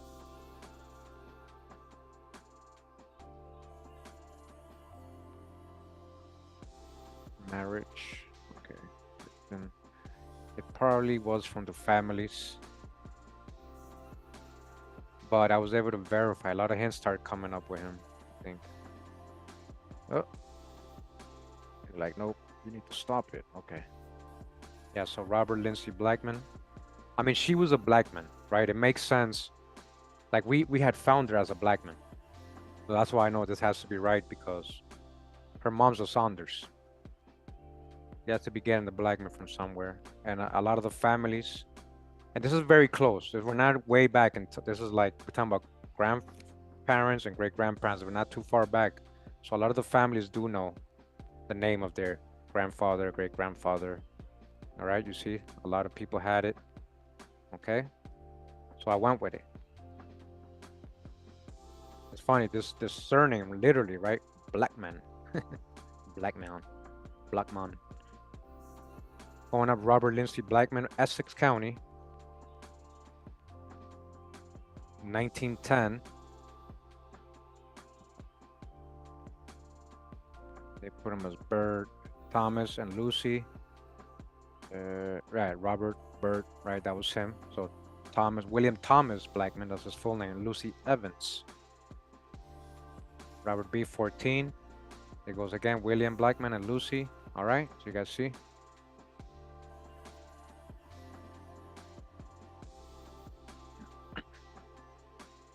World War II draft card. Okay. Virginia death certificates. And here goes his parents and his wife. So that confirms. All right. Okay. And going up to his parents again, William Jr., Blackman Jr., and here he's listed. No, he actually not listed here. 1920, William Black. Okay, yeah, it is. And Lucy, yeah. Junior at U.S. Staff. Robert, here goes Robert, the son. Lucy Evans, the wife. And here we have William Black. They put Blackburn here, right? Lucy Evans, you know, that's him. And the dad, Ned Blackburn and Celie Brown. Okay, so that's where I got a lot of the parents, the marriage record. So it's actually William Ned Blackman, the full name, and Celie Brown.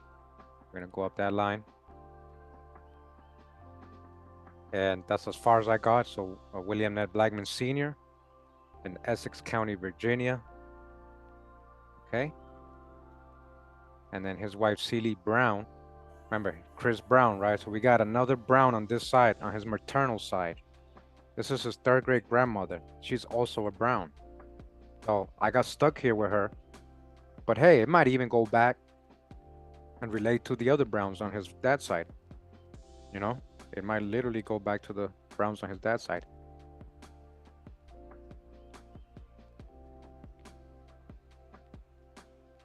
Now I do want to say something, correct myself when I did the, because I know a lot of Browns are Pamunkey Indians, but I actually found out that a lot of the Browns are Catawba. There's a whole book I got on the Catawba Browns Indians. Okay, so not just Pamunkey. And again, that's as far as I got on her. Look at that. Status slave. Now look at this. Status slave. We're talking about, what years are we talking about here? Look, let me show you something. Let me show you something. I want anybody, the Pan-Africans here, because this is, oh, look, I told you there was, where does it say slave anywhere here? Colored, sex, born, name of child, place of birth, father's name, right?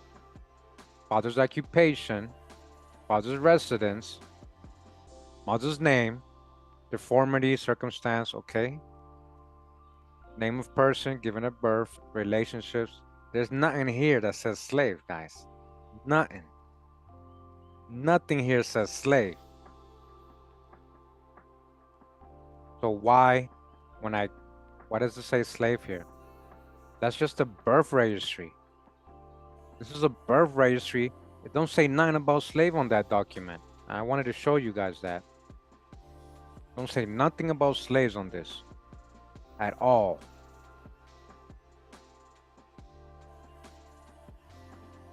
Again, if you don't believe me, right? Anyways, let's see. Celia. Is this her right here? Celia. Date of birth. Where's the surname? Father's name. Okay, let me see. Celia. Look. Celia. Unknown. Unknown Brown. Look, unknown Brown. Where does it say slave? And then mother. Hold on. Mother's name. Hold on.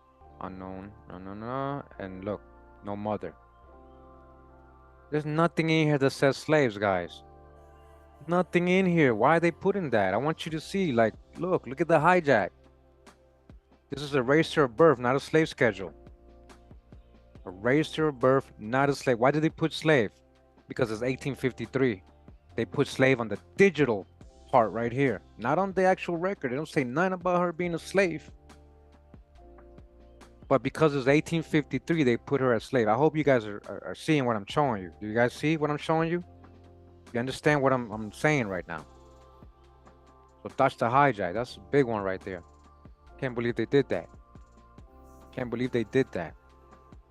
I don't know. I'm telling you why. It's 1853. all so-called blacks were supposed to be slaves before 1863, right? That's what they told us in school, right? So that's as far as we went on for William Blackman's parents. And then we go to his wife, Lucy Evans, right? Lucy Evans. And we got to, oh, hold on, let me just show you Lucy Evans. 1900 census. We have London and Mary as the parents, you see? And that's where we get London and Mary Etta Green. Mary Etta Green. Okay? Those are the parents. So for London, we're still in Essex County. He's junior. So if you see junior, most likely there's a senior, which I was able to verify. He's 17 right here. So-called black. Essex County. And you can see London Evans' father, Matilda. And her maiden name is Gardner. She's a Gardner. So you see all the different surnames. And I stopped doing the house's name stuff, you know. I forgot about that. Yeah, but you guys can do it on your own. All right. So London Jr., we go to his dad, London J. Evans Sr. And we don't have much on him. Actually, look at that. There's a third. It was a third. So he's not just senior, he's the second. So Matilda. Okay, here we go. London Evans, colored, born 1808. Loretto, Essex. He died of old age. His parents are London Evans and Jenny Evans. Right? So there's the third. There's three of them. Going up to London Evans, the first. There's three of them. That's as far as I got. I had to put about 1784 because they didn't give me a date. I had to do that. Right? What do I know about the Evans? Well, because of my good friend, Anu, right? A new breed. And also, shout out to Love Legacy. The Evans, a lot of them are Catawbas, the ponies too. A lot of them are, right?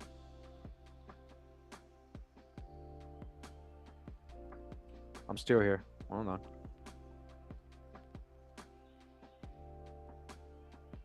Going over to his wife, Jenny. That's all I have to. I have to infill because they weren't giving me really nothing. Okay.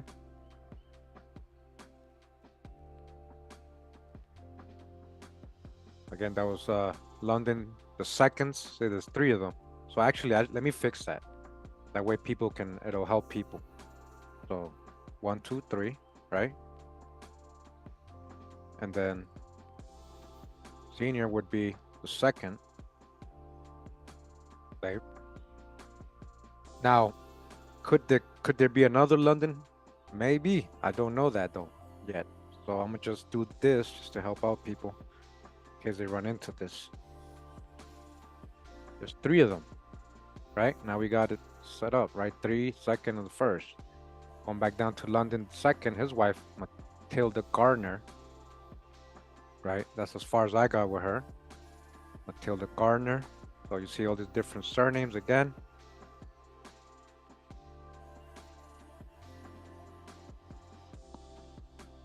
So I think I got her marriage through the marriage record. I don't know. I know I got Gardner somewhere. I think it was the families, the different family trees that had her as Gardner. Okay. All right. Yeah, it was probably on the ancestry trees. Yeah, see? So somebody knew her last name or her maiden name. So that's what I added. Okay.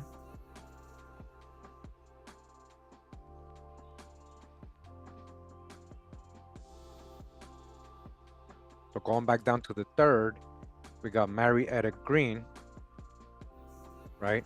He had a lot of siblings. Her dad, Peter Green and Rachel Morton. Let me show you. 1870, she's 4 years old. Peter and Rachel.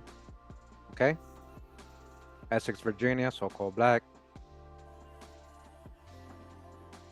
1880, she should be around 15 or 14 still with Peter and Rachel. All right, you guys see? So going up to her dad, Peter Green.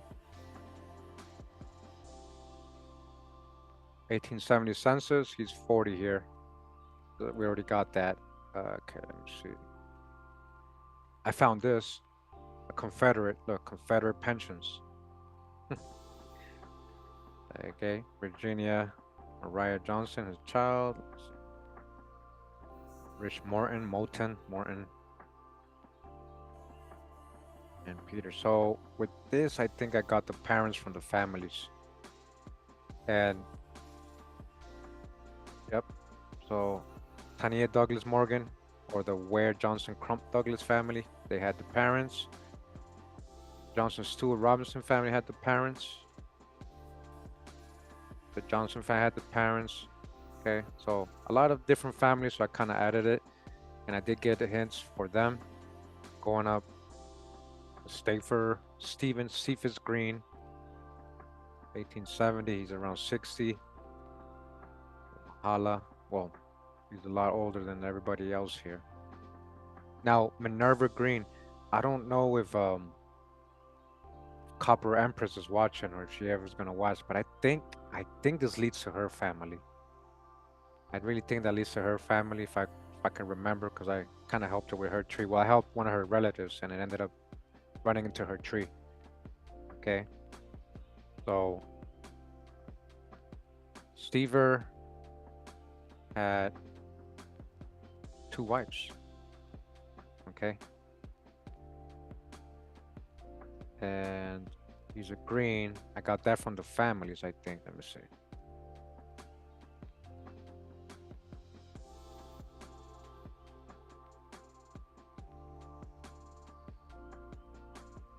There's a connection to Mississippi here. That's why I was saying. I know I got that from somewhere.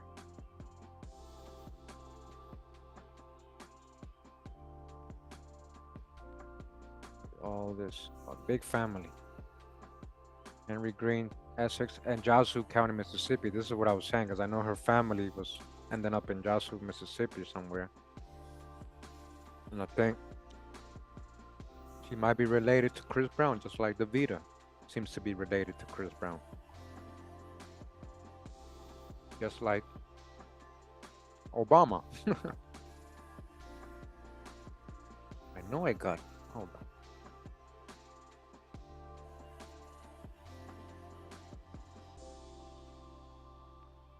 Okay, so you see? So the families have Henry and they put slave here. And then green slave mother. Like, you gotta really dodge the hijack, guys. And that's what I'm saying. It's your own people sometimes trying to make themselves into slaves. Henry Green, Charity Daniels. That's where I got the Daniels from. And then this one has a whole different thing. Slave owner. This is the slave owner, Andrew. See? This is like, you gotta dodge the hijack big time sometimes. We go to Henry Green. Maryland. Birthplace, it says. He's living in Yazoo. Charity Green. 1880. Charity. Charity Daniels, William Green. Daniels. So I think this is correct. It's not, I wasn't able to verify a lot of this, but I recognize that name, Minerva, and I think that's one of Copper Empress's ancestors. And it was in the same place. So, and it was Green too. Green was involved, and I think Walker, something like that. Okay. So that's how I got stuck on her. Jazzy Daniels, Charity Daniels. Okay.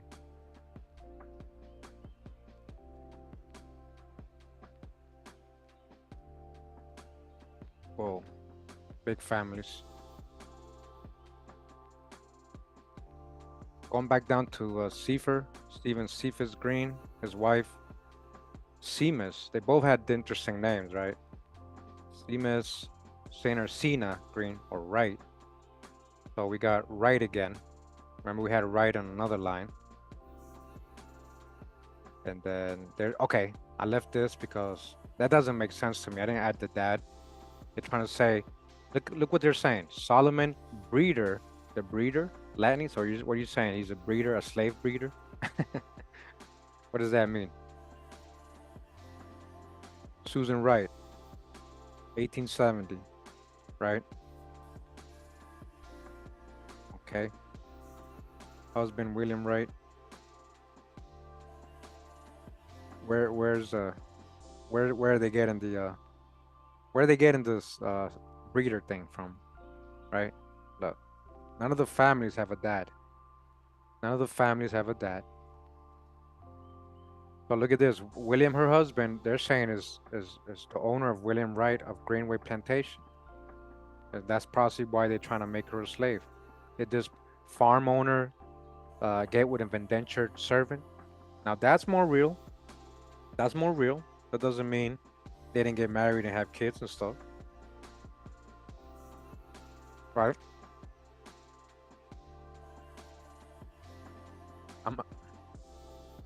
I obviously didn't add this. Where do I see it? And then Latiny. I don't see that. Where's the Latiny?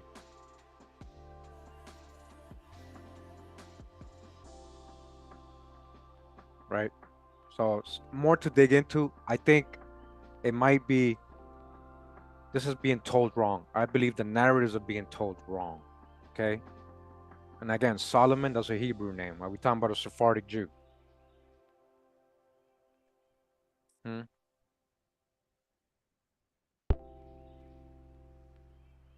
So you see, I'm not gonna just add that. They're saying Solomon is from Essex County. They put breeder, that's all they put. So how do I know she's a Latiny? And then I think I searched for a Susan Latiny and I didn't find anything Lincoln. I didn't find really anything. All right. So that's it. And then William Wright, her husband. I kind of got stuck there. Right. And at 1788, that would be his sixth great grandfather. Right. And then going back down, go to Seamus. That brings us to Peter. And then Rachel Morton, where she got her name from her mom. You see that?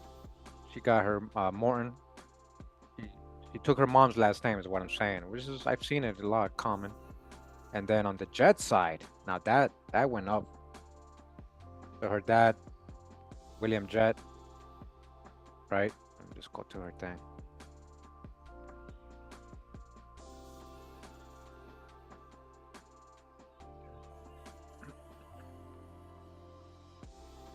And I got that from the families. Yeah, I got that from the families, I believe. Let's see. Yep. So you see, William Jett and Morton. So she took on her mom's last name for some reason and not her dad's. All right. So there's some story there. There has to be a story as to why, right? But she's a Jett, and a lot of the families knew that. Okay.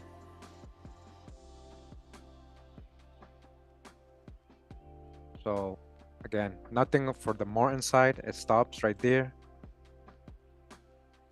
Actually, did it stop? Hold on, let me make sure. Yep, it stopped right there. So William, it just when it gets to William now we're like, look, I just want to show you 1870, so-called black, in the same place, Miller's Tavern, Essex. So it makes, and then look, Morton or Morton. So that's how I was like, okay, yeah, that's most likely her dad. All right, I hope you guys saw that. So I didn't just make that up. So 1840, look what they're saying, free white, slaves. Okay, so maybe he was a big farm owner. Now remember, free white don't mean always a pale-skinned person, because free white includes all European Jews. That includes Sephardic Jews, and it includes Moorish inhabitants of Spain and Portugal. It does not mean Caucasian race or Aryan race, okay? This is from the Black's Law Dictionary, 4th edition. Look up free white persons. I ain't making this up.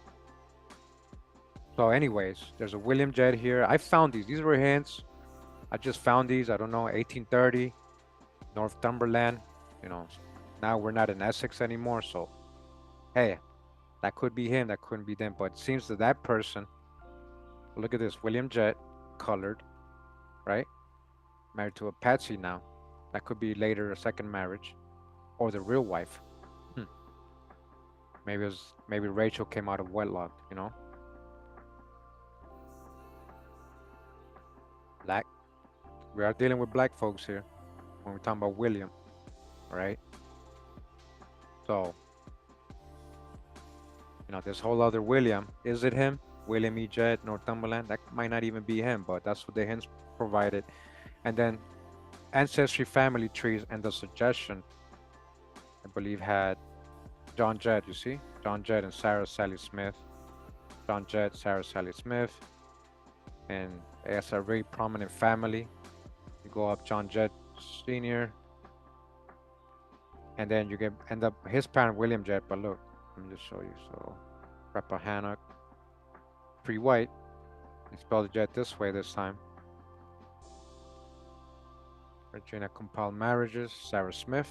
Okay, so he is married to a Sarah Smith. Grave site, John Jett Sr. All right, and the suggestions in the families had William Jett and Elizabeth Hall. Now I kind of stopped because I was like, okay, are we guessing here or what? What's going on? Hold up, let me show you. So yeah, you see, so William Jett, Virginia, and then we got another John William Jett. And it gets pretty historic. Now they want us to assume these are white folks. Maybe, maybe not, maybe they are.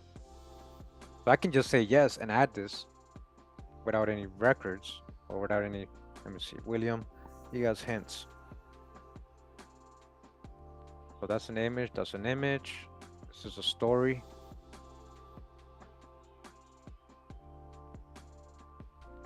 So William Jett, check it out. William Jett was born on near Petey Creek near Leedstown in Westmoreland County, King George, before 1778 Virginia. He died 1802, Northumberland. His estate was administered January 11, 1802, and his widow, Elizabeth Hall Jett, and his first cousin, William Stork Jett of Westmoreland, William Jett, was a son of Burkett Jett. So look, they have a different person here, Burkett Jett, not John, who died in 1771. William married Elizabeth Hutzel, daughter of Ellis and Judith Harding Hutnall. So we got her parents, right? Okay. I'm gonna save that. Okay. I didn't have these before. Culpeper Minutemen. Most maybe have been in the Revolutionary War. So you see how that said his dad was Burke Jett, not John William Jett. So that's why I don't, I think they're just starting to add things. That's ancestry suggestion stuff. And then William Hood, we were able to verify her parents, which was Judith, yep, Judith Harding. It's that there, because we didn't have that before. I didn't have that before.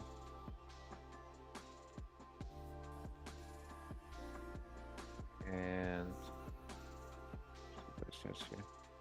Might be the same document we just read. All right, so yeah, okay, so yeah, I remember this. I couldn't read this. It was so hard. You guys might have it better, but it's just kind of hard for me to read that. I didn't want to strain my eyes. And let me see. So Judith Harding, the mom, and Ellis Hutnall. That's correct. That's what it literally said in that document. Right? Ellis Hutnall, we're gonna add him.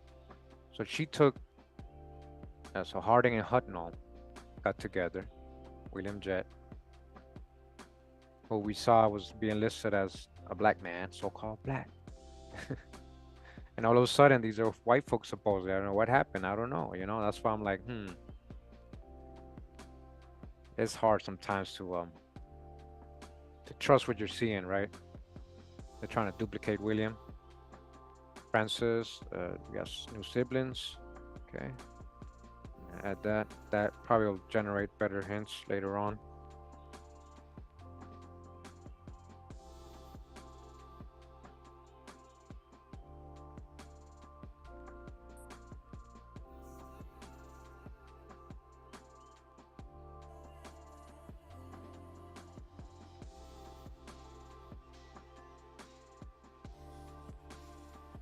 Okay. So that's as far as we can go on the Huguenots and Hardings from Northumberland, Virginia. And again, that was not his parent. They were listing some Burke jet. Maybe that's a brother. Maybe that's a brother of Burke. Maybe that's his uncle. We're going back down. Go to Sarah, Sally Smith. They're saying her dad is Aaron Smith coming out of, let's see. Okay, so we don't, let me see, Aaron. So Aaron and Catherine Allen, this family says that she was born in, they have different towns and different death. So I don't know if they have the same Sarah Sally, so that's why I didn't add it. Because I'd just be adding things just because. All right. I gotta be sure, guys, when I do this stuff. I gotta be really sure. I don't want to just add everything like everybody else does. All right. So we go back down. Again, Anna Morton, nothing there. Rachel Morton. We got through Peter Green. We got here from Mary Etta Green. Through Lucy Evans and the Blackmans, who was the parents of Robert L. Blackman, Lindsay Blackman, the dad of Mary L. Blackman. So we got one more line here, Saunders. Her dad, or her family, 1910, she is listed 6 years old, so-called black, Essex, John Sanders and Amelia Sanders. Okay. Going up to her dad, 1910 census, the same one we just saw. Yeah. Okay, let's see. Amelia Fauntleroy, that's her maiden name, Fauntleroy. Okay, so this is Amelia's death certificate, and it lists her dad as unknown and her mom as Harrison Fauntleroy. This is by David Saunders, so it might be related. So we got the mom here verified on her side.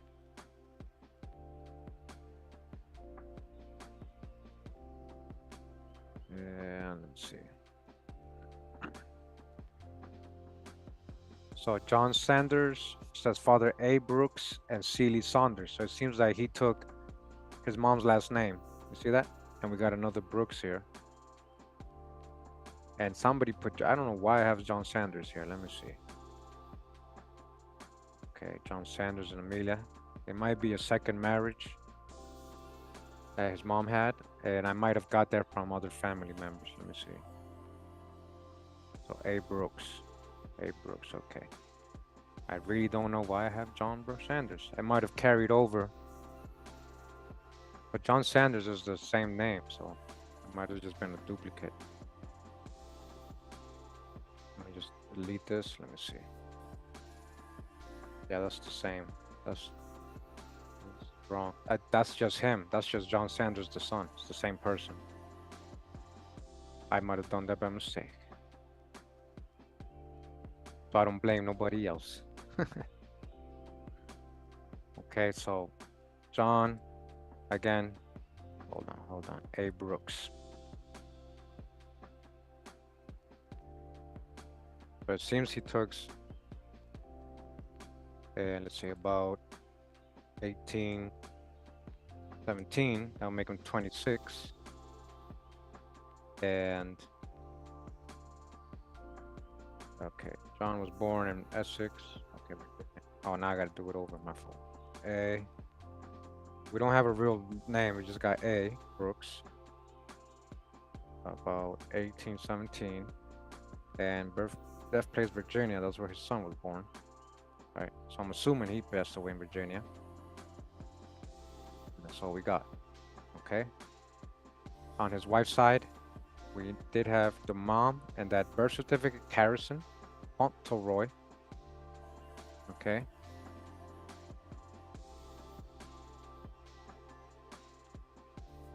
We got that. Sanders here.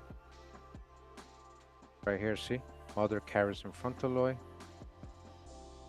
Sean Sanders. Yeah, just keep going. We're almost done here, guys. Appreciate you guys sticking around the whole almost 5 hours. So AA Fauntleroy, so-called Black, right? Father Peter Rankins. So another person that took the mom's last name for some reason. Okay? This is a marriage record. Peter Rankins. Peter Rankins again, and F. Fauntleroy. F. Harrison Fauntleroy. One up to her dad, Peter Rankins. And that's as far as I got for him. In 1880 census, listed him as so-called Black, right? He's married to an Esther Rankin here. So that may be the reason. Maybe it was out of wedlock that they had him.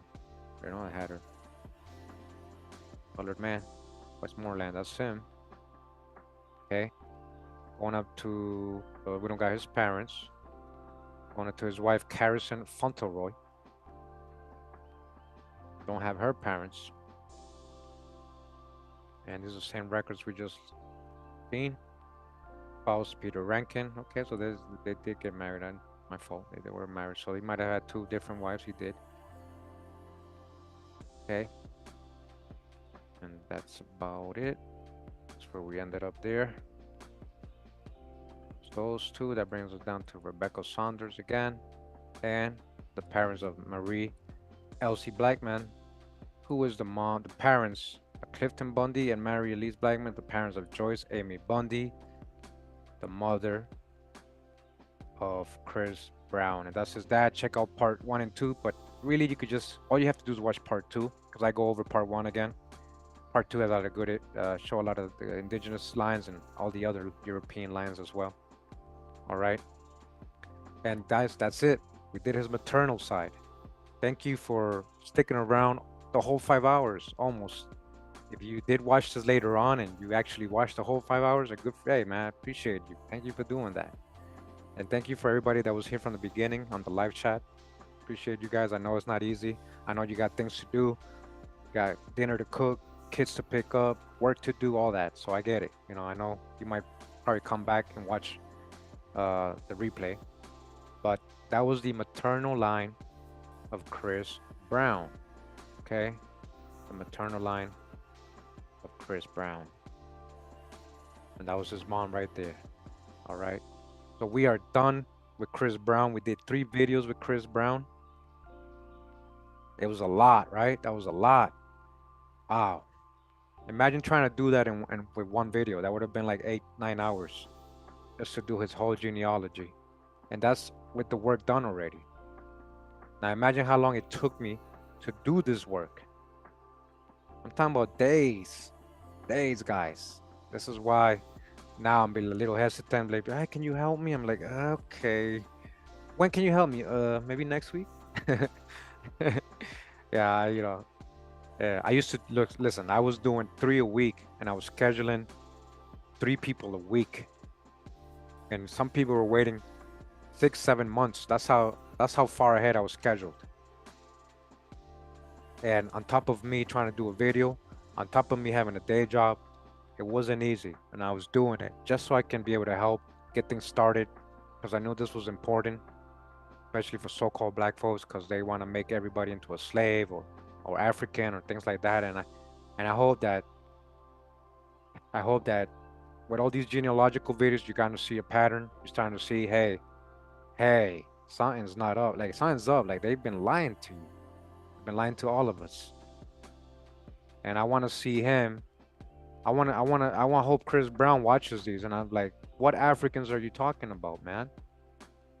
I mean, seems like a cool dude. I don't know how good he is. I mean, I know he's kind of involved with P. Diddy a little bit. I think he was in some of those parties. I don't know if he's a good or bad person, but I just hope that they wake up, because people like him have the power to influence others, right? And maybe say, hey guys, I'm not African. I did my genealogy, or somebody did my genealogy. We're really not Africans. There's no real proof. There's hardly any slaves. I didn't really see any slaves. All right. And also, just look at what his mom looks like. You guys saw all that mixture. You saw all 3 parts. I mean, just her side. You saw all the mixture, right? You saw the different stuff, right? So Don't judge a book by its cover, is what I mean. All right. Hey, I'm not gonna get into the controversy, right? Like, hey, we'll see what happens, right? But appreciate you guys sticking around. I'm really tired. I'm tired, guys. It's not easy being here almost 5 hours. Okay. These genealogy videos, a lot of like, do this guy, do this guy. Hey, they're tiring, guys. Really, they're tiring. So, but I know that in the long run, they're gonna help many people. And I helped a lot of people just today and with all the genealogy videos, so you could be able to do your genealogy. You're not waiting on anybody else to try to help you and get scammed or whatever. Or they're not doing a good job. They're not putting the time like if it was their family. I do it this like if it was my family tree. And I want to be thorough, and I got credibility. I had to, you know, I ain't trying to look like a fool to everybody. Like this guy don't know what he's doing. So hopefully the real ones see. I take my time with it. I try to be very thorough. If I'm wrong in certain things, hey, I'm human too. And if the families are mad wrong all the time, then I can probably make mistakes too, some here and there. But I try to show you guys why I add things, why I don't add things. And I know I just did in the last 5 hours. Okay. Once again, thank you. Anybody who donated, thank you for the support all these years. All my Patreon supporters, you guys are literally holding me up. All the new channel members. I know I don't have a lot of channel members. I know people not interested, but that's another way to support me. Again, I'm gonna have a lot of private stuff. I already do have a lot of private videos there. I do little blogs there here and there. All right. If you want to support me that way. Okay. Appreciate everybody. Even if you don't, I'm gonna still do what I do either way. Whether you can or want to support or not, I'm gonna still do me. I'm gonna still be me. All right. I didn't start this channel with thousands of subscribers. I started from scratch. All my subscribers are genetic. I didn't pay for any of that like other YouTubers. I'm not even gonna say their name. They admitted it to me. Big YouTubers that you guys know. I'm not even gonna say their name. I don't do that. It's all generic. I raise my subscribers from the hard work, from just people sharing and people liking what I do. Okay. You guys have a great rest of your evening on this Monday. You have a strong beginning, not a strong week. Not a week. This ain't a weekday. This is a strong day. Strong day. You have a strong next 7 days or next 5 days. All right. Strong. And you end the not weekend, but you end strong. Right? The Sabbath and Sunday, I mean. You end it strong. Okay. We're gonna go out with my boy Rob. Rob, Warshiv Red Lion, Bacana, with one of his beats, DIY. It's funny, it's DIY, do it yourself. Do it yourself is the name of the beat. All right. So much love and respect. Pura vida, mi gente. Wow. Robin Dre, bye.